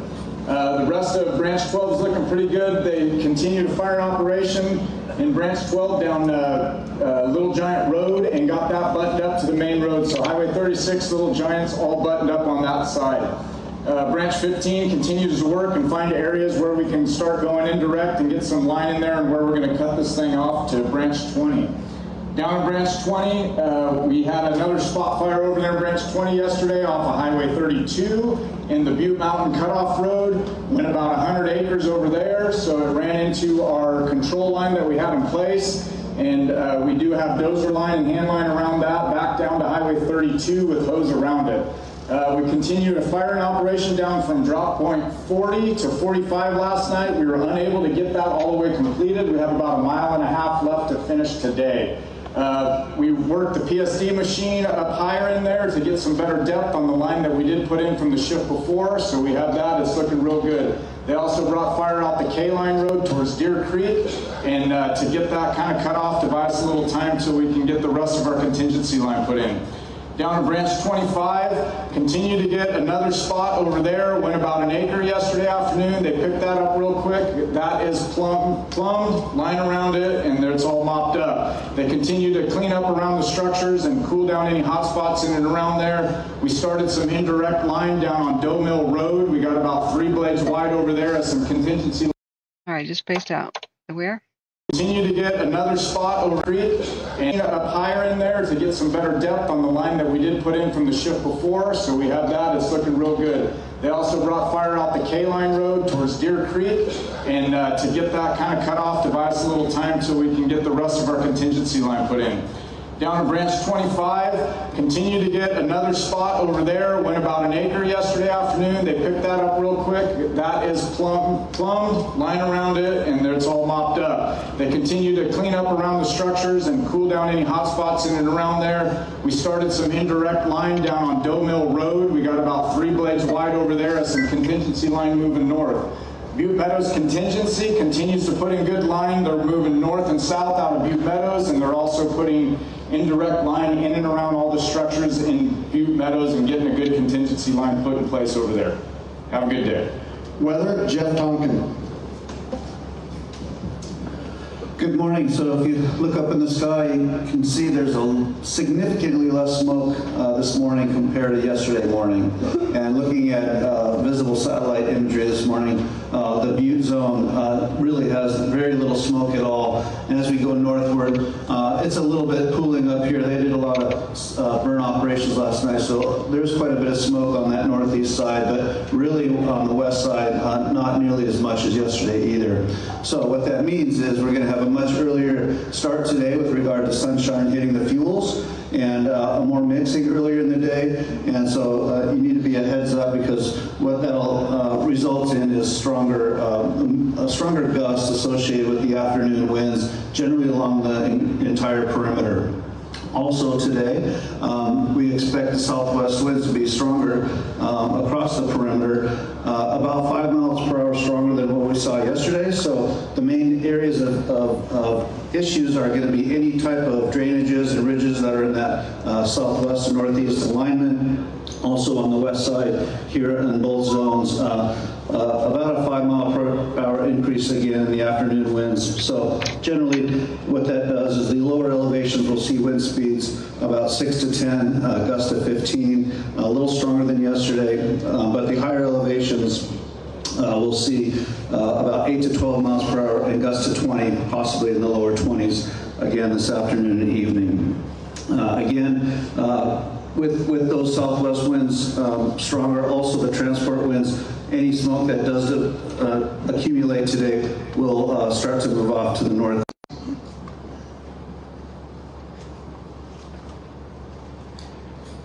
So this is a fuel-driven fire, so I'm going to take some time to talk about fuels this morning. On the west side of the fire, on branch 5, branch 10, and portions of branch 12, there's abundance of grass. The grass crop in there hasn't been seen for years. There's lava rock all over the place. The lava rock makes it slow progress for us to get in there, cut line. Moving over the top in branch 12, branch 15, and branch 20, we're getting into more of a brush and timber component. Inside of that timber, there's a ton of dented down, big piles of logging slash, just a high fuel loading there to help the fire create significant growth. Down into branch 25, we then transition from the timber to the brush and get back into that grass and that abundance grass crop. 2 days ago, people on the fire saw everything subdued from the smoke capping out fire behavior. However, you are not going to see that today. We heard the IMC is a longer burn window out there. Things are going to start getting going earlier, probably around 11 o'clock. You're going to start seeing the fire stand up, and it's going to start challenging us. There's a lot of open flame out there that you're going to start getting that continuous spotting. You're going to get plume development. Inside of your IAP, you have two.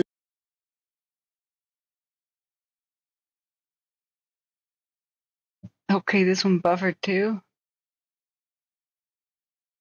Okay, I guess I just thought the other feed that Action News now had issues, but this one does too.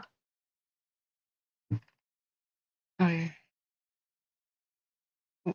Well, that happens when you're trying to record live, and what sucks is like if you are live, like typically, like when I was driving to Mount St. Helens, I went in and out of cell phone range from this canyon to the next and this turn to the next. So I thought that at the end of the trip, YouTube would be recording what I'm doing, and even though live had gaps, it would still record what I was freaking doing, and I would upload the full finished video at the end, and it doesn't. If you can't be live, it just makes a blank spot on your freaking video. Okay, I understand that that would be the one that's on the internet when it was recorded live, but don't stop recording on my phone. So it looks like we have an incomplete. They have a pro news crew though, supposedly, so they shouldn't have had that problem on their actual actionnewsnow.com. Who's the other crew if we have to go to it? Oh, a local firefighter lost his own home in a park fire. We have to realize a lot of them want to leave their job. They want to walk off and go protect their own home. And they don't. They largely don't. Newsom is coming to visit. Throw enough eggs at him so he goes away. That's all I have to say. Let's see here. There are so many homeless people right now, still homeless from the Paradise Fire, and he just authorized the bulldozing of where they managed to make an encampment. That was the announcement he made the day the park fire broke out. Not, oh, we're going to get you federal help and declare an emergency. It was that announcement. Oh boy. Looking for, jeez, I want to show devastation. I was hoping they'd have the full complete video here.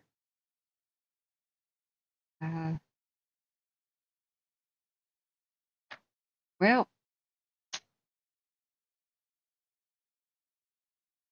headlines like what's left of class. When is when are they actually going to get a true devastation map so that people don't have to find out through the news? That's really slow. All videos.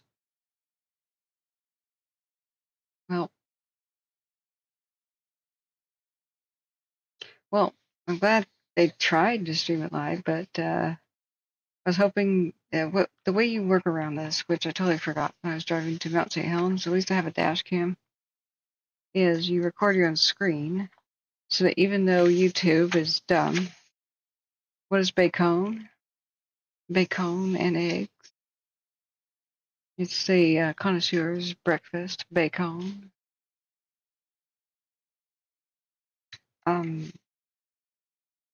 What you can do is record your own screen as you're live streaming, and then upload the gaps at the end. You'll at least be recording high resolution because YouTube app is so dumb. I didn't realize this, but when I was live streaming the Columbia River Gorge, when it was, and what was this by the way? Eagle Peak, Nevada. When I was live streaming the Columbia River Gorge when we went to icy waterfalls and it was snowing there, I parked the car and I was near one of the best vistas, and there was snow there, iced over waterfalls. The sun was setting and it made it pink. And I leaned out the window and I said, "This is one of the most beautiful things I've ever seen in my life. I'm glad to bring it to you live." And other people went, "Huh." And I'm like, "What do you mean, huh? This is the most beautiful thing I've ever seen in my life. Are you not impressed with the Columbia River Gorge Vista House in the background and it's pink and there's frozen waterfalls and majestic vista? What?" And people started kind of leaving and drifting away. I didn't realize it was so pixelated it looked like a bunch of pink postage stamps and black trees. So the heartbreak was I was filming in 4K basically, but YouTube doesn't save the 4K version that you have so that you can upload it later. It just saves what you're uploading. And I was in a dead spot. So it's really frustrating. When I first approach, it's like in 4K. I was on 5G and it looks perfect, but then we rolled forward like 3 feet too far because there was a tree in my way. All of a sudden it was like 640p. I had no idea. It was just looking perfect on my phone. So I learned the hard way. You've got to screen record your own phone while live streaming, but then drains your battery like that. These apps really suck for no reason. Oh, you were thinking seafood? Sorry, I'm trying to be so fancy. I need to get a breakfast. Fellow Carmen says we're talking breakfast. I made some GF Mickey Mouse pancakes. Oh, that's cute. Try to catch up on the news here. Well, hold on to your butts. In Kirk County, it's going to be a rough ride. They're trying to protect structures at Bodfish and adjacent, but we may lose a lot. I'm very concerned for the ghost town down there, the big tourist ghost town. In history, well, everything. I mean, they already lost Havila, so the night went really well and smooth. The fire just crept its way towards Dales, which was evacuated after 10. I made a roundup video of what happened during the night. We just tried to catch up with their morning briefing, but Action News Now had both of their uploads interrupted by, sorry, that flashes, I did not realize, sorry. They had both of their uploads to Facebook and their own station interrupted by something. So we got an incomplete update from the morning operational update there. But by 11 in the morning, which is any minute now, high winds are supposed to happen. It will test right here especially. Here at Butte Meadows So I've got the battle maps, and so that you can listen, we're about to put on the radio. I'm going to go on my breakfast break. I've been live for 15 hours. Hopefully mods will take over for me, and I gotta get some sleep.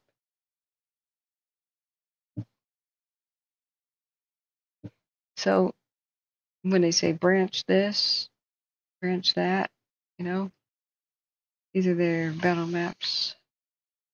So that's the branch 10 map. Let's go to the briefing. I got your maps. Let's see. Public Information Officer map. We need pre-ops briefing map. That's the same. It's crashing. Foxit reader has crashed. Oh, it recovered. Did it recover? No, it's crashing. This is one big file. That's a huge map. Whoa. I can't handle the truth. Please zoom. Okay. So branch 12, okay, is up by Manton. Tango, Lima, November, up by Manton and Paynes Creek and such, okay? When they're on the radio and they go, branch 10, you know, division this and that. And down here is Butte Meadows, division Bravo Papa, Bravo November here, Bravo this and this and that. Hope this gives you an idea of when they're talking about Butte Meadows.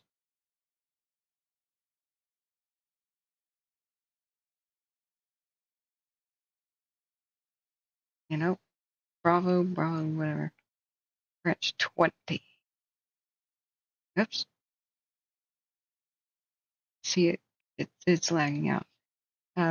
This was not designed for PDF maps. This free PDF reader. So you can see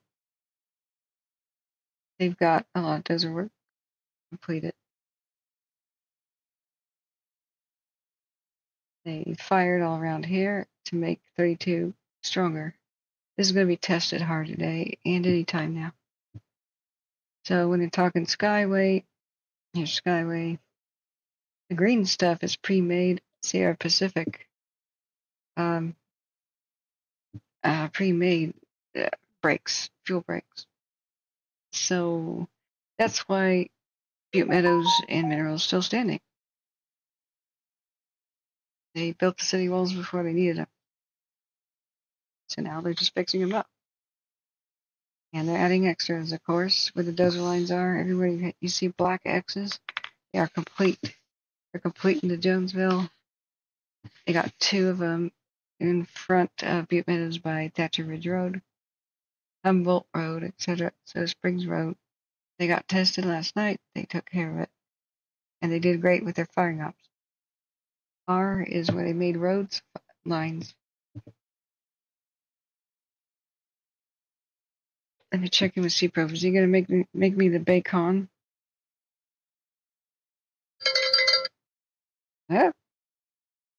Oh, thank you.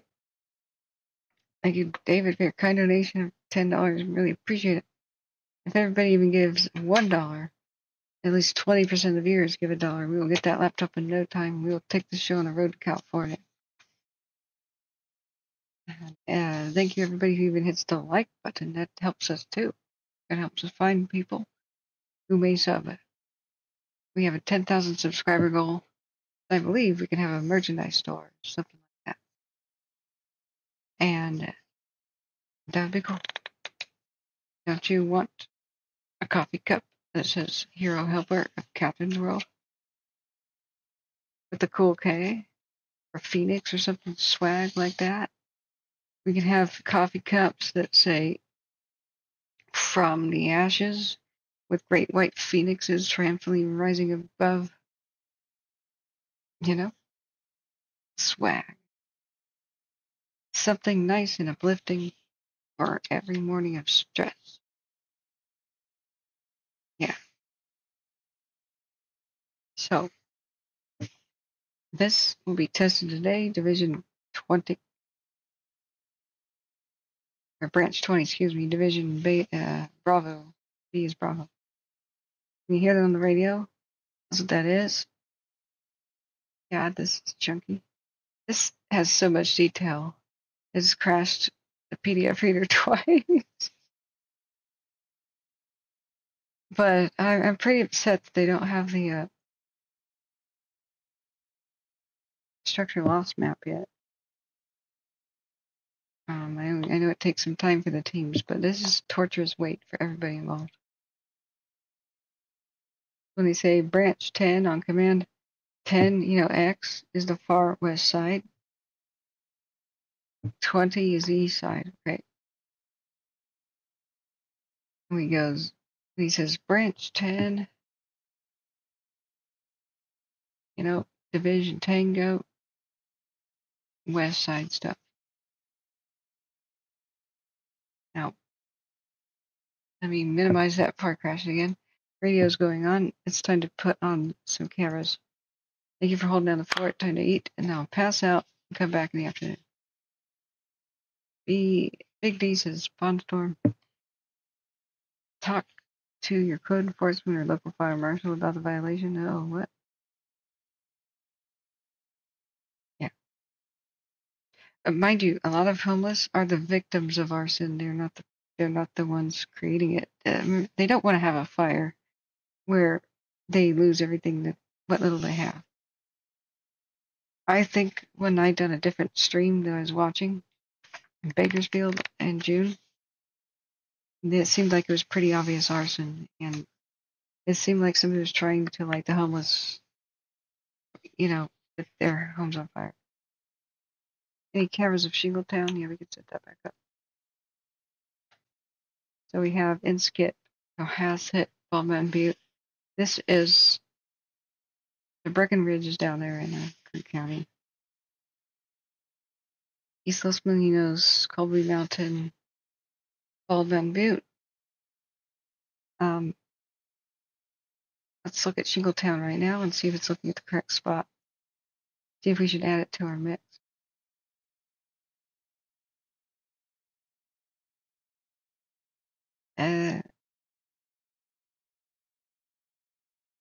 This is our 12-hour. But since the smoke has been going there so much, I'm not sure how valuable this one will be compared to the others we have.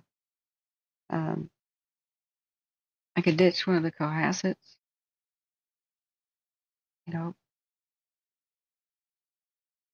RJ says you can get in touch with CAL FIRE to advise you during the visit and point out your neighbor.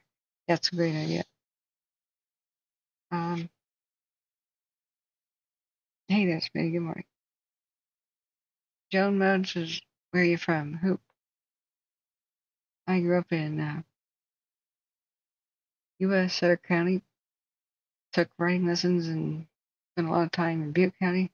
We had a cabin on the shores of Lake Elsinore in Plumas County. But as a kid, I moved to Oregon and went back and forth between my parents who divorced. So I'm in Portland now, but I visit a lot. And that's how I know so much about what fire does in the area. I've seen it all, man. We've been to Vietnam now. We've seen it all. So that's our current view of Shingletown. So,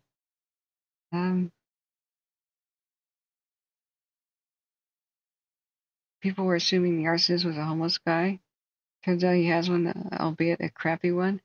Yeah, please don't curse until after 10 p.m. We want to keep it family friendly as possible. But I've interviewed the homeless that they get targeted a lot, just like serial killers target prostitutes and the homeless and the drifters and people that they think won't be missed. They are attacked by psychopaths and the like a lot And it's quite terrifying for them. And sometimes property owners and landowners and city folk that just want them gone when cities don't and police don't do anything, you know. It's a terrible situation. So I don't think we have a Kern County radio to listen to. We've been out. Big Al searched last night for one. Since it's completely smoked in, I don't think we should put in Jingletown. I think it's more important to keep one in Kern County in the top there. So let me turn on Butte County Cal Fire and Chico Fire again.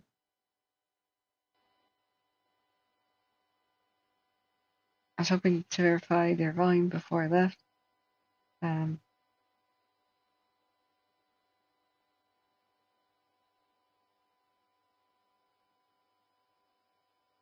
Okay.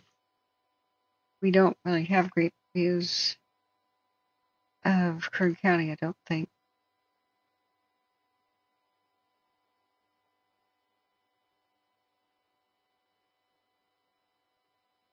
Breckenridge Peak is about it. The others are really smoked. So I'm going to say out to breakfast.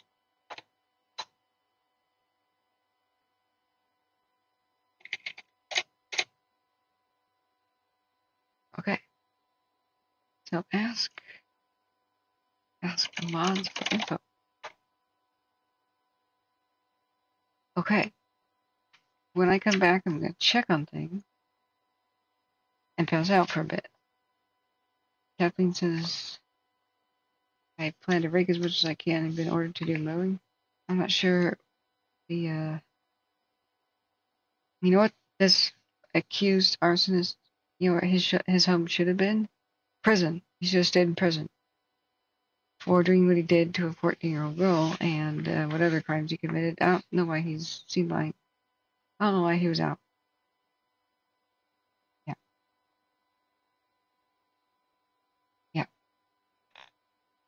So, yeah, today, Husky, the fire's going to be way active, much more than the last 2 days. Dragon's cranky is waking up. I don't have any bacon. So, yeah. Wait, the firefighters booed him for not providing food online? Wait, did I miss something? Orville, Butte Zone, Helco. On command 2. Bring the volume. Orville. Volume a tiny bit. Yeah, I'd like to request an air attack up over the Butte zone of the park incident. There are going to be 2 air attacks today, guys. Tehema and Butte area. Okay, 1050. That might get confusing. Thank you, Terry. Thank you for expressing love from England. Come back and see us. Orville, Tehema, Helco, aircraft request. Tehema, Helco, Orville.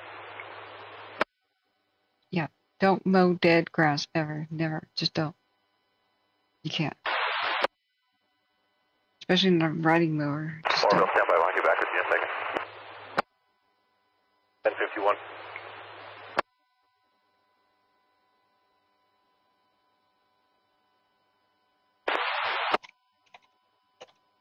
Traffic for 9411, Charlie on command.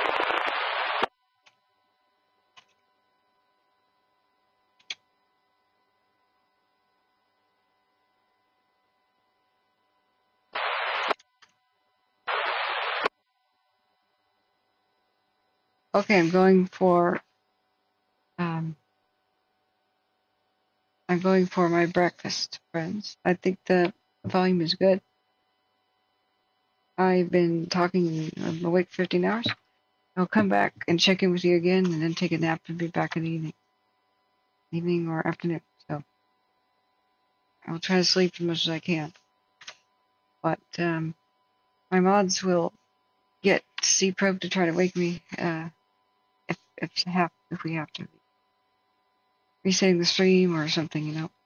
But the thing is, I've got to rest. So at least for a bit. So first I'll go eat. I'll come back, check on you guys, see what kind of cameras we need, and then I'll try to get some rest in. Thank you much for holding down the fort. Today is just beginning. It's going to be a hard one. But we'll get to it together, guys. Rebel up, Hell Base, got you loud and clear.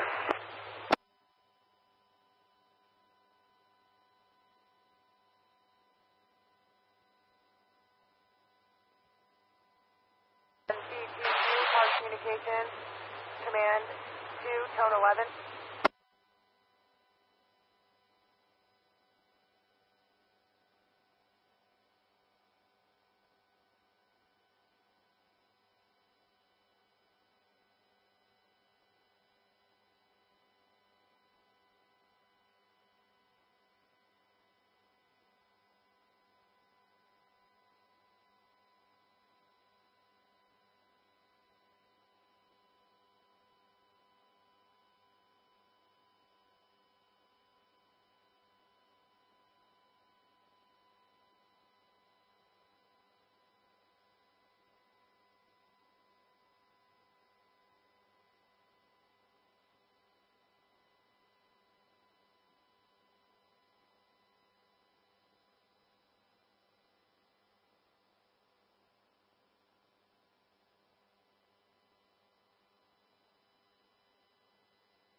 Morrow, Tehema, Helco, aircraft request. Tehema, Helco, Morrow. Yeah, requesting a 1 Charlie unit and 2 lats to the Tehema zone.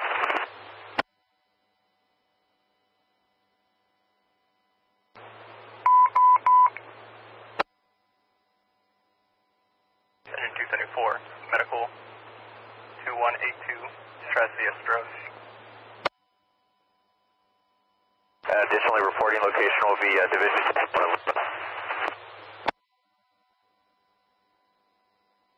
Firm Division Tango, or would you like to utilize Pond IP?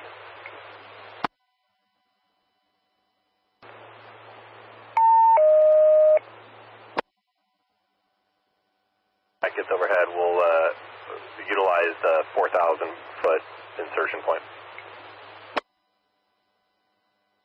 74, Company 71, Umedics, Medical, Ill-Mel, 2182, Tresbius Road, between the dead end and Wilbur Road, 1056.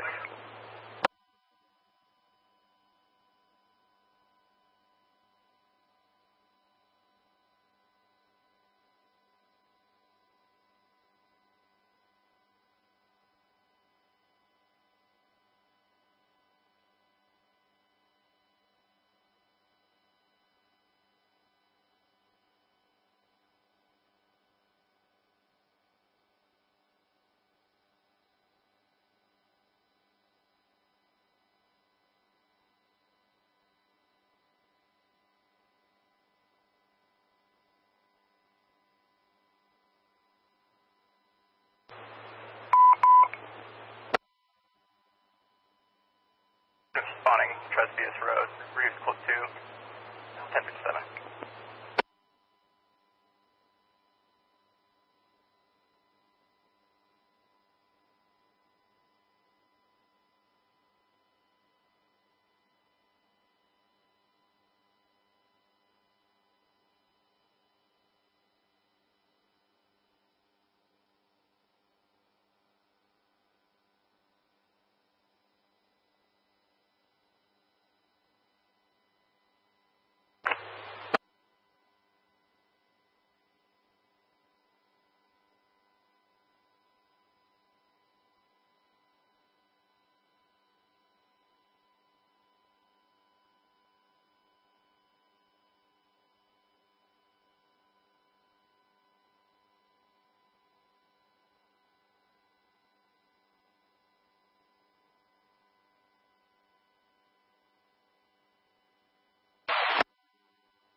Branch 12, Rems 136, command.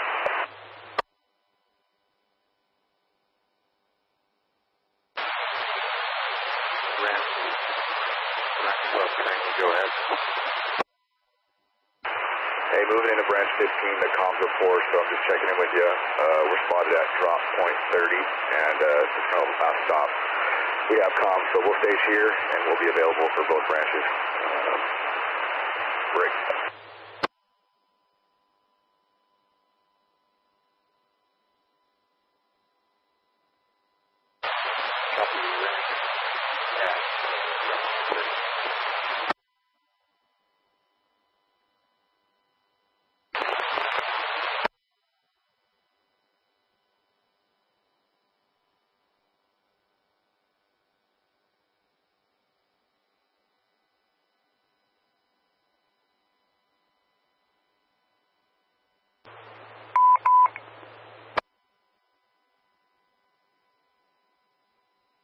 Orbital with 1100 hour indices, grass, IC6, spread component 28, dispatch level medium, brush IC 11, BI 118, dispatch level high, timber IC 17, BI 146, dispatch level high, 1102.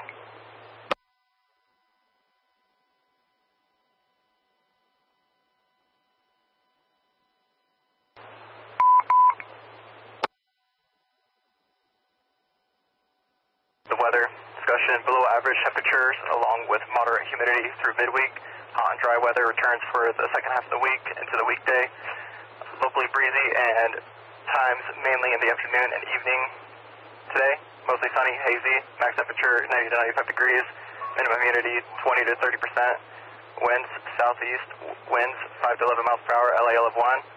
Tonight, mostly clear, minimum temperature 60 to 65 degrees, max humidity 70 to 80%, winds south winds up to 8 miles per hour, LAL of 1. Tomorrow, sunny, maximum temperature of 90 to 95 degrees, minimum humidity 20 to 30%. Winds, variable winds less than 5 miles per hour becoming south up to 7 miles per hour in the afternoon. LAL of 1. End of weather, 1103. KBZ 21.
Branch 20 or branch 23, give it.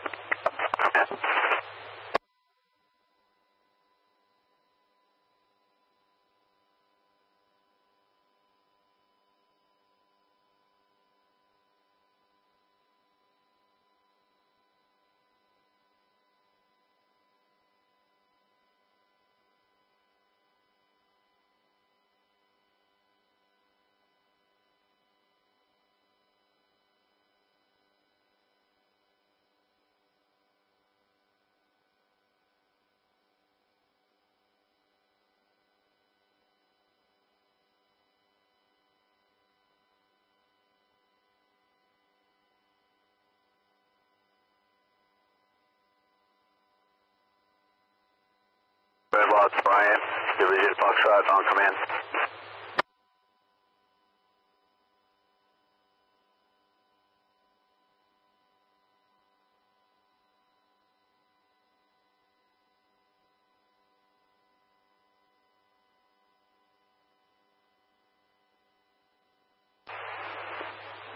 Branch 25 trainee, branch 25 command.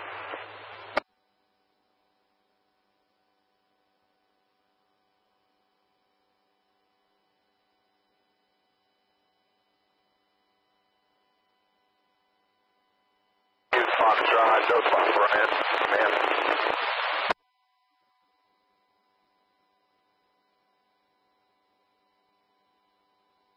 Helco Orville.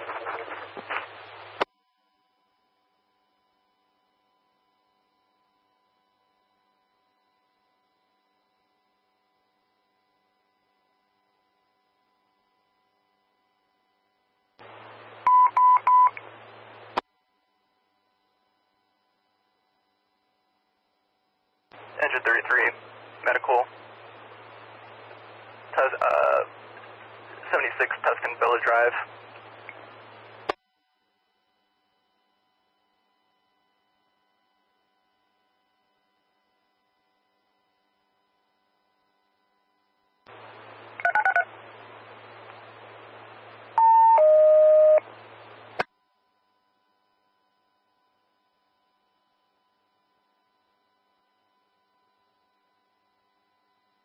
Tehema Zone, Helco, Oroville. 76 Tuscan Village Drive, apartment number 139, between Grand Avenue and the dead end, 1107.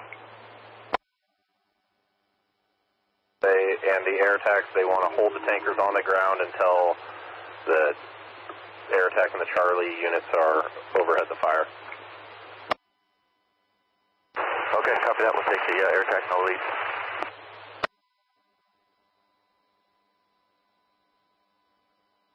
Wait.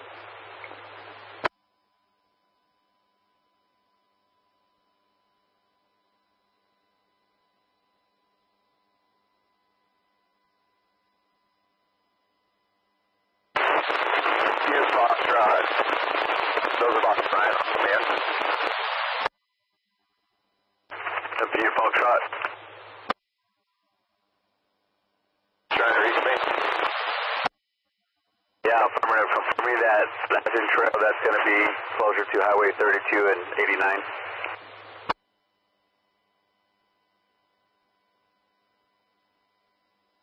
You're broken, repeat. Confirming that Latin Trail entrance is going to be closer to Highway 32 and 89. Yeah, before you go over that last creek, before you hit 3689, you're going to make a left there. I copy. Okay. I'm going to try to get additional dozers up here. Once you get to your location, let me know what you need.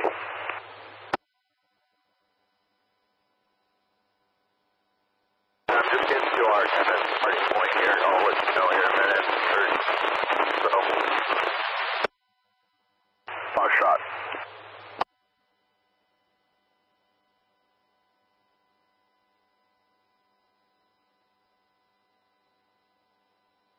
Equipment boss, Tom Gardner, Branch 25, command.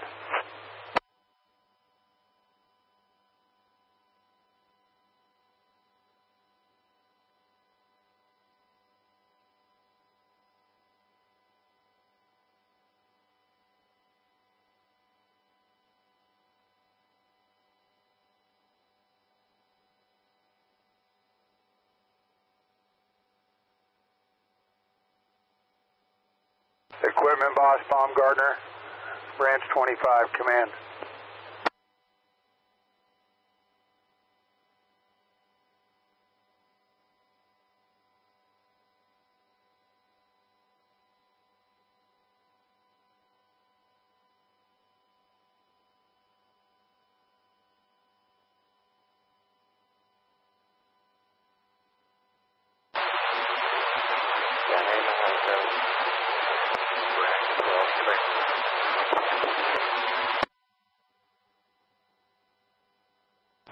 Engine 274 orbital.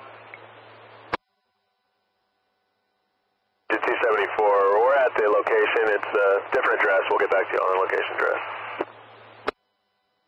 1110.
Tehema Helco, Branch 12 trainee, on command 11.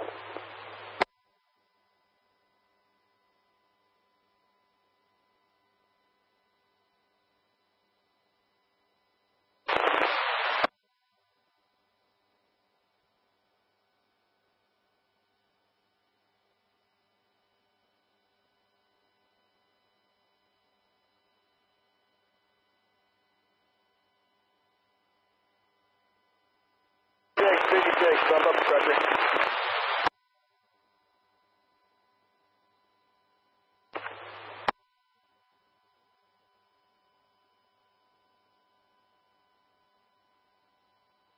Park Communications, 9th Division, Butte Kilo.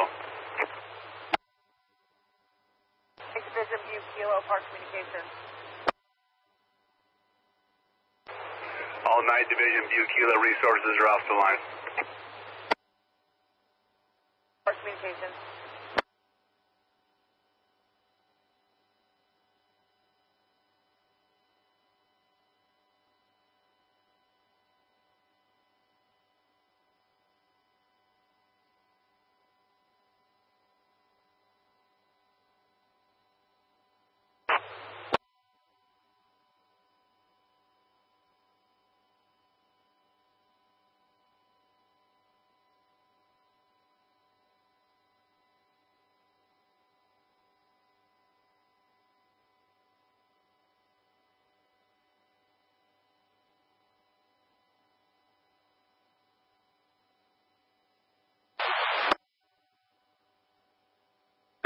Tehema, Lima, Branch 12 on command. This is Tehema, Lima, go ahead.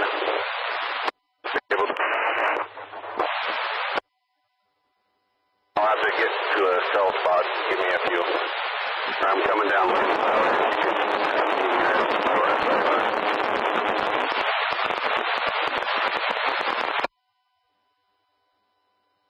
2456, follow traffic.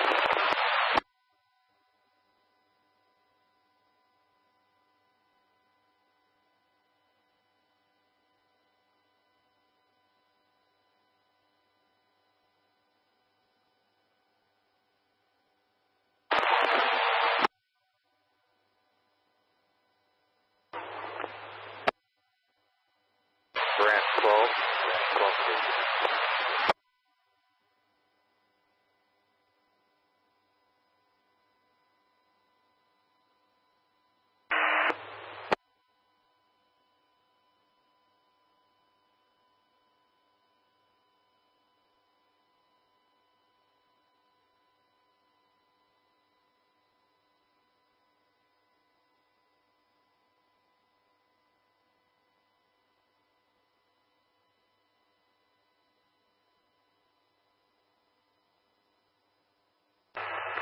Orville, Butte on Helco on command 2.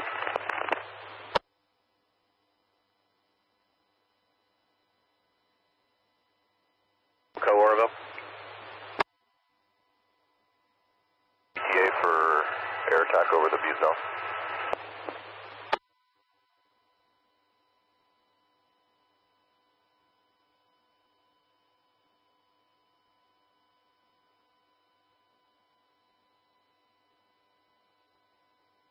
ETA of 1128, 1128.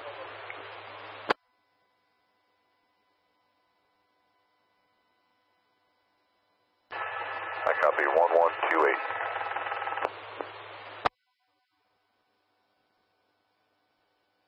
$11.16.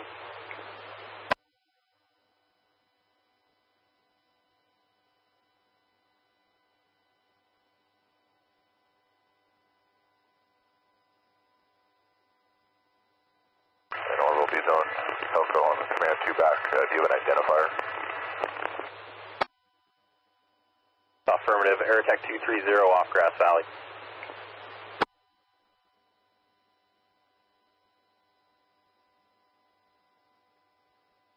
Orville, you were walked on, can you repeat? Be Air Attack 230 off Grass Valley. Copy, Air Attack 230, thank you. 16.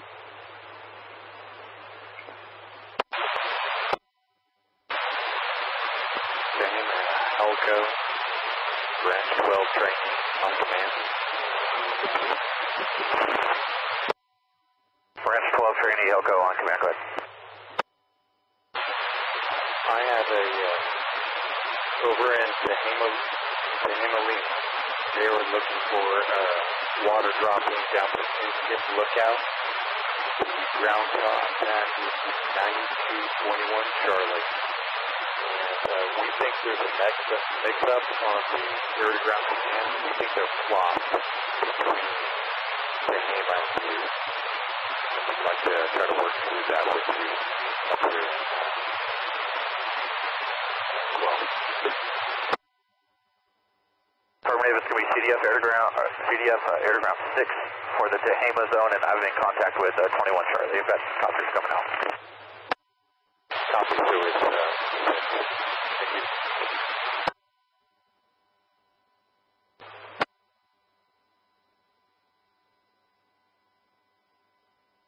Division Foxtrot 14 Golf on command 2.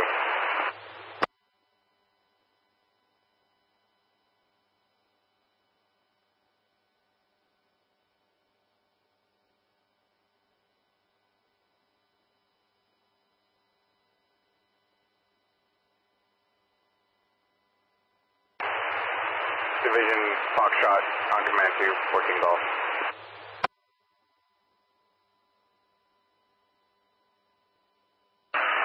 Orbital air attack 240, that's scene of the park incident, assuming Tehema zone, air attack. Attack 1118. Branch 25 training on command.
Park communication, 9th Division, Butte Hotel, command 2. Division Butte Hotel, Park communication. All 9 resources off the line.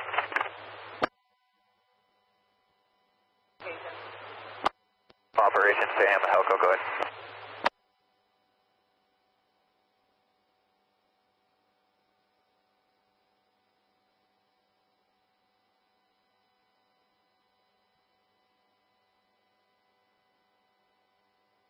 Yeah, perfect. As it's posted, 205, we had a little mix-up this morning.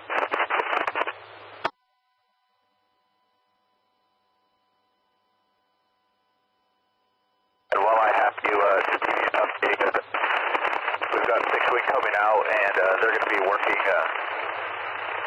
along the Tehema-Gilliam border, working to the south, putting in some direct retardant lines where the fire lines are supported, and then we've got copters working up in the area, and that's about as far east as we're able to make it at this point.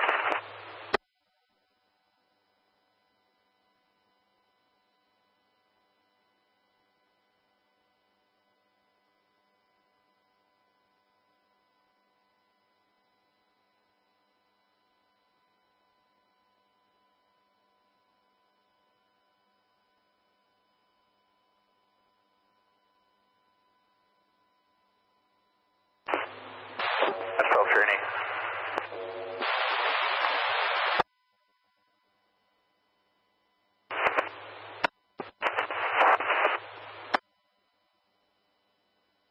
Self-training, Helco on command.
Tehema, November 23 Charlie.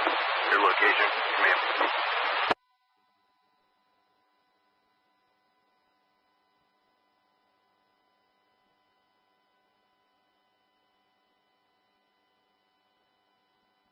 No, I'm on 44 to 25.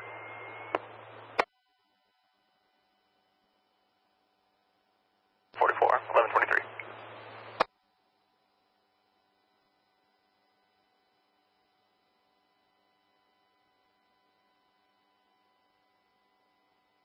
Village 274, medics at scene 1 minute after our arrival. We're available to response area. 274, 1124.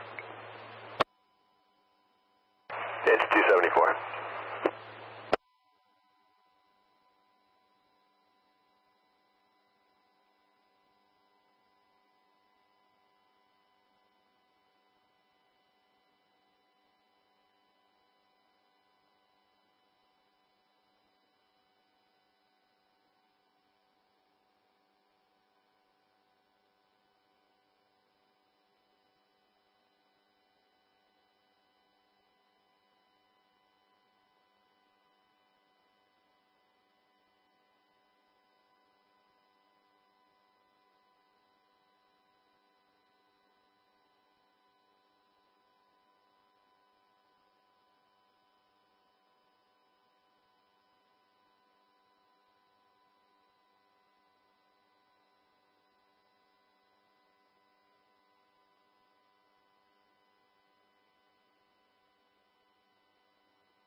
Strike team 4226 Charlie, you actually on command.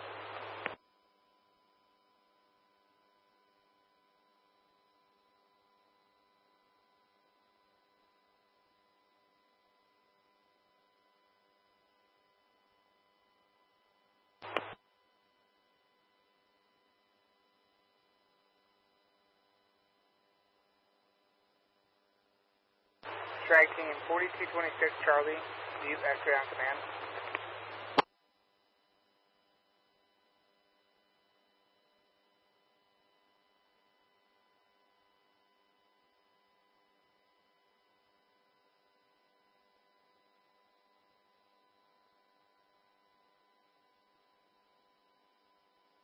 Strike team 4226, you X-ray on command.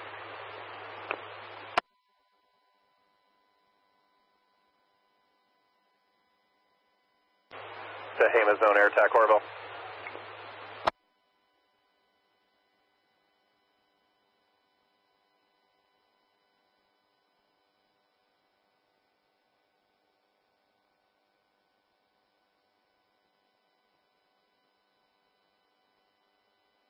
Tehema zone air attack Orville.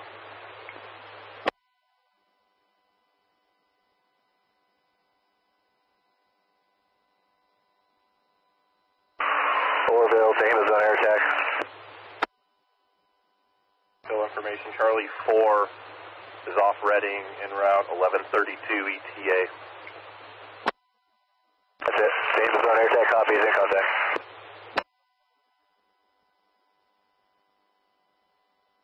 Point 7.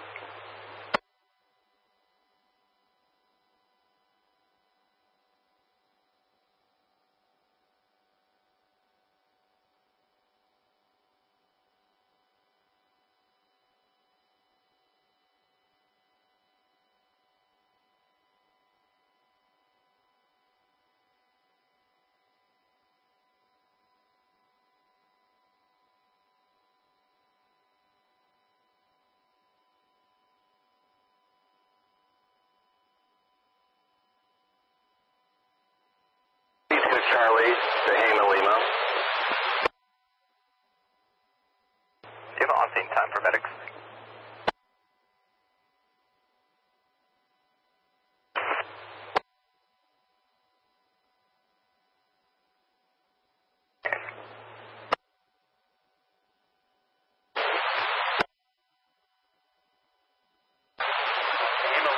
Scouts for 91 Charlie. Affirmative. Go ahead for Charlie. Did you get the word as far as the air-to-ground command and what it is proper? That's affirmative. We were able to contact California Air-to-Ground TAC. My understanding is they put the Tehema air-to-ground in both loads. Is that correct? Or the Butte air-to-ground command in both loads? I believe that it's switched. So they have the Tehema in the Butte and the Butte in the Tehema. But if you're using state load, if you use CDF air-to-ground 6, it is the proper one. I copy CDF air-to-ground 6. Affirmative. Tehema Lima 9150. You can direct the water tenders that you have there at the station up to Lanes Valley and in Skip Road. Contact me on TAC. We're going to need them. Affirmative. I'm trying to grab them. I was headed down there to grab them a little bit ago. I couldn't get all of them on the radio, and there's 2 more that I'm trying to find. That copy. And if you position yourself at the lookout at the top and Skip, you'll have good comms with all the crews and all the area of your division. Once I have all my pieces wrangled, I'm headed up there for the spot. 9160 stars.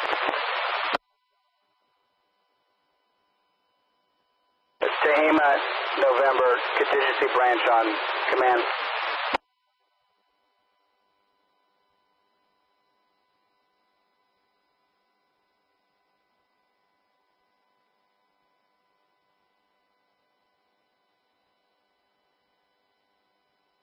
Branch 10, Team 4 operations on command.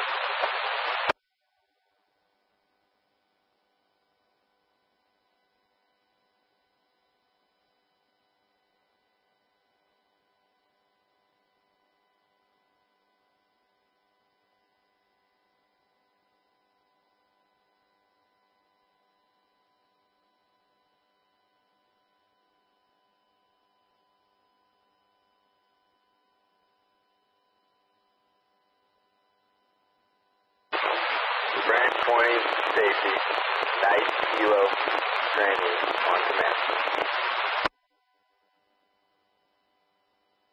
Operations branch 10 on command, go ahead. Yes, just seeing if anybody was coming up to the incident on that, at the lookout with that pickup. I'm still here waiting for somebody to show up.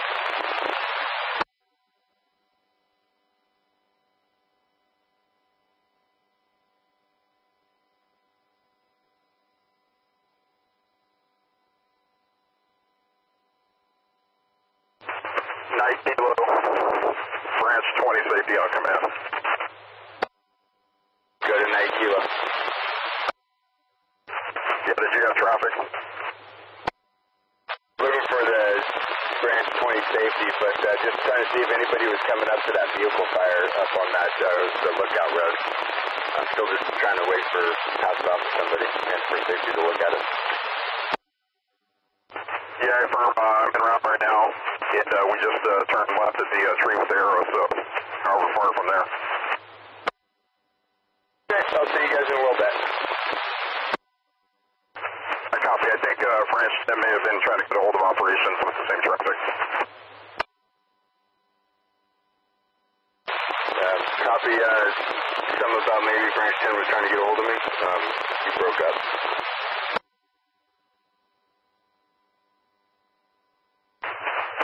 I believe Branch 10 was hailing operations, requesting an ETA as well.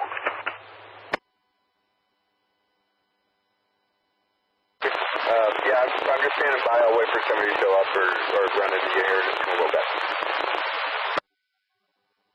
Branch 20 safety.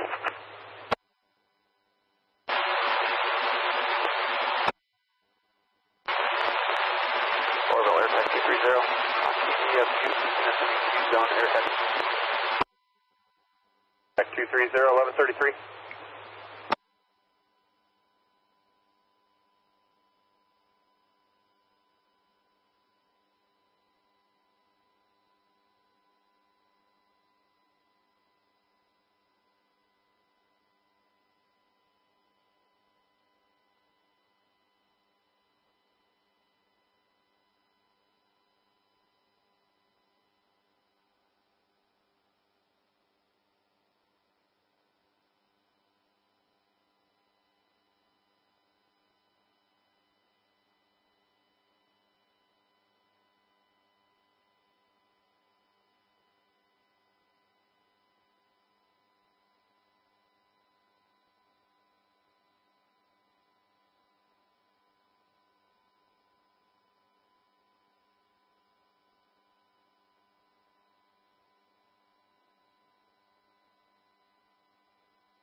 Charlie, Tehema Lima, on command.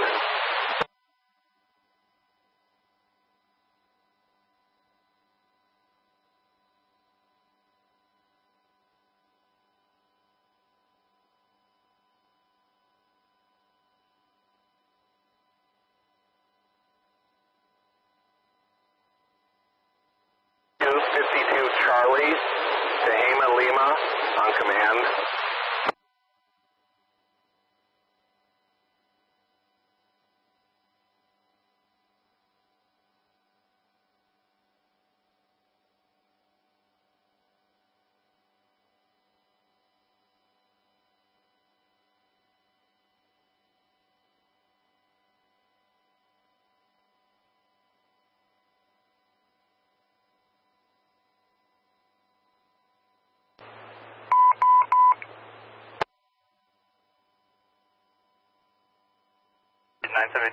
Medical, 3098, Table Mountain Boulevard.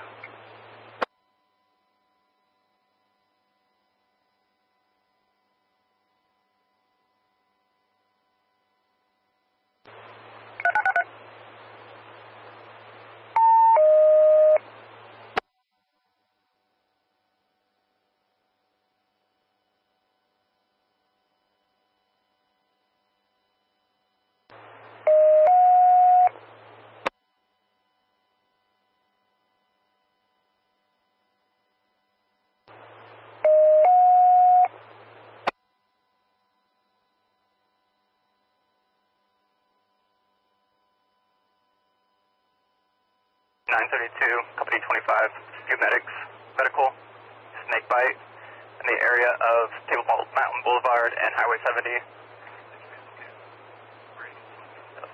Patient will be located at Great Toyota, 1137.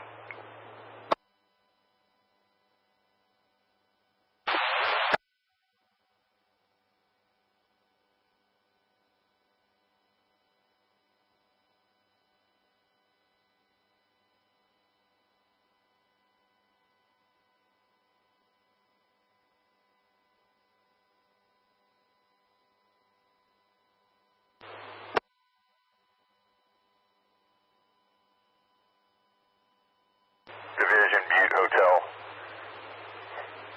31 Charlie Training, command.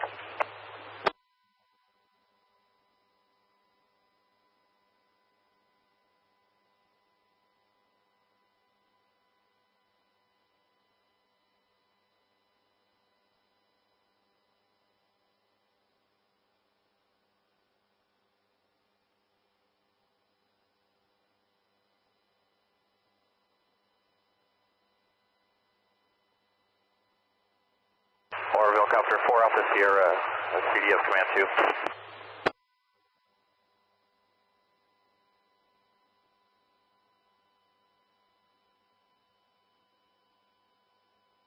Sierra Orville. 507 assumed, Tehema Zone, Helco, 4 Alpha Sierra is returning to Helibase. Sierra 1138.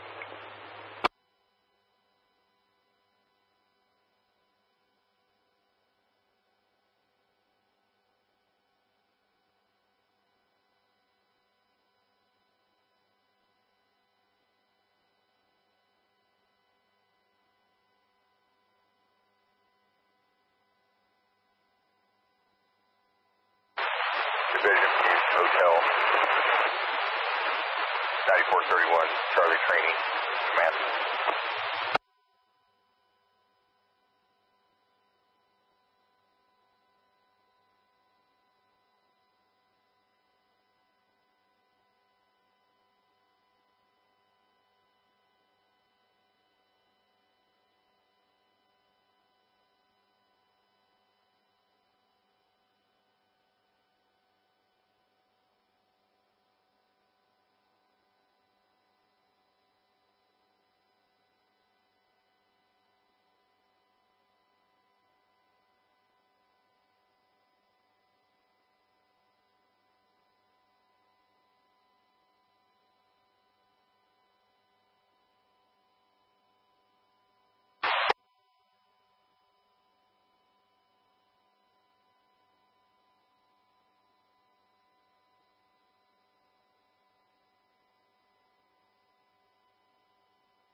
941, this is Chico Fire Structure, 1500 Sheridan Avenue, Sheridan Apartments.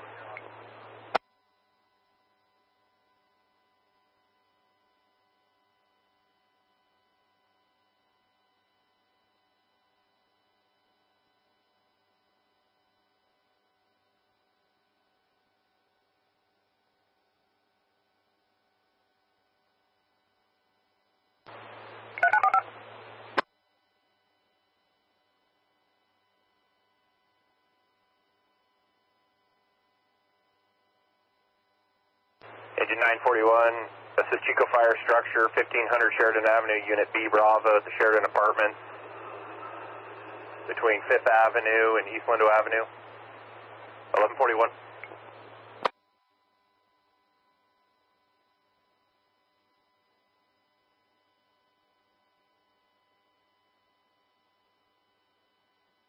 Negative at the moment.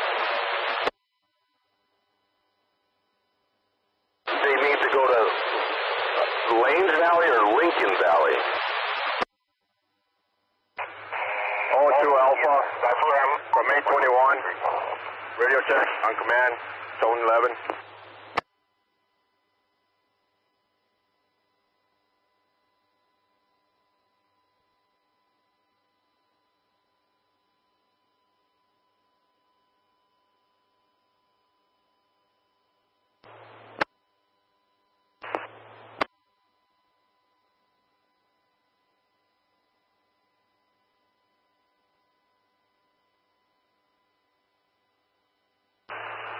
Orville Air Tech 651 off McClellan, returning Chico ETA 1215.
TAC 651, 1143.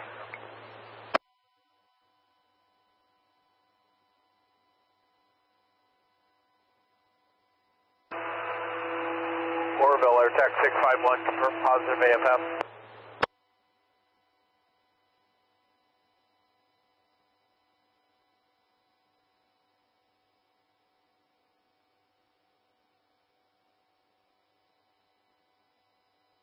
Air Tech 210, correction, 651 Orville, you're positive AFF, 1144.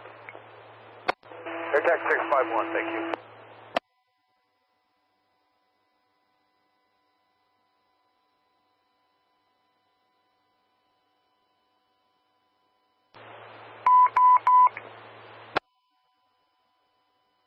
Operation. 1221 Independence Place.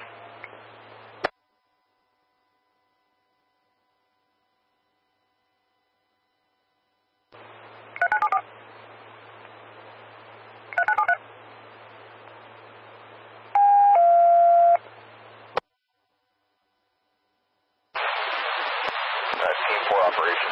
On command. 3012.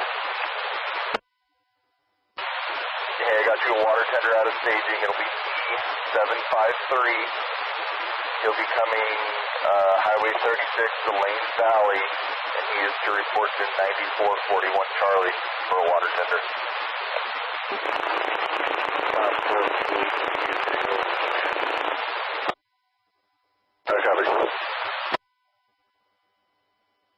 Chico Fire, available station 44, just on there.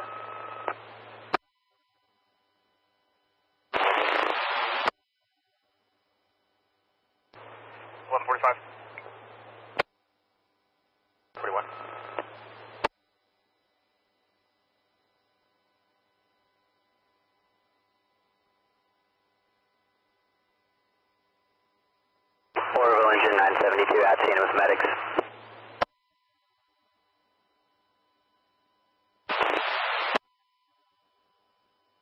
972, 1146.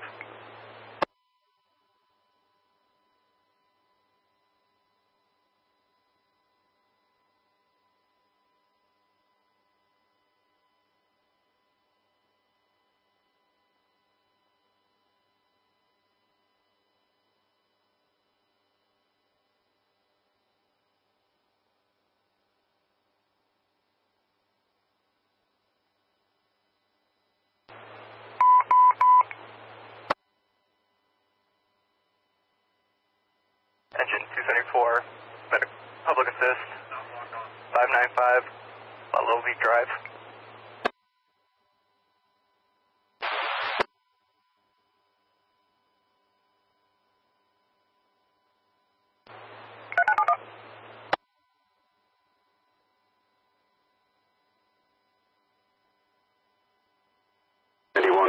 Charlie, branch 12, come in. Between French Avenue and the dead end, 1147.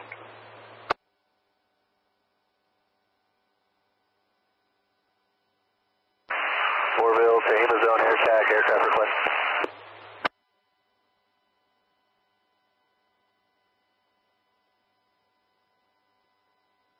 Zone air attack, Morrow. Requesting one relief air attack over the fire, 1430.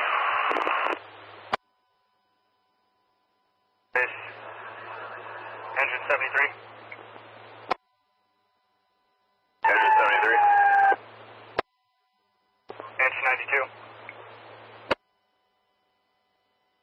1250 Charlie on command. Come up for Charlie 4 on air to ground 6, trying to help you out with some fixed line. I got it.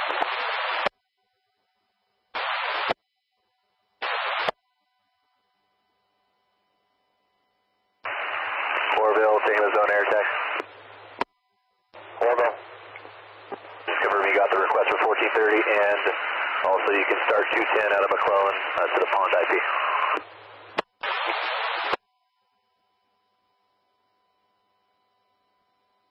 Pond IP and Tehema zone frequencies. Affirmative. These are my copies of relief for 1330. Correction on the time, 1430. Correction, copy the correction, 1430.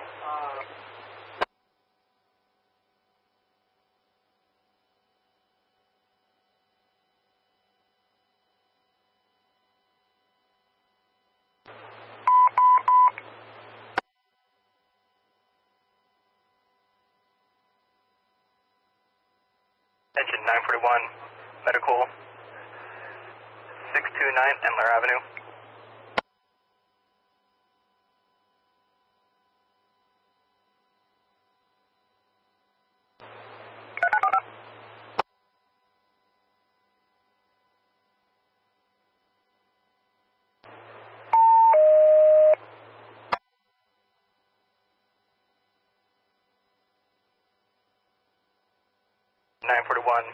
Medics, medical, unknown type, 629 Malheur Avenue between Phoenix Drive and Northfield Avenue, 1150.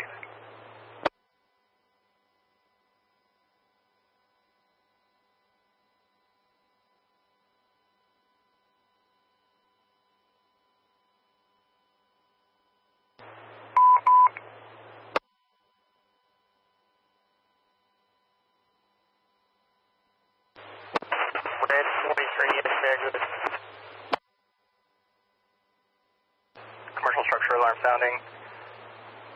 Independence Place canceled per the alarm company. Town 2117. Town 2117.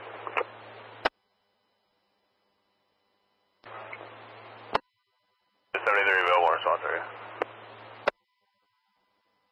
92.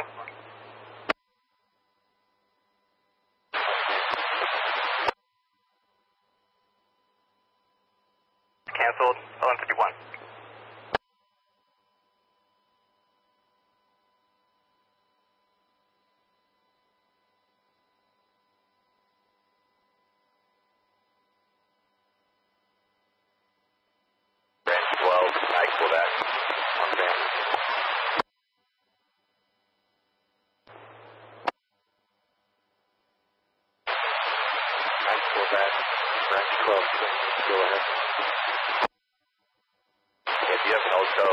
working in the area. I'm traveling Highway 36 down, looking to the Meadowbrook Ranch on the western edge.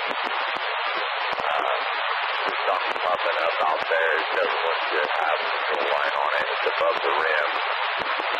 Just not sure what it is. An HMA wearing a red shirt, black jeans, 1152. 41.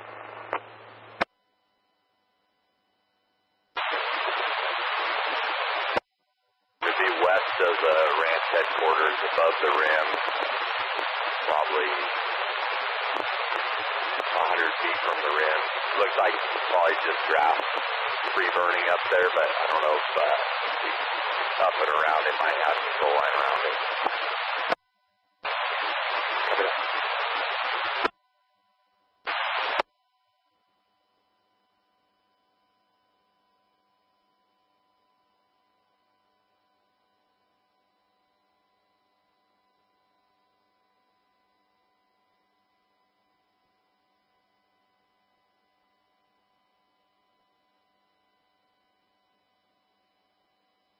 Orville.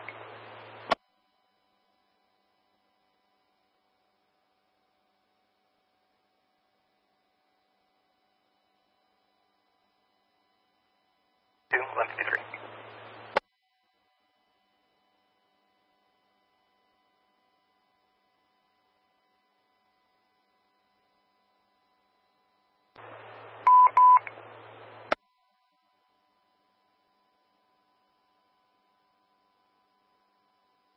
Engine 274, cancel, return to quarters. Engine 274. Engine 274 is available response area. Engine 274, 1153.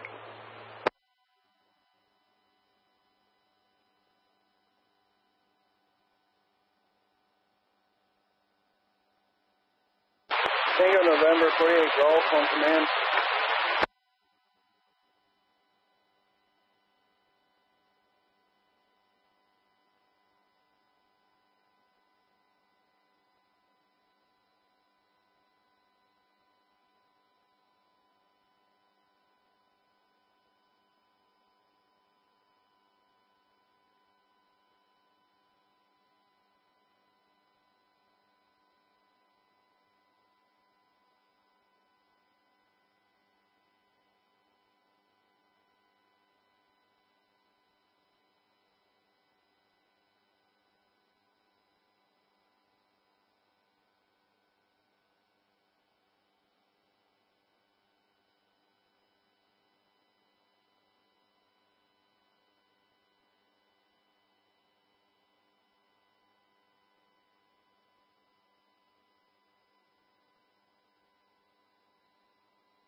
Orville 941, Anthony with medic.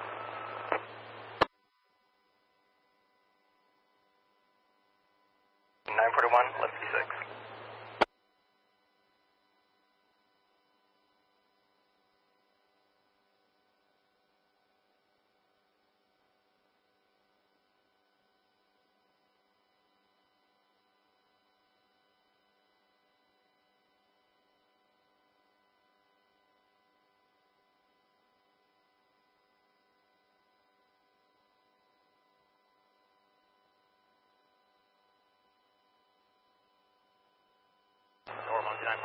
point medic. Available to 44 response area. 941, 1156.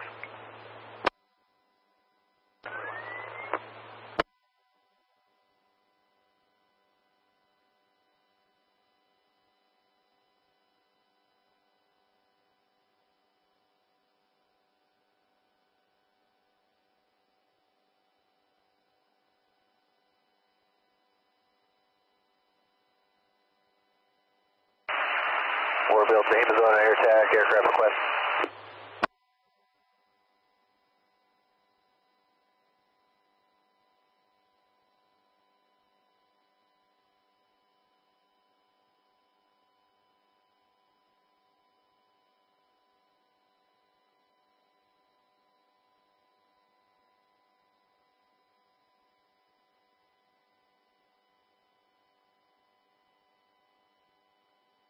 Warville, Tehema zone air attack, aircraft request.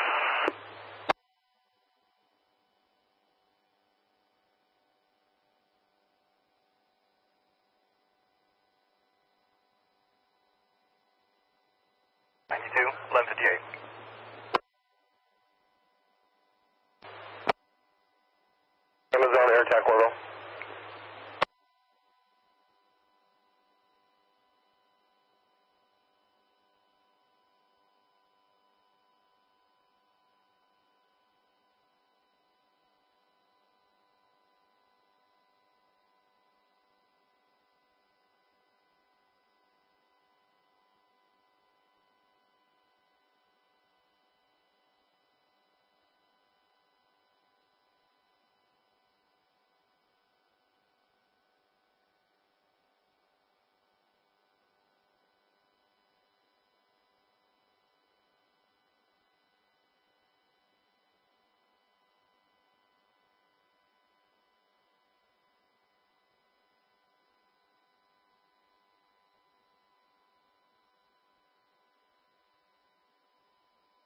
Warville, Tehema zone air attack, aircraft request.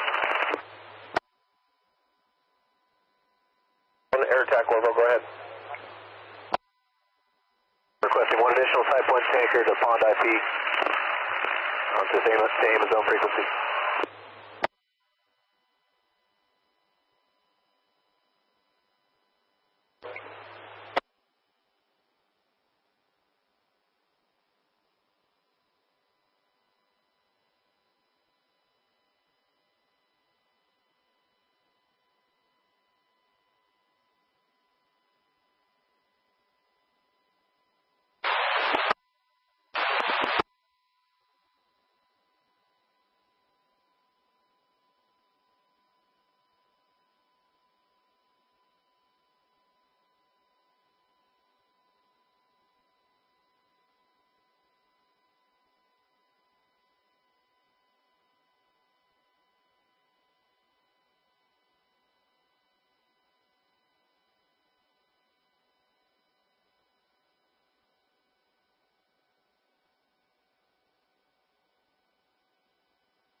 Warville air attack 651 landing Chico. 651, 1201. 651.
92-1206.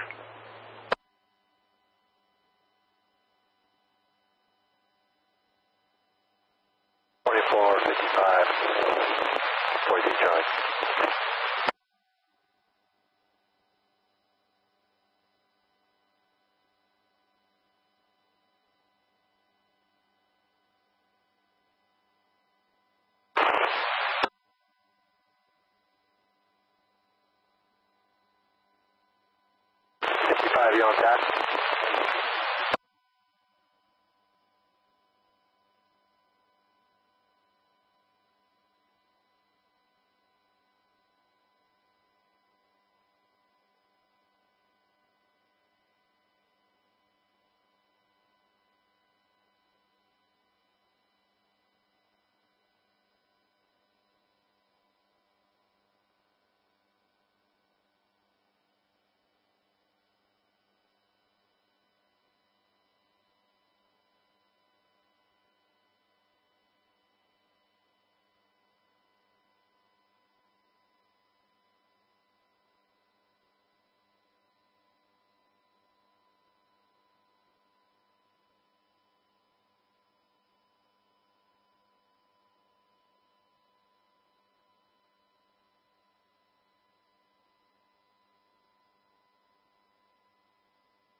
Orville, Tehema zone air attack on the command.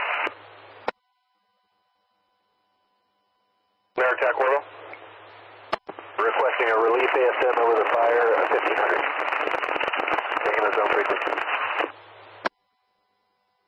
Confirming relief ASM at 1500.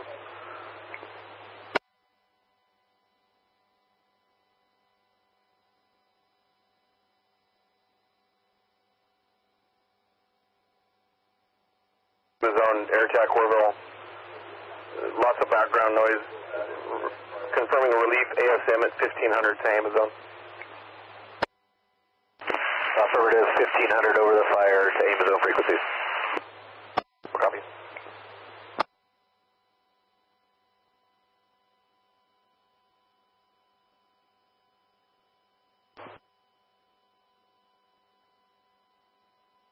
Orville Engine 82, how do you copy?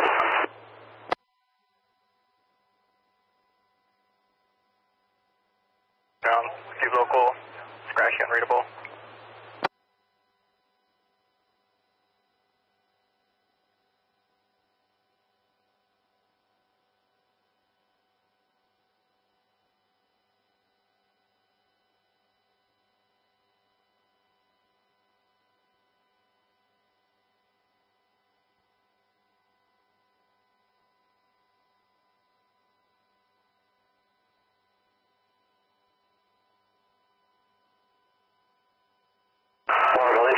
How do you copy?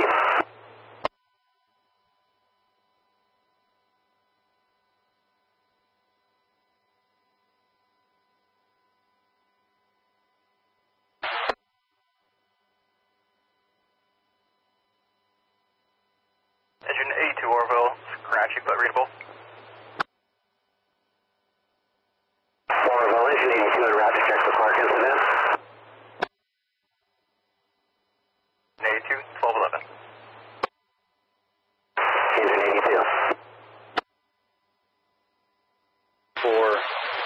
Charlie on command 2. 41 Charlie, 50 Charlie, go ahead on command 2. So I'm in California. Water tender E387. A 2,000-gallon water tender will be en route to Skip to tie in with your section. I copy, thank you.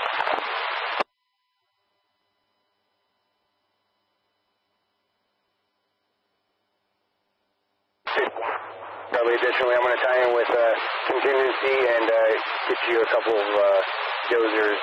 Butte Hotel, Utility 82 on command. I copy. Yeah, the T-40's working their way in shortly, and we're not carrying up the street. That's right.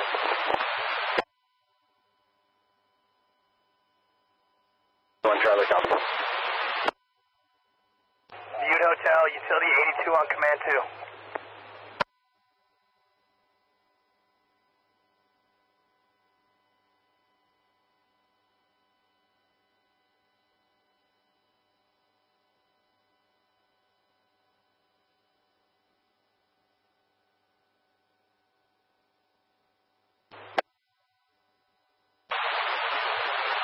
Tehema Juliet, branch 12 on command.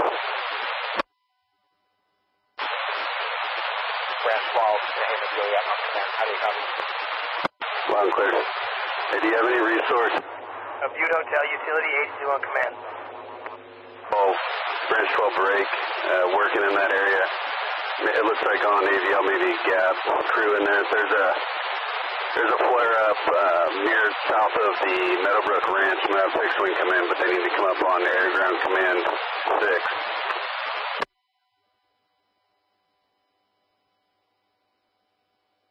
Hotel, Park Communication.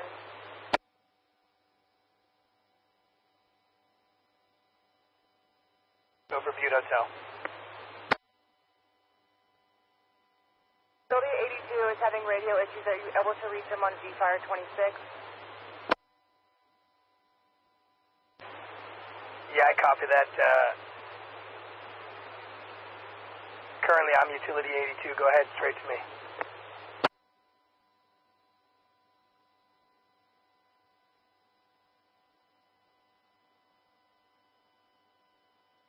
Communication. Off command.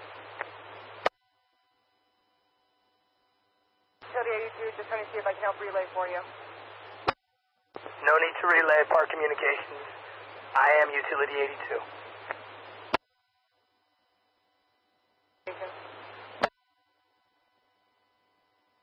Tehema Juliet, branch 12, did you copy my last?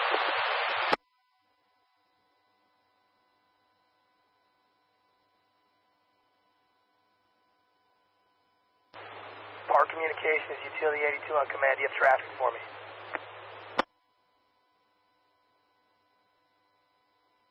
Utility 82, Park Communications, negative. Yes. Loud and clear. Yeah, I copied your last traffic. I do have some resources. They're not on the branch break. They are a little bit further south interior at the fire's edge, wrong direction on it. I copy.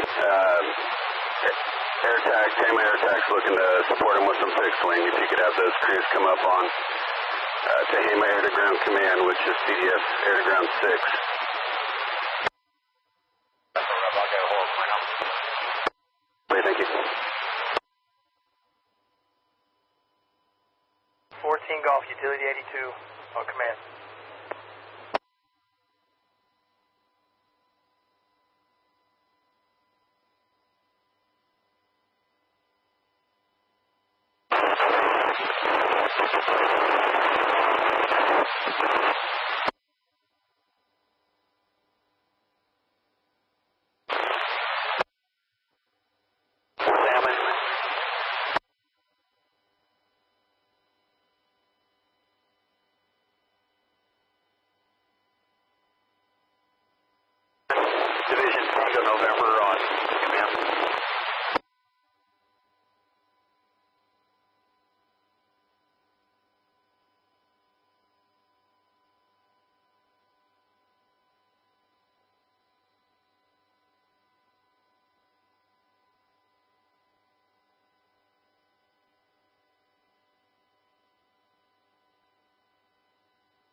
Tehema, November on command.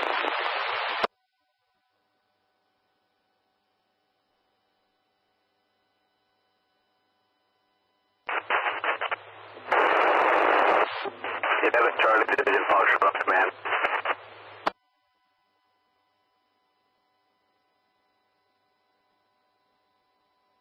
Tehema, November, 7 River Trainee command. Salmon Trainee, Tehema, November. Whereabouts are you guys at? Did you guys tie in with Truckee there on that northwest corner?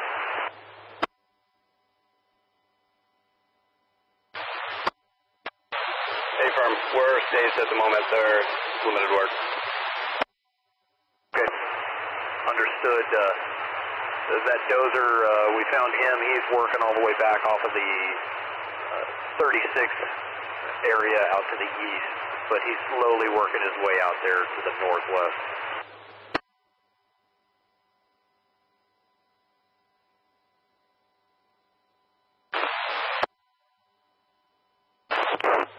Charlie on command, yes, Evac.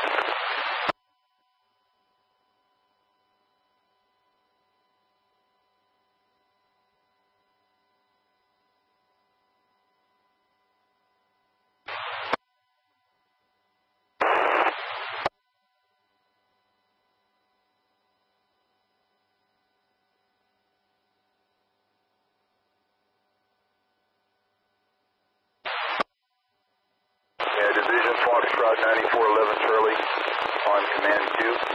Yes, Evac. Yeah, affirmative. I'm way far out here on Highway 32 going up the Lazarus Trail. If you can take care of additional resource needs at DC-40, I'd appreciate it.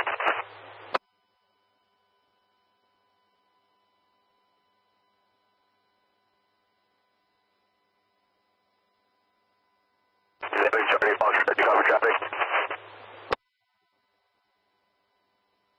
Yeah, Foxtrot 9411 Charlie, do you have traffic for me on command? Yeah, how do you read me? Barely readable, broken. Working my way up the dozer line. If there's any priority needs or any additional needs at DP40, if you can assist and take care of that, I'd appreciate it. Foxtrot, you're unreadable. I'm all the way here at the end of the T-Line Road, waiting to tie in with you. I'm working my way up the dozer line.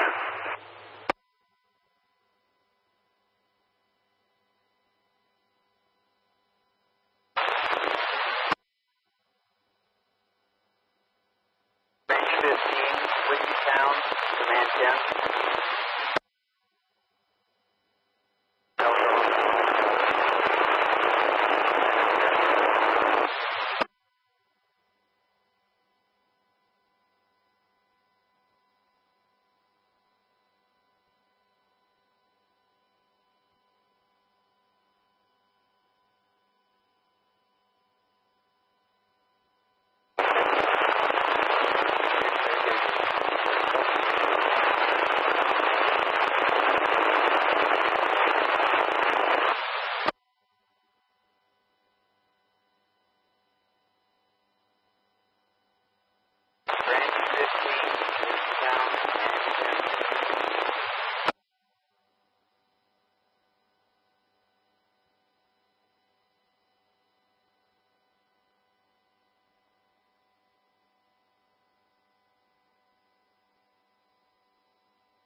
Division Foxtrot on command.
Park Communications Division, Bravo Kilo, Command, Total 11.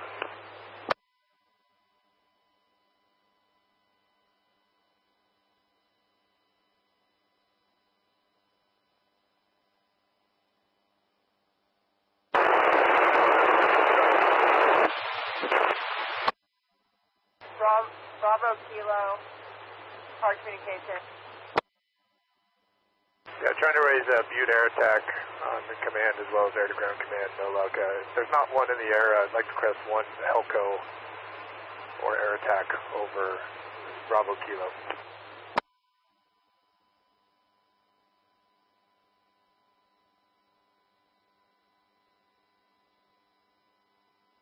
Communication copies.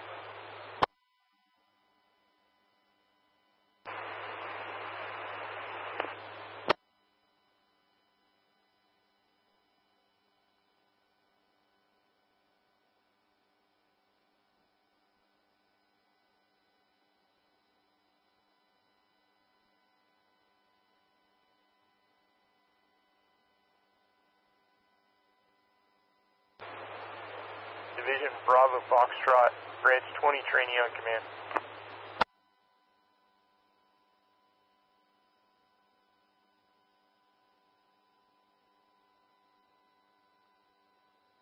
Zone air attack, Park Communication.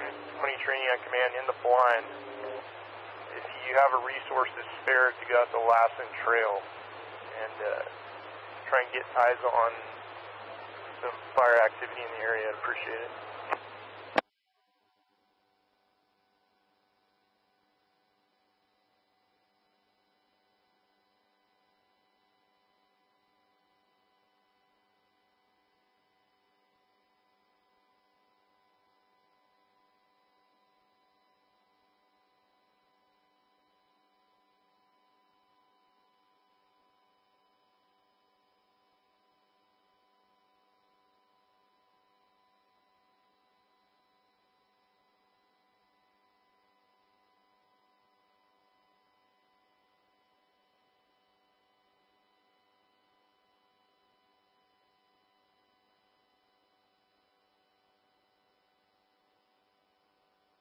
Zone air attack, Park Communication.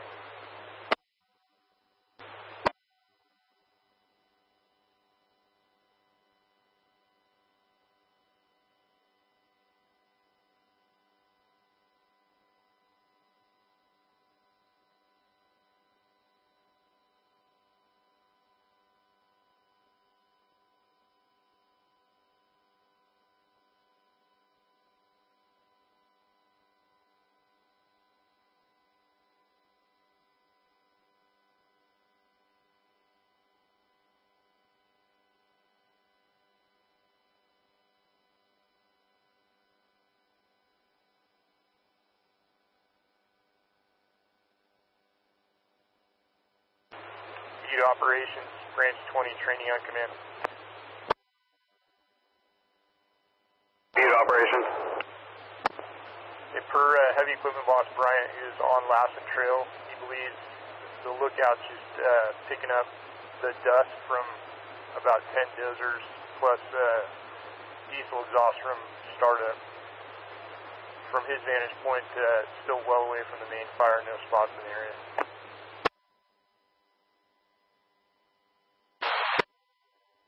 I copy. Any chance that they can push dozers in to try to put some kind of check line near it? Traffic for Umatilla on command side. Jack Orbital.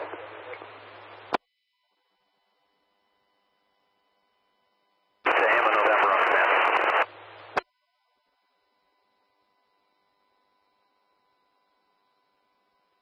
Truckee, Tehema November on command. Hey, Tehema November, Truckee, go ahead. Yeah, you're reaching out? Affirmative, I heard you calling me earlier. No, I just wanted to touch base with you. I know you guys are on that northwest portion, working your way on that piece that got cut indirect, correct? Affirmative. Copy that. We'll be able to get all that direct line by the sundown. Affirmative, combination of direct line and cold trail. That's good with you. Yeah, I'd prefer 100% direct line, but I know it is what it is, and we can always, we just need to make sure we identify everything. Do we need a dozer in there? Negative. I got it. Butte zone air attack, Orville. If you need salmon, grab them. I think they're up on that far north portion. Just have them come down and give you guys a hand if we got to, put that line in. Okay, I copy. Most of it's in the grass. Cold trailing should be the trick, so use our best judgment. Copy that. Butte zone air attack, Orville.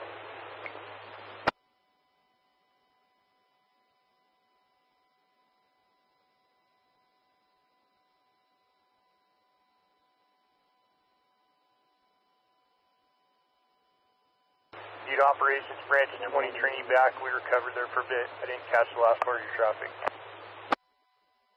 I copy your report. If there's anything we can do to protect it, then let's, if it's possible, let's do that. Otherwise, they're supposed to place a call and let me know what their plan is. Thank you. Copy. Tango uniform. 3615 Charlie on the man.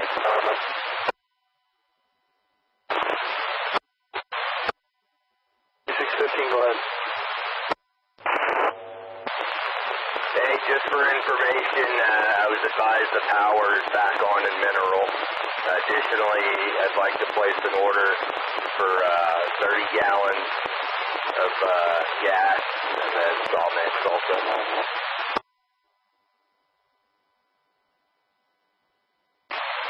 With reflex time, you'd be better go to Paynes Creek for the gas.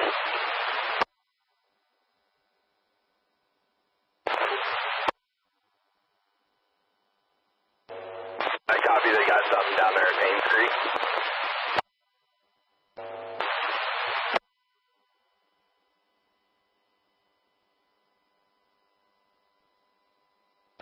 Tehema zone, air attack, Orville.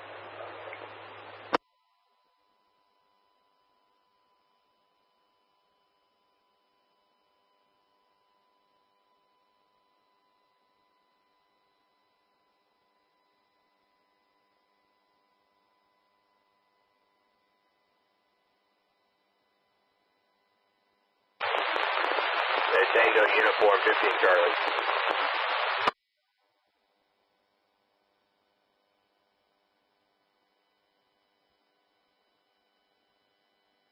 Tehema zone air attack, Orville.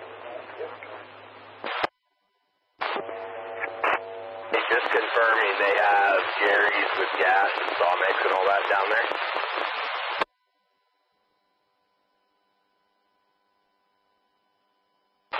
Unknown at this time.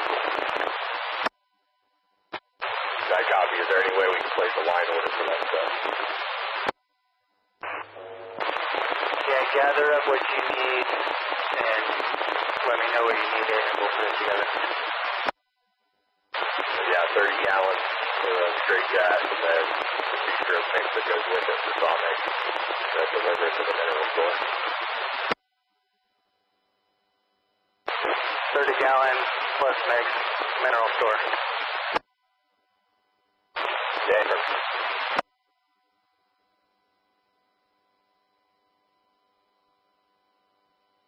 Tehema zone air attack, Orville. Don't go air off on command.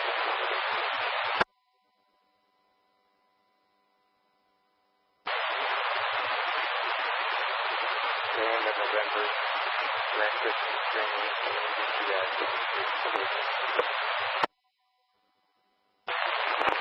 Branch 15 trainee.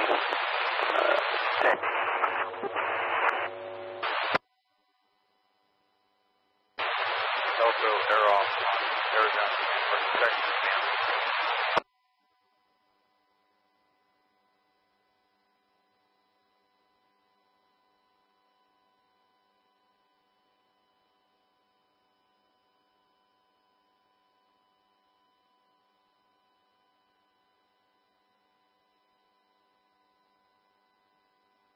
Zone air attack, Orville.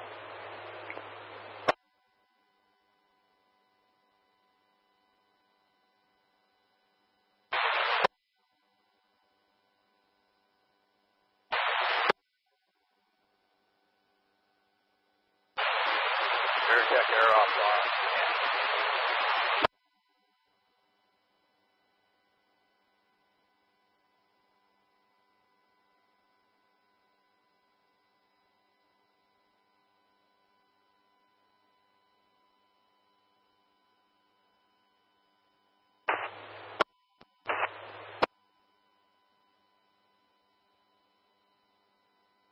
Air operations to the Tehema zone air attack. Come in. Air attack, air operations. Distance information. MRV out of Spring Branch. And MRV off. Copy Spring Branch. Man MRV operational.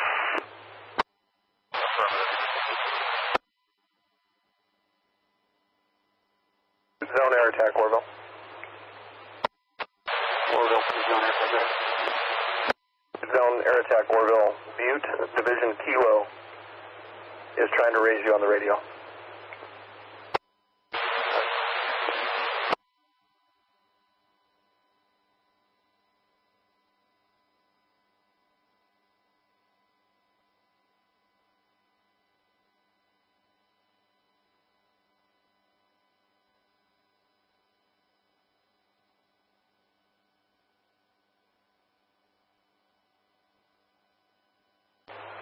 Branch 20 actual, Branch 20 trainee on command.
Engine 64, medical, 5, Triple H lane.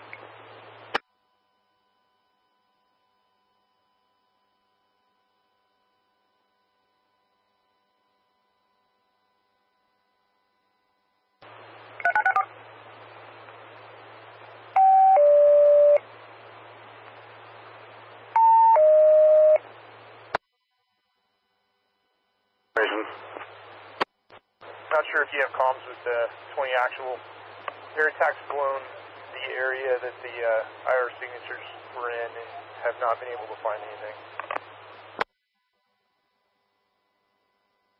Being walked on. Medics, medical, possible CVA at 5 Triple H lane between Hidden Springs and the dead end, 1237. 20 Butte operations, can you try again? You were walked on.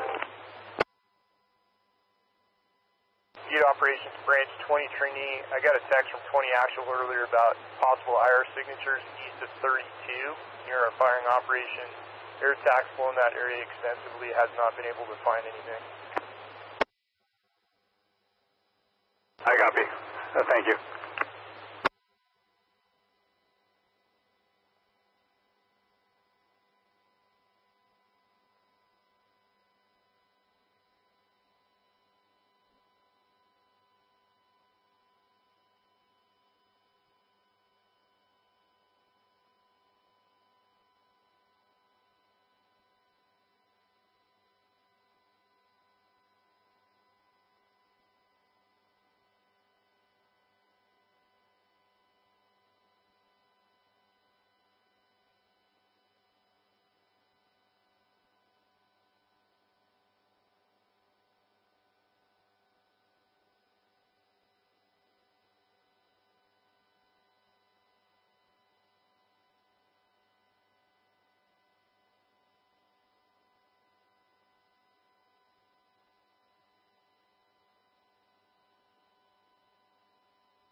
No smoke found. Fire will need to be checked tomorrow. Engine 82 is available for response there. 82, 1240. Engine 82.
Oral.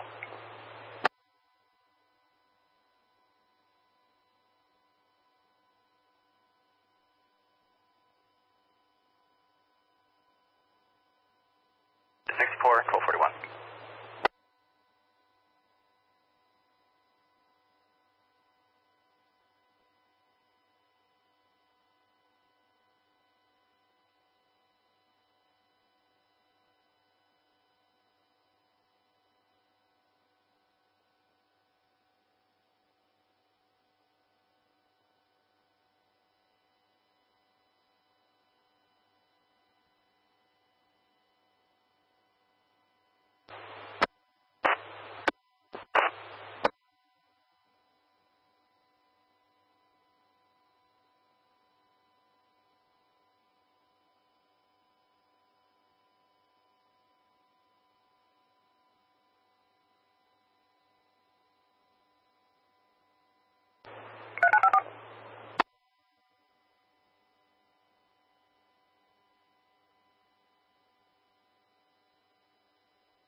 Engine 372, medical, possible CVA at 5 Triple H lane between Hidden Springs and the dead end.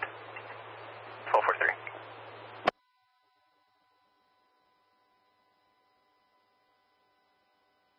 Division Bravo Kilo 07 Alpha. Once again.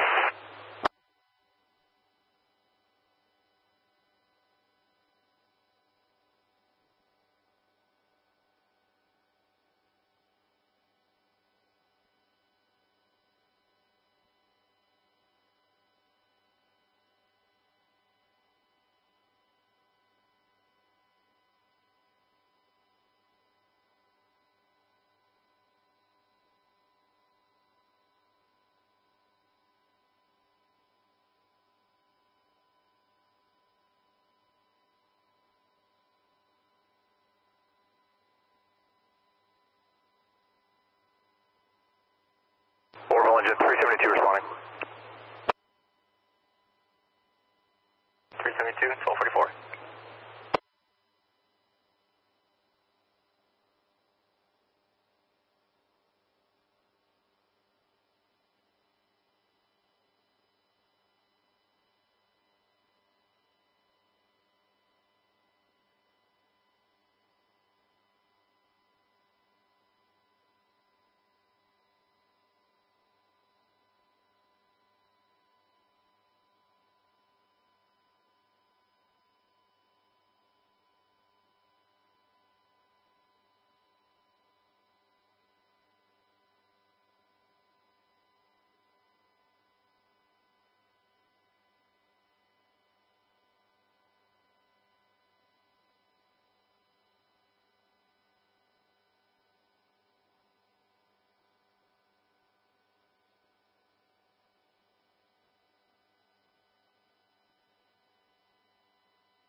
Division 333, conversation 64, 1248.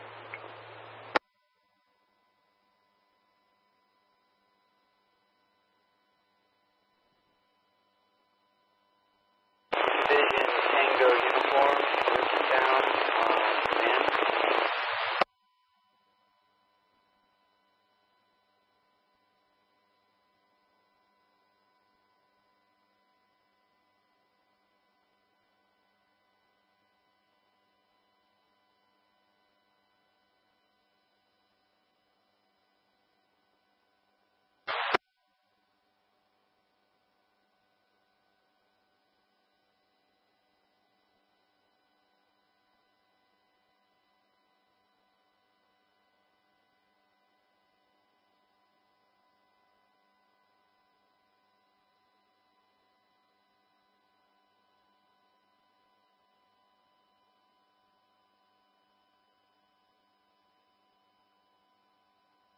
Division Tango Uniform, listen down, command.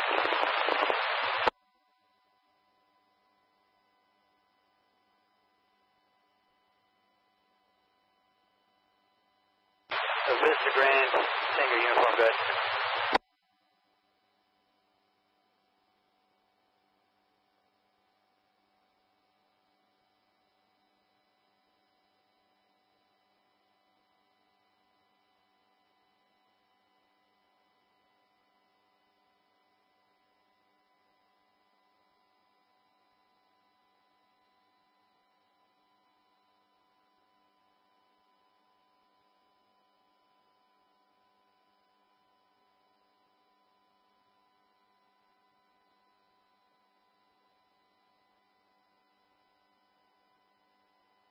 Tehema, branch 12 on command.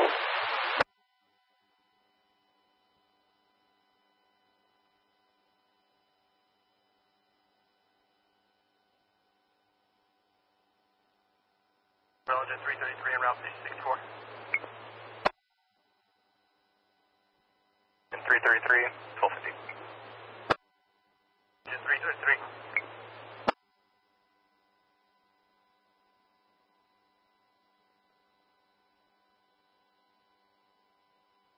Orville, Tehema zone, air taxi, jet traffic. Affirmative, there's a possible pending request for the VLAT out of region. Would you have a need before that? Stand by one.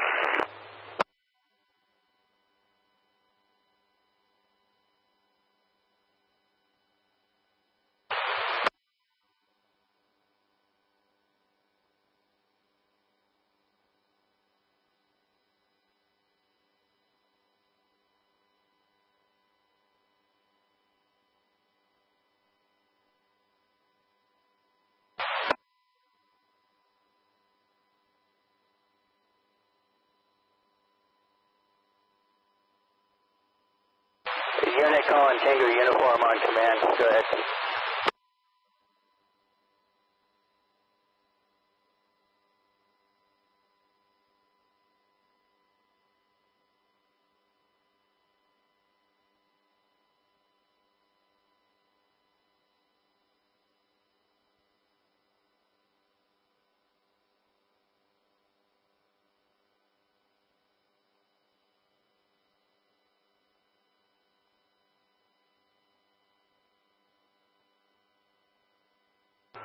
No, I'm 145 El Sponte. 44, 1252. Engine 44.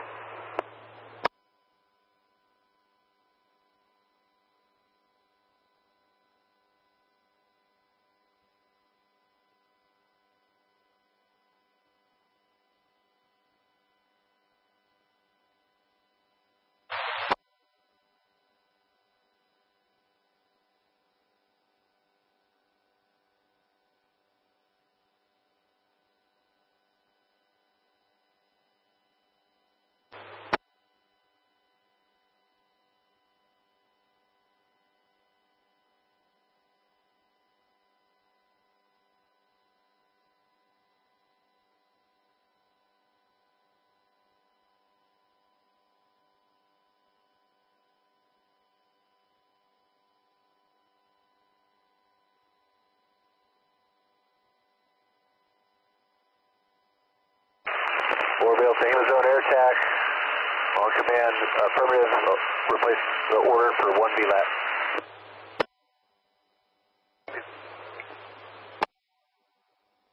To the pond IP, Tehema zone frequency. Copy.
Truck 91, public assist, 675 Mitchell Avenue.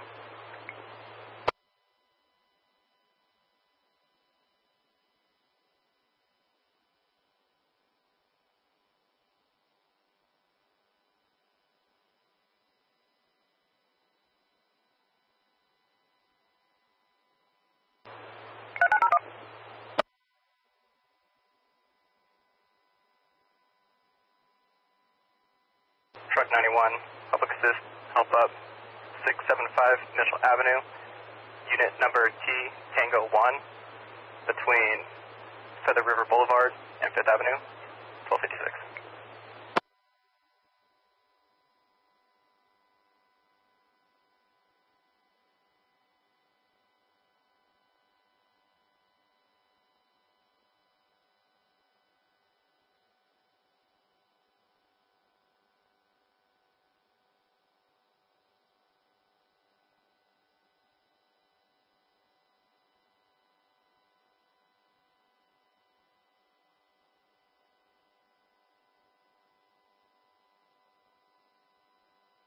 Division, Tehema Lima, branch 12 on command.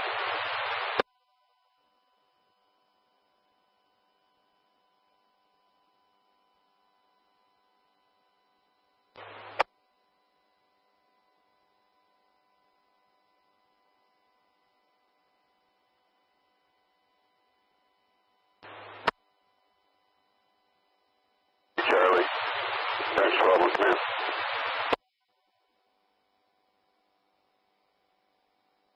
Branch 12, 50 Charlie, go ahead. I'm not sure if you ran this division yet, but if you see him, can you have him send me a 215 stuff? If not, I'm going to need you to help him out on that. Send it to my cell phone. Yeah, I copy that. He has the 215. I just face-to-face go up to the top of him and see if he'll have better comms when he's up there. I appreciate it.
Branch 12, 91 Charlie on command. Go ahead. Are you able to give me a phone call? You're right. Are you in a position I can give you a phone call? Call 530-708-2712.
In 333, 1305.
Joseph Boss Peterson, Division 2406 on command.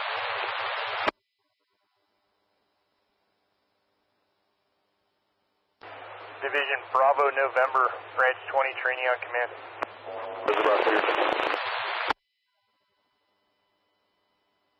Peterson, what's your location?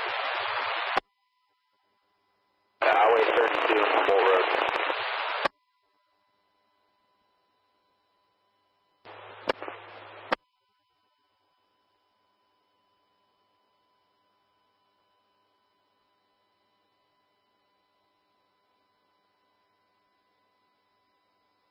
Tehema contingency, 2406 on command.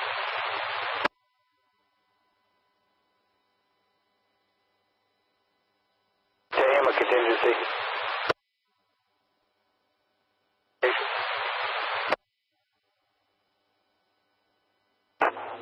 Tehema, Lima, Tehema, November break on Lanes Valley Road. Navigator E456 with me right now, left by Lassa Lodge. You want me to put him to work on that contingency line? Absolutely, 456. Copy, I'm going to move him out to that, the ridge we were talking about. Good.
Strike Team 15, Charlie, Tango uniform on command.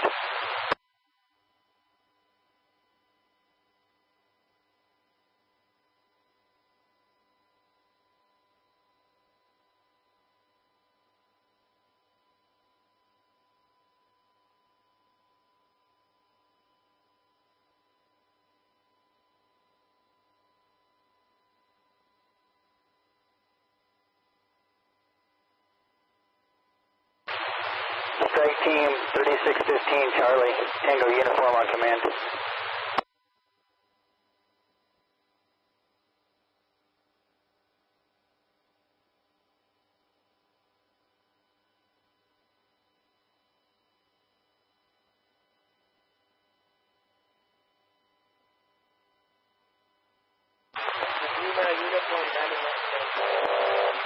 Tango uniform 15, Charlie, go ahead.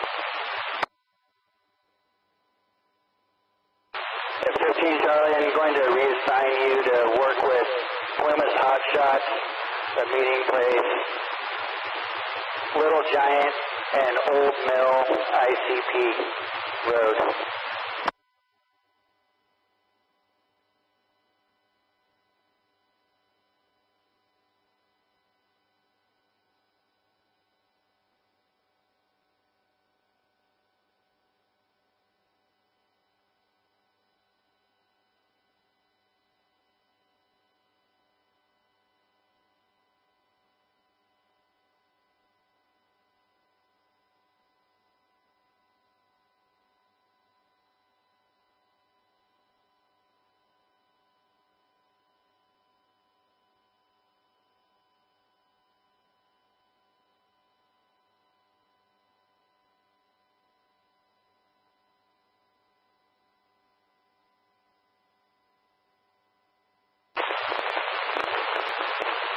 Tango Uniform 15 Charlie, on command. Go ahead.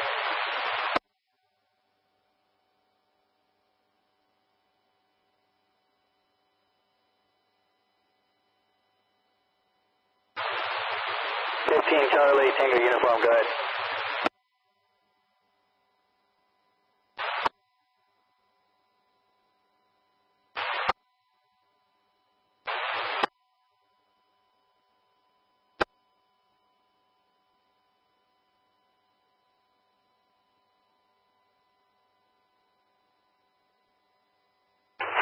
Meadow, Stagey, Civic, Foxtrot, command.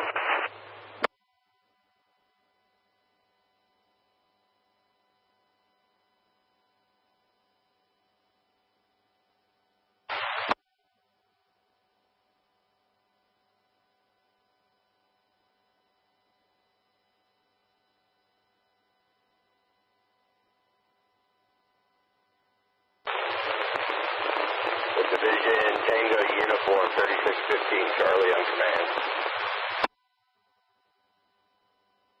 3615 Charlie, Tango Uniform, go ahead. Hey, my guy said you were trying to get a hold of me, man. Sorry, I didn't hear you calling. I'm going to reassign you to work with Plymouth Hotshot. Are you ready? Excuse me, ready to copy meeting place?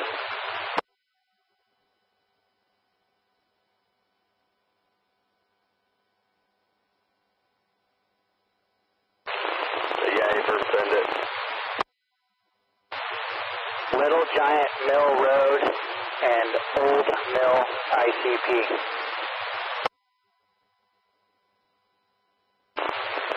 Yeah, Tango Uniform, you were completely broken. All I heard was road and ICP.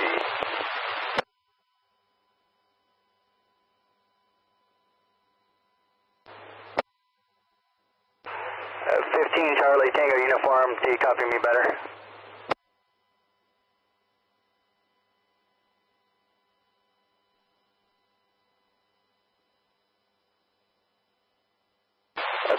Charlie, Tango Uniform, how do you copy?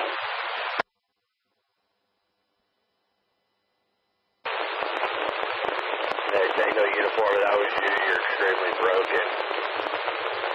I'm going to try and push up a little closer towards Main Street.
Tango Uniform 15 Charlie, on command.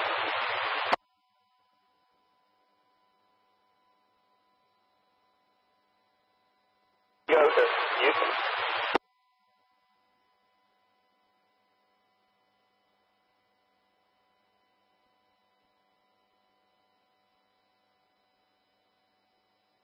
Hey Matt, if that was you, I got you loud and clear now.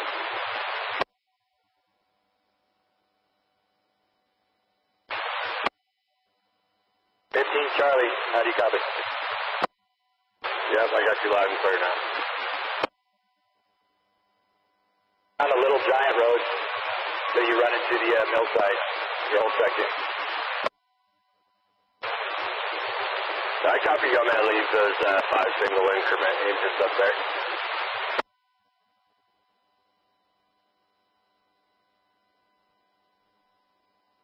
Affirmative, 20 strength. I copy break, 15 Charlie resources, 15 Charlie, go ahead and head down towards Little Giant Mill.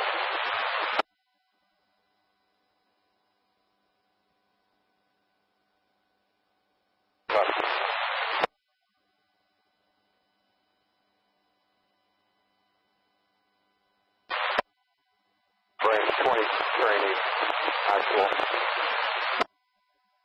Branch 20 training. Location. You come up Humboldt Road from DP 45, a couple miles, and see me on the left.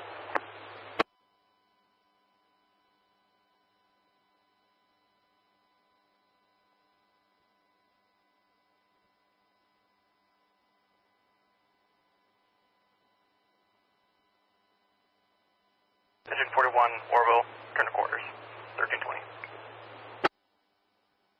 Engine 41. Tehema, November, Kilo 4 Alpha on command.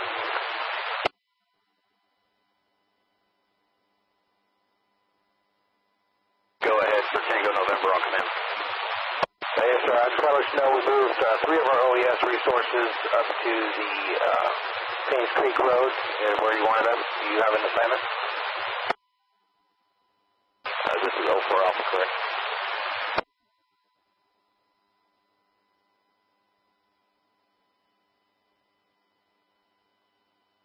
Alpha, correct? Correct. Yeah, I just want to make sure that all the structures in Paynes Creek, as well as issue camp, are solid and locked in.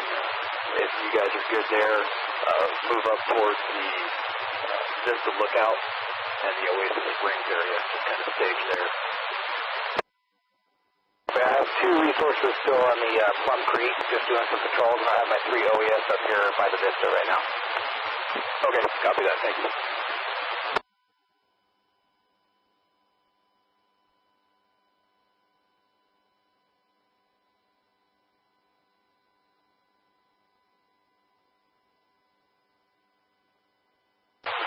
Orville. You don't have that.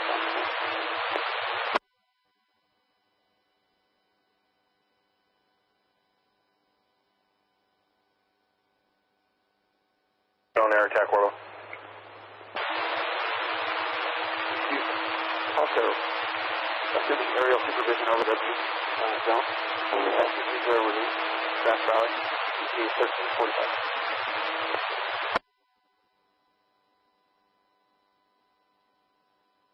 Air attack, Orville, you were scratching, can you repeat? Also, assuming aerial supervision over the Q zone, air attack 230 release, Grass Valley, ETA 1345. Tech 230-1323, additionally positive AFS.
95 Tuscany Drive.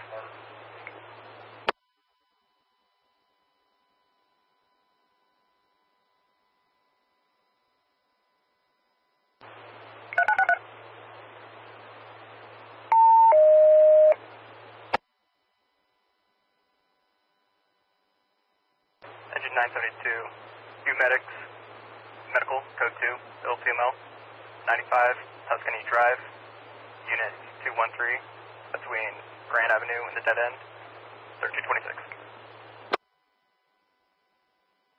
You have 3 dozers staged right at 36 and Little Giant Mill. Copy. Making my way up.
Revenge 972. You have a building number.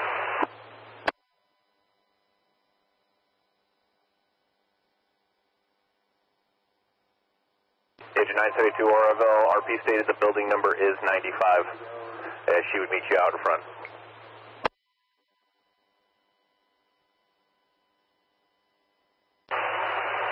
Agent 972. Tankers to the pond IP. That's the Tehema zone frequency. Tehema zone aircraft, correction, air attack, 1330.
Engine 91, medical 2344 via Corta.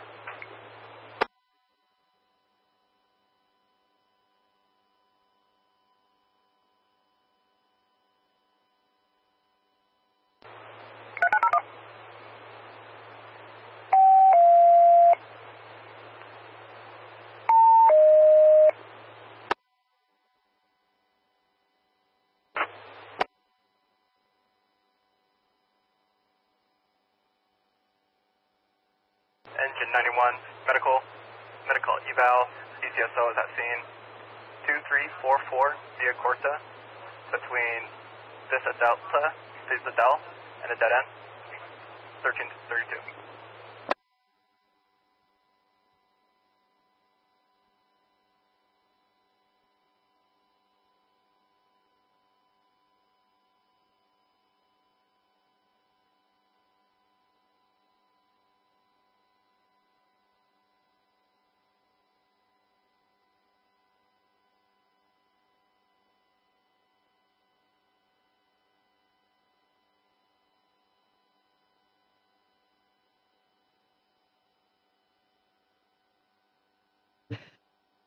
Oh God, friends. I took a nice walk, I thought, because it's nice and cool here. Back with sea probes. Light rain starting in 15 minutes, my ass. I just got soaked to the bone. Oh man. Here, I don't have time to check chat. I'm freezing. The feed is Butte County, Cal Fire, and Chico Fire. I tried to understand as much as I could. It was so scratchy when I was at Sea Probes. Plus, he was in the kitchen cooking. I want to just maybe I could take a hot shower and curl up in bed. There's an unfolding situation though in Riverside County. And Chaka, who was early in here, worried about Colorado. That fire is going with level 3 evacuations more and more. So I'm glad we were to help him connect with emergency services in Laramie County, Colorado. This is called the Nixon fire. And they do have immediate structure threat. They're doing evacuations east of Tule Peak Road, north of Success Drive, and south of Richard Nixon Boulevard. They have called for 10 additional engines of any type. So this is what I saw in the rain, and I had to put the phone back in the pocket. Yeah, Dizzo, I'm sorry about this. I streamed for more than 15 hours. I didn't have any mods in the morning to take my place so I could rest. And I thought like normal that the fires would get bad after 2 to 3 p.m. So I had assumed that I could have slept from around 4 in the morning to 2 p.m. and woken up, and then we got the kind of a shock with the morning update that the park fire would get bad sooner at like 11 in the morning. So I haven't been able to make out much of what they said on the radio. And like I said, I just had to put my phone in the pocket, and it's wet. I wanted you guys to know about what's happening down here in Riverside County. I don't know that we have a good camera for down there.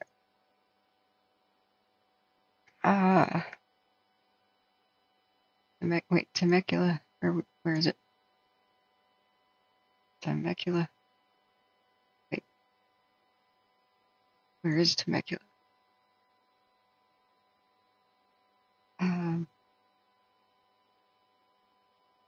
Nixon fire. What the park is going to do today is going to try to eat mineral, probably. That's just the way the wind is blowing. And yeah, I would like to take a hot shower here, but I don't know that I could stand up. I've got an electric blanket. I may just towel off and curl up under that. My throat is gone. I just had some nice food. It's a sea probe, and then I had a second round of breakfast. So I just ate breakfast and lunch. Let's see. This is Akwanga. It was by the Grove Fire. Okay. Which cameras?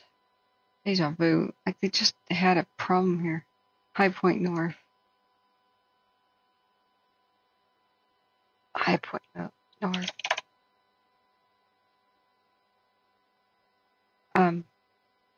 Damn. Oh, damn. Malheur attack Orville. Orville, Tehema zone air attack. Oh, damn. It's a bad day in Oregon and California. Truck 91, medical with criminal violence stage at Bank of America, 1820 Oregon Boulevard. I don't know, when I was a customer of Bank of America, I would I'd feel the same way about their fees. This is running fast through the neighborhoods. Truck 91, do medical with criminal violence stage for self-inflicted health laceration at Bank of America, 1820 Oregon Boulevard East, between Lincoln Boulevard and Meyer Street, 1338. Yeah. Most phones say are a bit water resistant. Yeah. I hope so. I've got a good case. Oh dear. This is Akwanga, and it's by where the Grove Fire was.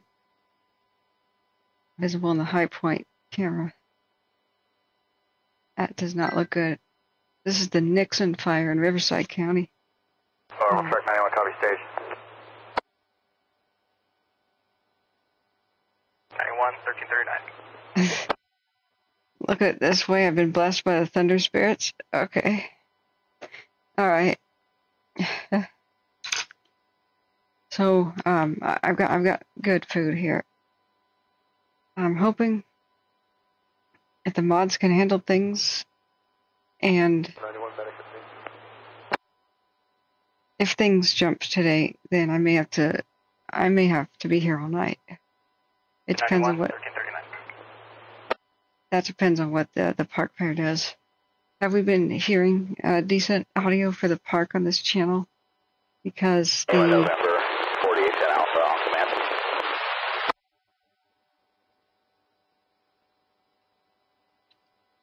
I want to make sure it's decent, but I'm frankly collapsing right now. We've got three helicopters helping them out at Butte Meadows. I heard them shuffling around units, but so much was so crackly and so bad. We had it on C-Prob's television.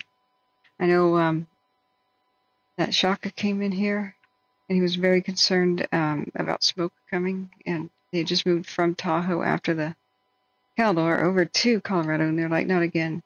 So that fire that I think they are evacuating from is the Alexander Mountain Fire, which it's pushing over Highway 34. So they did immediate evacuations. So we helped as much as we could, connecting real quick with, Malheur County Office of Emergency Services. I almost walked home for that one, but the food was ready. Do I have the wrong images up? I think I should put Colby Mountain 2 instead of Cohasset 2.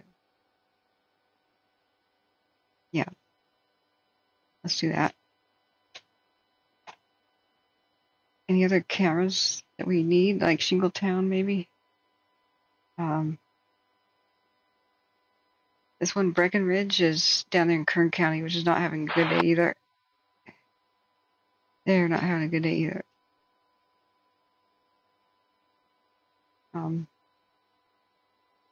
This is a live view of the racing Nixon fire down by where the Grove was in Riverside County.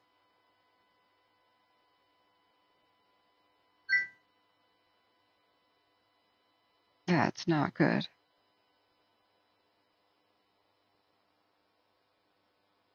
Hard days for California right now. It was amazing. Yeah, it turned out we had bacon. So I had a Sea Probe McMuffin.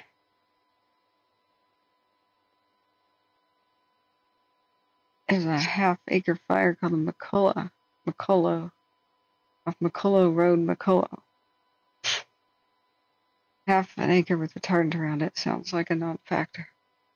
Bill, staffing change on engine 2167. CATWeb has been updated, KGN 48. Yeah, so it was great. And I just kept eating and eating. It was a whole 1343, break. honeydew, I think. And so I had that. He made the NG 941, medical, 2409 Durham Street.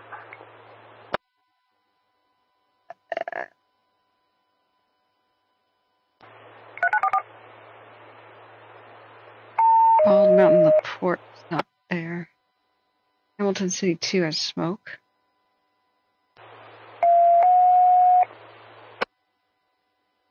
Let's see.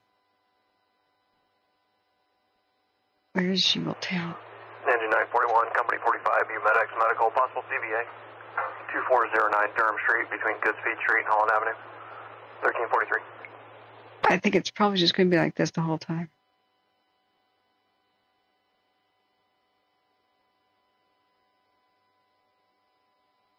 Okay, we don't need no Shingletown.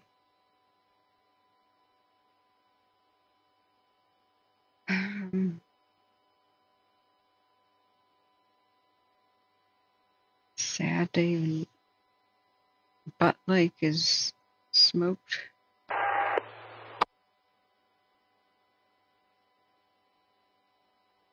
Why half of this is missing? 41 available response area. That used to be the Pumas National Forest. This is at Stover. Engine 41, yeah. 1344. Still clear, warm, and trucking. 41. Yeah. Placer 1000 says, I was on your site 2 to 3 years ago. You should probably see a doctor by now. What do you mean by now? So I'm scheduled for my nasal passage surgery. I have a sinus infection, so that happens because I have a deviated septum that's crazy. So Engine 372, 1345. The nice thing is this rain will help it. 372. I got it because we had the smoke from the wildfires and we haven't had rain for like 3 weeks and crazy heat dome action. So that stirred up all the pollen because the idiot next door scam artist kind of, what do you call that? The scam artist landscapers kept mowing the dead, dry grass just because they don't get paid if they don't do something. And I have leaky windows, so it just kept coming in the house. So, but I won my settlement on getting new windows, and I had a choice. I could have my deviated septum repaired, which would be a pretty involved nasal passage surgery in June, but I knew that if I did that, I wouldn't be able to talk or sit upright or really do anything when fire season started. So I scheduled it for September. But it was awesome. The breakfast had a egg. It was a English breakfast muffin with an over easy egg on it, 2 slices of bacon, and honey dip. Here's 22, we're staging 1820 Ordam Boulevard East for OPD, no medical need, cancel. Return quarters towards 91. Monitoring truck yells quiet, fingers crossed. Yeah, this is going to push hard today.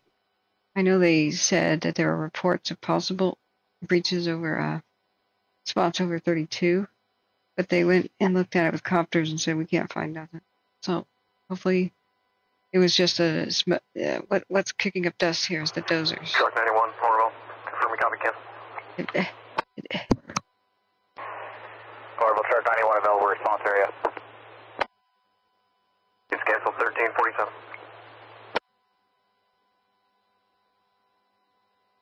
Okay. At least I was able to mute it. So, Intel 24 is over the Nixon. Yeah, that looks really bad down there in Riverside County. But yeah, I got a nice breakfast. It's time to rest. Yeah, I can see that husky. I'm sorry, I can't really go. Oh, yep. Branch 20 actual, branch 20 training on command.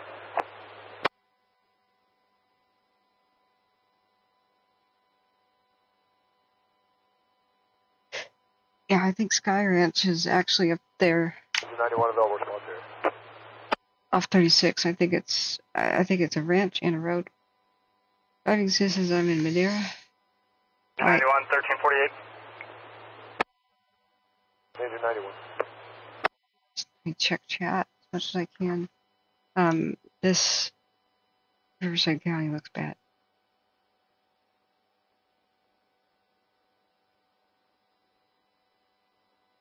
Those just race. And so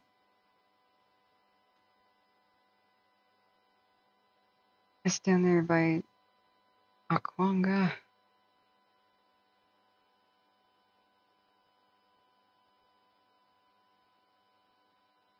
Look northeast.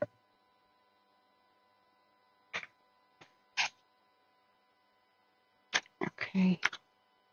If we're looking northeast.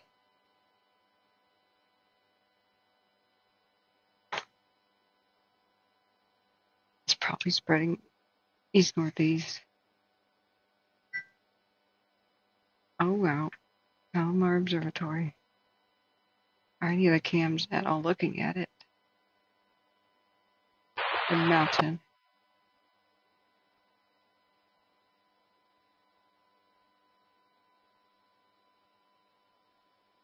Ah.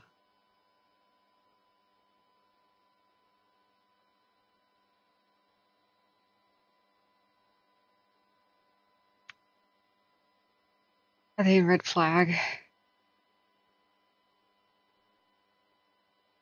There has, okay, 3 minutes ago, they said the fire crested and pushed towards Highway 34 in Larimer County, Colorado. Cedar Cove has already been evacuated per units on the scene, so I hope everyone's okay there. They've got airplanes on it over there in Colorado. Have we heard from Chawa? Is it Chawa who's asking for help? It's moving at a dangerous rate of spread. Yeah, it looks like it. No diverts have been placed on 4 anchors due to imminent life threat. If you know anybody around here, you gotta call them. By Akwanga. And to the north of it. And east. By 371.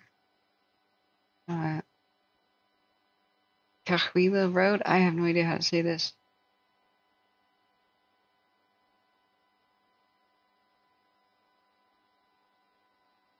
This is a call people and tell them to run for their lives. Kind of thing. And here, Riverside County, by Akwanga. Holy crap. This is where the Grove fire recently was. Damn.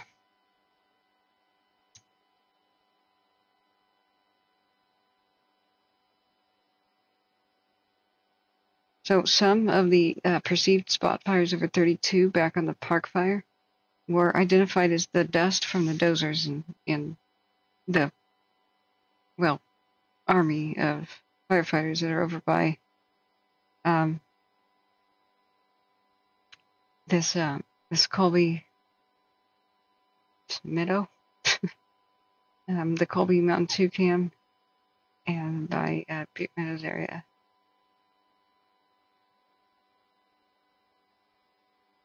Morgan Summit is just smoked.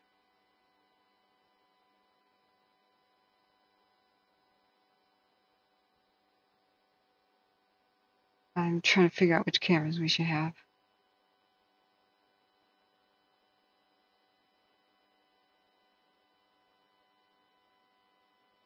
I have a feeling, at least at nighttime, this is going to go wild. The Morgan Summit, if they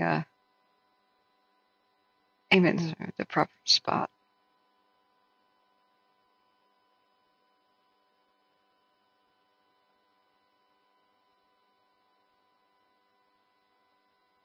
Meanwhile, in Riverside County,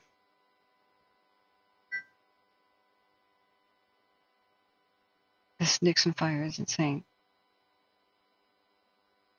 It's by Tule Peak Road, and everything around here is in jeopardy. I bet the local news gets a copter around here. Deja vu. I remember when we were covering something by Akwanga, they had incredible live copter overhead. And then we played the radio at the same time.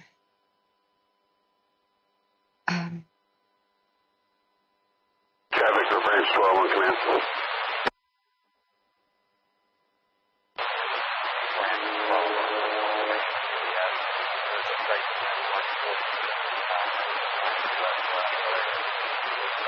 I can't really make that out. How is Lake California doing?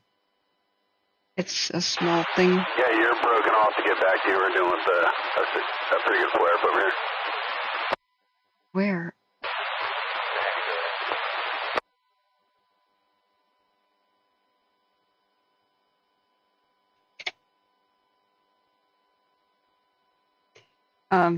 By Redding?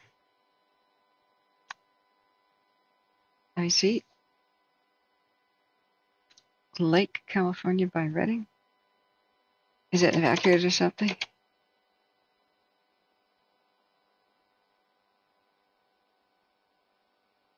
If it's west of Sacramento, it's totally fine.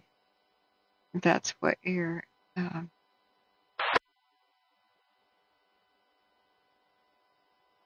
Juliet, Tehema, Lima. I'm assuming no new event has happened. I'm aware of, yeah, west of... I'm not concerned about anything. The Limas that we borrowed from you, they're actively engaged at the moment. I don't have a return time. Okay, Vern. I feel good about it.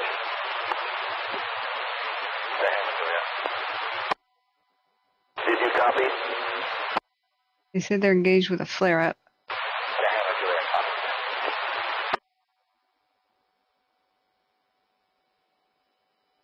But he said Tehema, Juliet copies. So that wouldn't be here. This is Bravo. This is Butte. Or whatever, Bravo. I mean, technically it's still Butte County, like at the line, but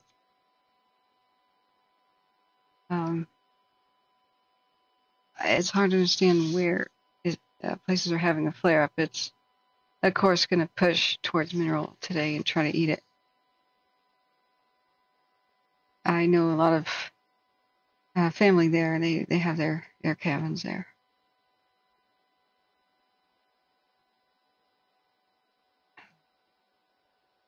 Just praying with everybody else that holds. It's in 2584, 9252 Charlie on command to Zone 10.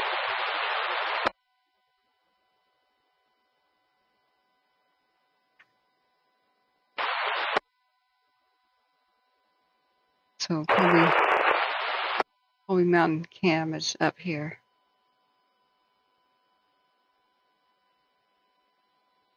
We just have to pray that they made 32 strong enough to hold. And also up here where they have the Ponderosa Way thing.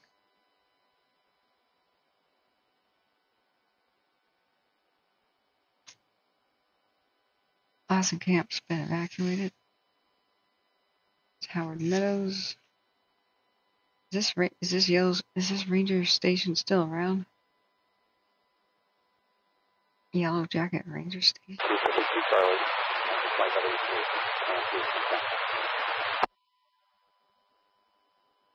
engine 258452 Charlie.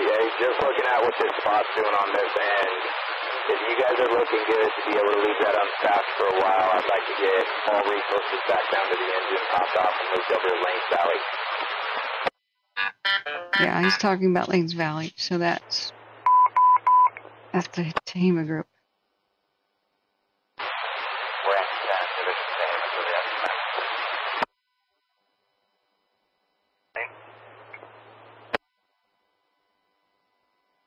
So sometimes spots across the line have been confused with the dust they're kicking up.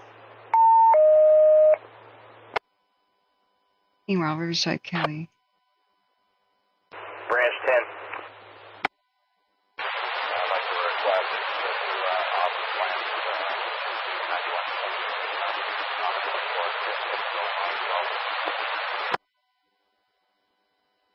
In Mayhew Court, 1358. This Nixon is exploding. Stand by, let me get to high ground and maybe hear you better. This is not what we needed today. Kern County needs all the help it can get, and so does everybody at the park. 1358. This is not. They're on 204 as of 12.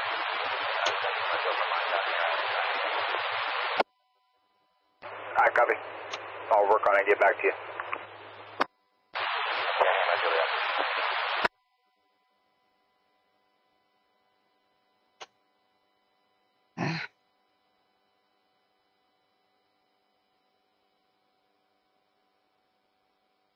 Alright, so rearrange these cameras.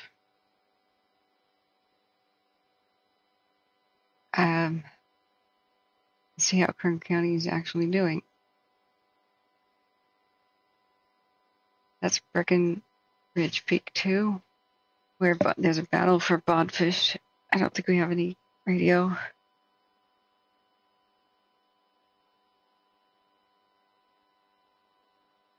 Yep, Nixon fire. Cottonwood? What about Cottonwood?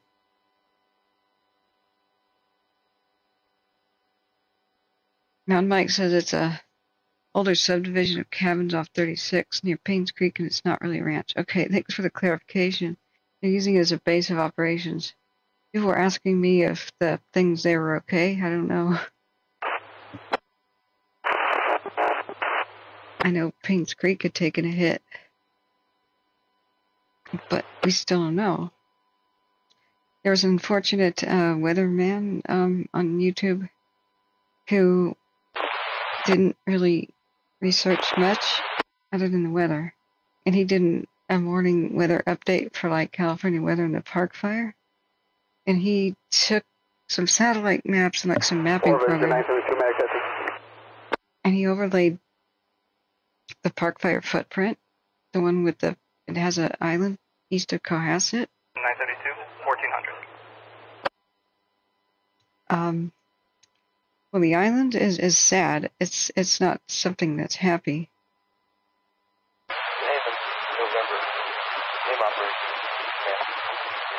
They tried to save Cohasset. It was attacked from the east side up a cliff. Operation, go ahead forward, Tehema, November. From Big Chico Creek. That's the OES strike division, probably 20 minutes to go out on Highway 36 and go into the flames in that area. They're unassigned, or borrowed them. Reporting location of Wayne Valley Road at Fulton. Actually, I think it's only 3 of those engines. I can give them up if needed. It sounds like they've got a good fight going on over there. Anybody that you could move this way. Great. What would you got? Prepared? Yeah, affirmative. It'll be standby. Operation, Team 4 operation. Team operation. Hey, Tehema operation, Team 4 operation. Hey, I think it's just green pockets, but it's a pretty dirty burn in here behind Ponderosa Skyway. We'll need to get those OES engines in here to sit on these structures for a little bit. Okay. Tehema, November. Team 4 operations. You copy that on command? Team 4 operations, Tehema, November copies. Yeah, I agree. I was going to actually try to get some aircraft to assist with some of that stuff over there. There is dozer line and a burn all the way around the community, but yes, through that drainage. I'm down here on the furthest low road. It looks like it's just taking green pockets, but it is a dirty burn, and I don't want to impact any of these structures this many days in. So let's go ahead and get that whole OES strike team in here and get them prepared. Yeah, affirmative. And if you could wrangle me up one of those Type 1 helicopters, I'll take that to be the contact. Copy. 10 Alpha, Tango November on command. Go ahead and hop on command. 10 Alpha, did you copy that traffic about the Ponderosa structures area there? You got your rig still in there? That is affirmative. We've got a couple rigs in there, and we'll have to work on a lot more retakes to get them Ponderosa. Okay, copy that. Yeah, if you guys can, insert there off of the bottom area, I believe it's Cessna Road. Just be real heads up. It is dirty burn, and we'll try to get some work done in there. I know it's pretty cold around those structures, but just be heads up. We want to keep a good eye on those.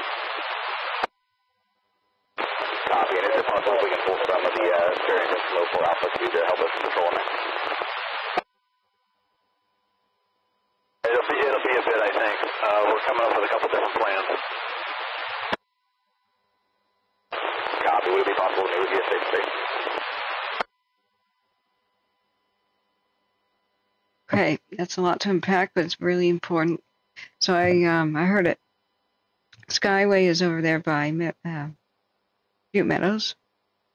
So we said we've got dozer line around the structures over here by Skyway and Ponderosa. Not sure exactly where that is. I'm getting up the battle maps. And so they said it looks like it's pretty big flare up. And so we said it looks like it's a dirty burn, so lots of crazy smoke is what I take from that. So they said, is it just burning the green pockets, meaning unburned stuff? And I said, yeah, probably. And there's dozer around it, but let's get another strike team in there and other units to babysit it, and possibly a helicopter. So I'm not sure where that is, but this is Skyway.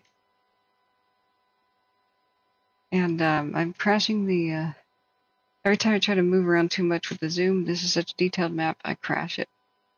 So maybe locals could tell me where that could be. But that is... Branch 12, Team 4 operations on command. What they're trying to do. Yeah, we crashed it.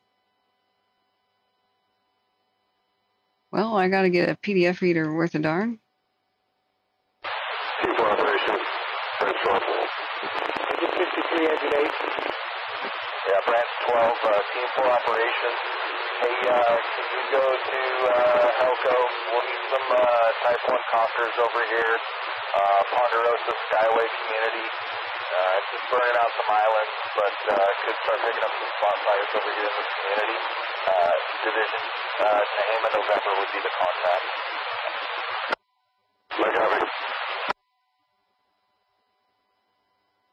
Is it a bit further north?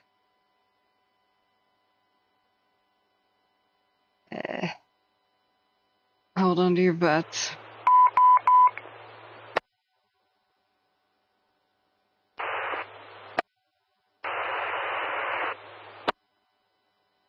Wow, RJ, I love Cottonwood. It's one of my favorite ghost towns. It's kind of reinvented itself for being a tourist draw. It's amazing.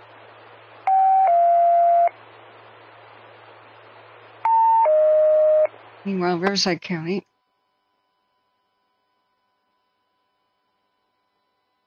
Let's try the other Butte County thing, Northern California. 972, do medical, difficulty breathing, 1069 Summerleville Avenue between. It's a lot less reliable than Northern California Major Incident Channel. However, Riverside County, the Nixon fire is just taken off.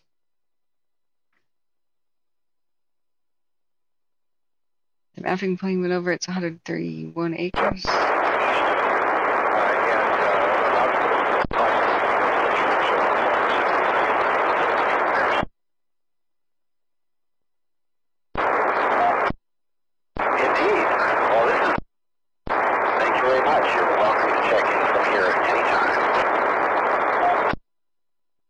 See, it seems like that's vandalism on Northern California Major Incident, so I'm going to go back to Butte County Cal Fire Chico. Thanks, Smitty. There's imminent life threat. Evening Star Trail. Deja vu. Spanish Spur. Seems like I covered this area before. The same exact roads.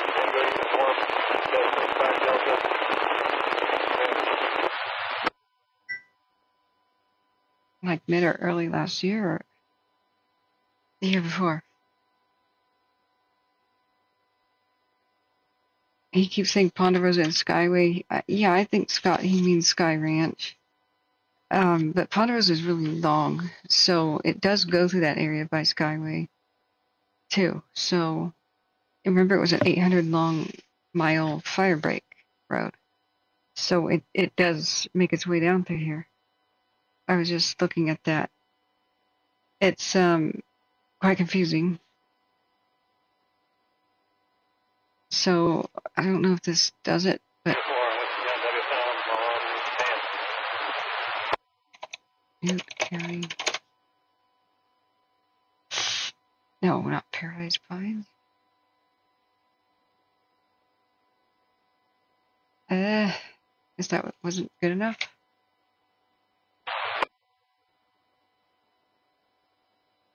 There's Skyway and Humbug, for example.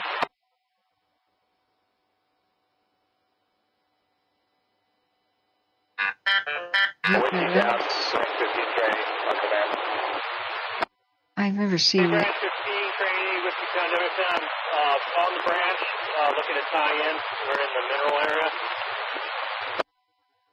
I'll plan with you, mineral. I copy. See you there in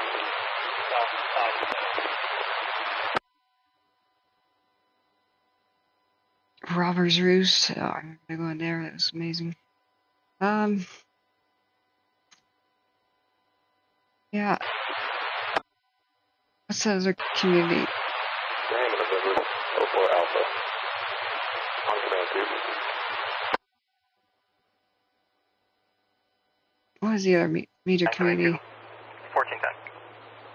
By Butte Meadows. Well, not major, but you know what I'm saying. It gets really. Never mind. So I need to set up the cams and dry myself off, maybe take a hot shower and get in bed because I walked through a rainstorm. So, yeah, it's going to be really confusing. Yeah, it's been super hard to sleep because I can't breathe with this sinus problem I had. But now that the rain's come back to Portland, it should really help it clear up. But if I take Sudafed, I'm like hyped up. I can't take NyQuil or something. It puts me in a coma. And I'm worried about the dementia link with basically Benadryl. And then yeah. Alright, you making your way towards Ponderosa Way in the Skyway? Maybe by Jonesville. Okay. Copy. OES is working some engines in there. You might want to grab one of the Charlies that's down there off that head east, off the 36 to the north, and bring them in here. I think it's burning out Green Islands right now. Additionally, you got some dozers on transport right across the street too that you could probably move in there if needed.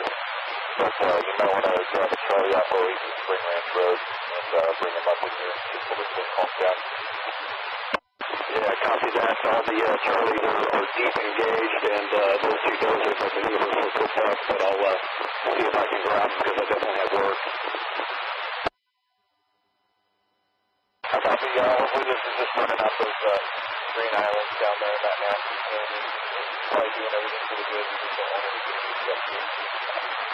I copy, and yeah, I drove down into the bottom of that, looked at that. There's a lot of dirty burn down in there, and that was my plan once air cleared out a little bit, which it's doing right now, to get one of those type storms in the rotation. But I copy, and I went through branch 12 to get you a type 1 ordered up, so hopefully it'll be coming up soon.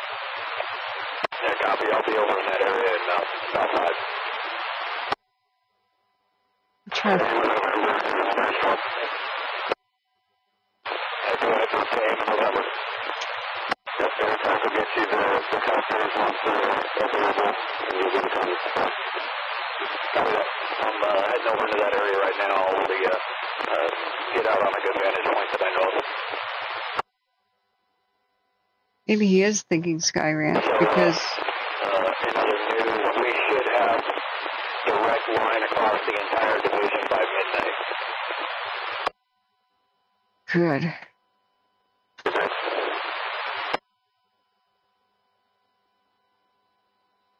So there's pretty good battle and people are pretty engaged. It's unclear where. He says we should have... What did he just say? See, I'm not tired. We should have it... Hey, go ahead. all tied in by night. Yeah, he's over here with the OES section. Get over this way when you're okay, I'll be down at that bottom area off of Cessna. The entire division.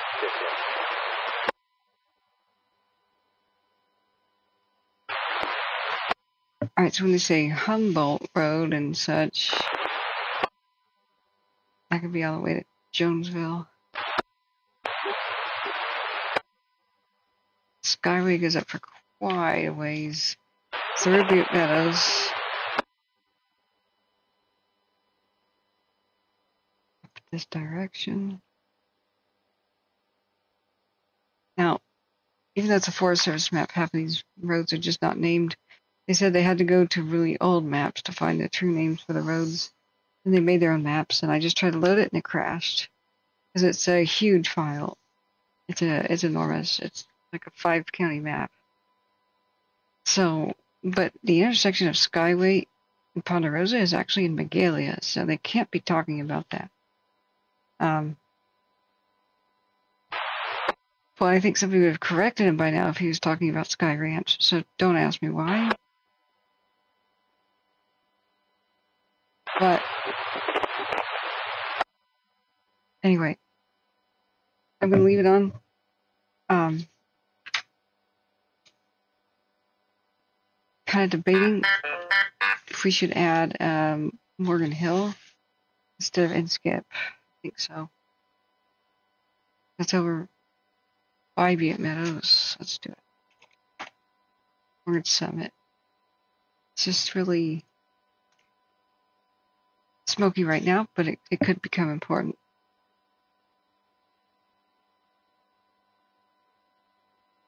Right, that one fire in Colorado was at 36.5 acres, but still giving them fits. Okay, friends.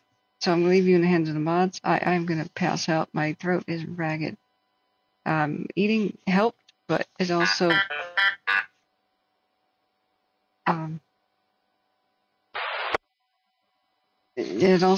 just let me know that, I have been speaking for about 17 hours in a row, and I just can't do that anymore. And this is a long haul. From Chico to Red Bluff, looking excellent. Just, I'm not worried one bit for that. Of course, Highway 36 up there, it'll give them some fits today. But the northwest section of the fire, the one that is grass, that'll end pretty quickly. Grass fires have to quickly spread because they burn up their own fuels so dang quickly. And as soon as you do get in front of them and stop it, they end relatively quickly. But the forest fire, this is a long haul. And honestly, it's probably not going to be stopped by anything but rain, heavy rain. Maybe in the rains of winter. I don't know. It all depends on how tight they can keep this, how small they can keep it, and I think it'll continue to spread, and they'll just mostly do structure protection, herd it around communities, and then think of Plan B after that. This is a pretty short-term thing that we should be thinking about. But it'll try to eat mineral. It'll do its best to do that. It'll try to do that, try to go to Jonesville, try to go to the northeast to that area. And it's a good thing they closed last National Park. If any of you guys can find out if, some of the lookouts survived, like in the Ishi Wilderness, I'd be grateful. Yeah, in Colby Mountain, they already had a great defensible space with the meadows, where they just bulldozed the poor plants. I suppose it had to be done. Yeah, they keep building stuff there. We also saw last night one of the Bobcats type dozers. It threw a track, and they put one in the very back of a pickup, like a regular pickup. I don't know what brand that pickup that is. That was amazing. Tehema operation. Team 4 operation. Actually,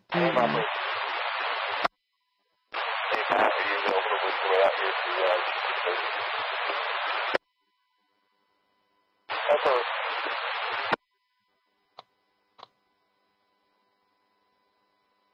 I don't know which camera we should use. I've got Breckenridge Peak 2 for what's going on in Kern County, which is nightmarish. But I don't see anything else really.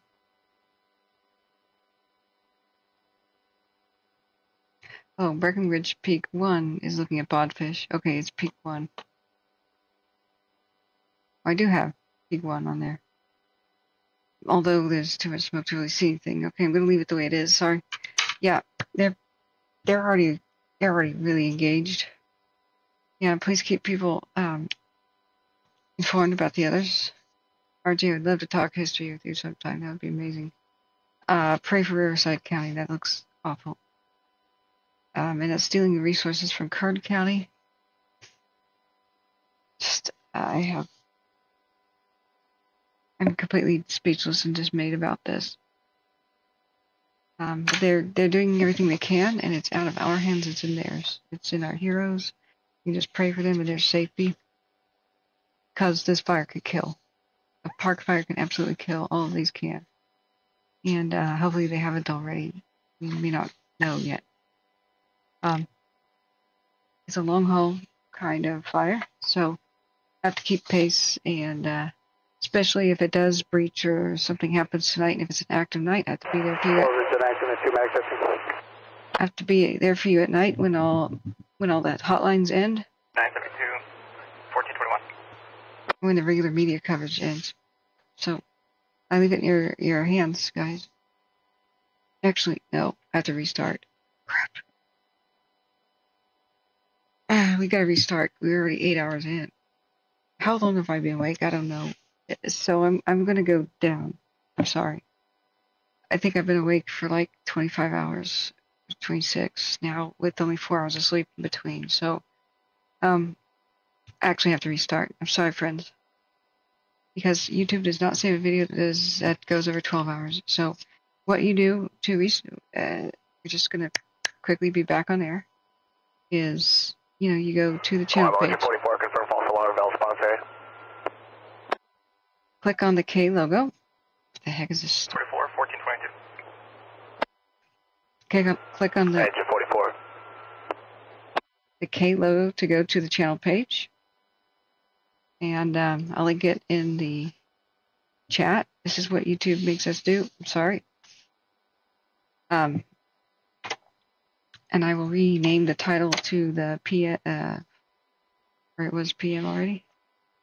Shoot, I'll rename it number 2 or something like that. Just rename it. It'll have the same image and all that. But please, I'm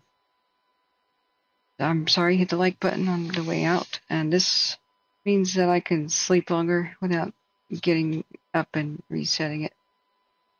And right now it's an engaging battle, but it's not crisis.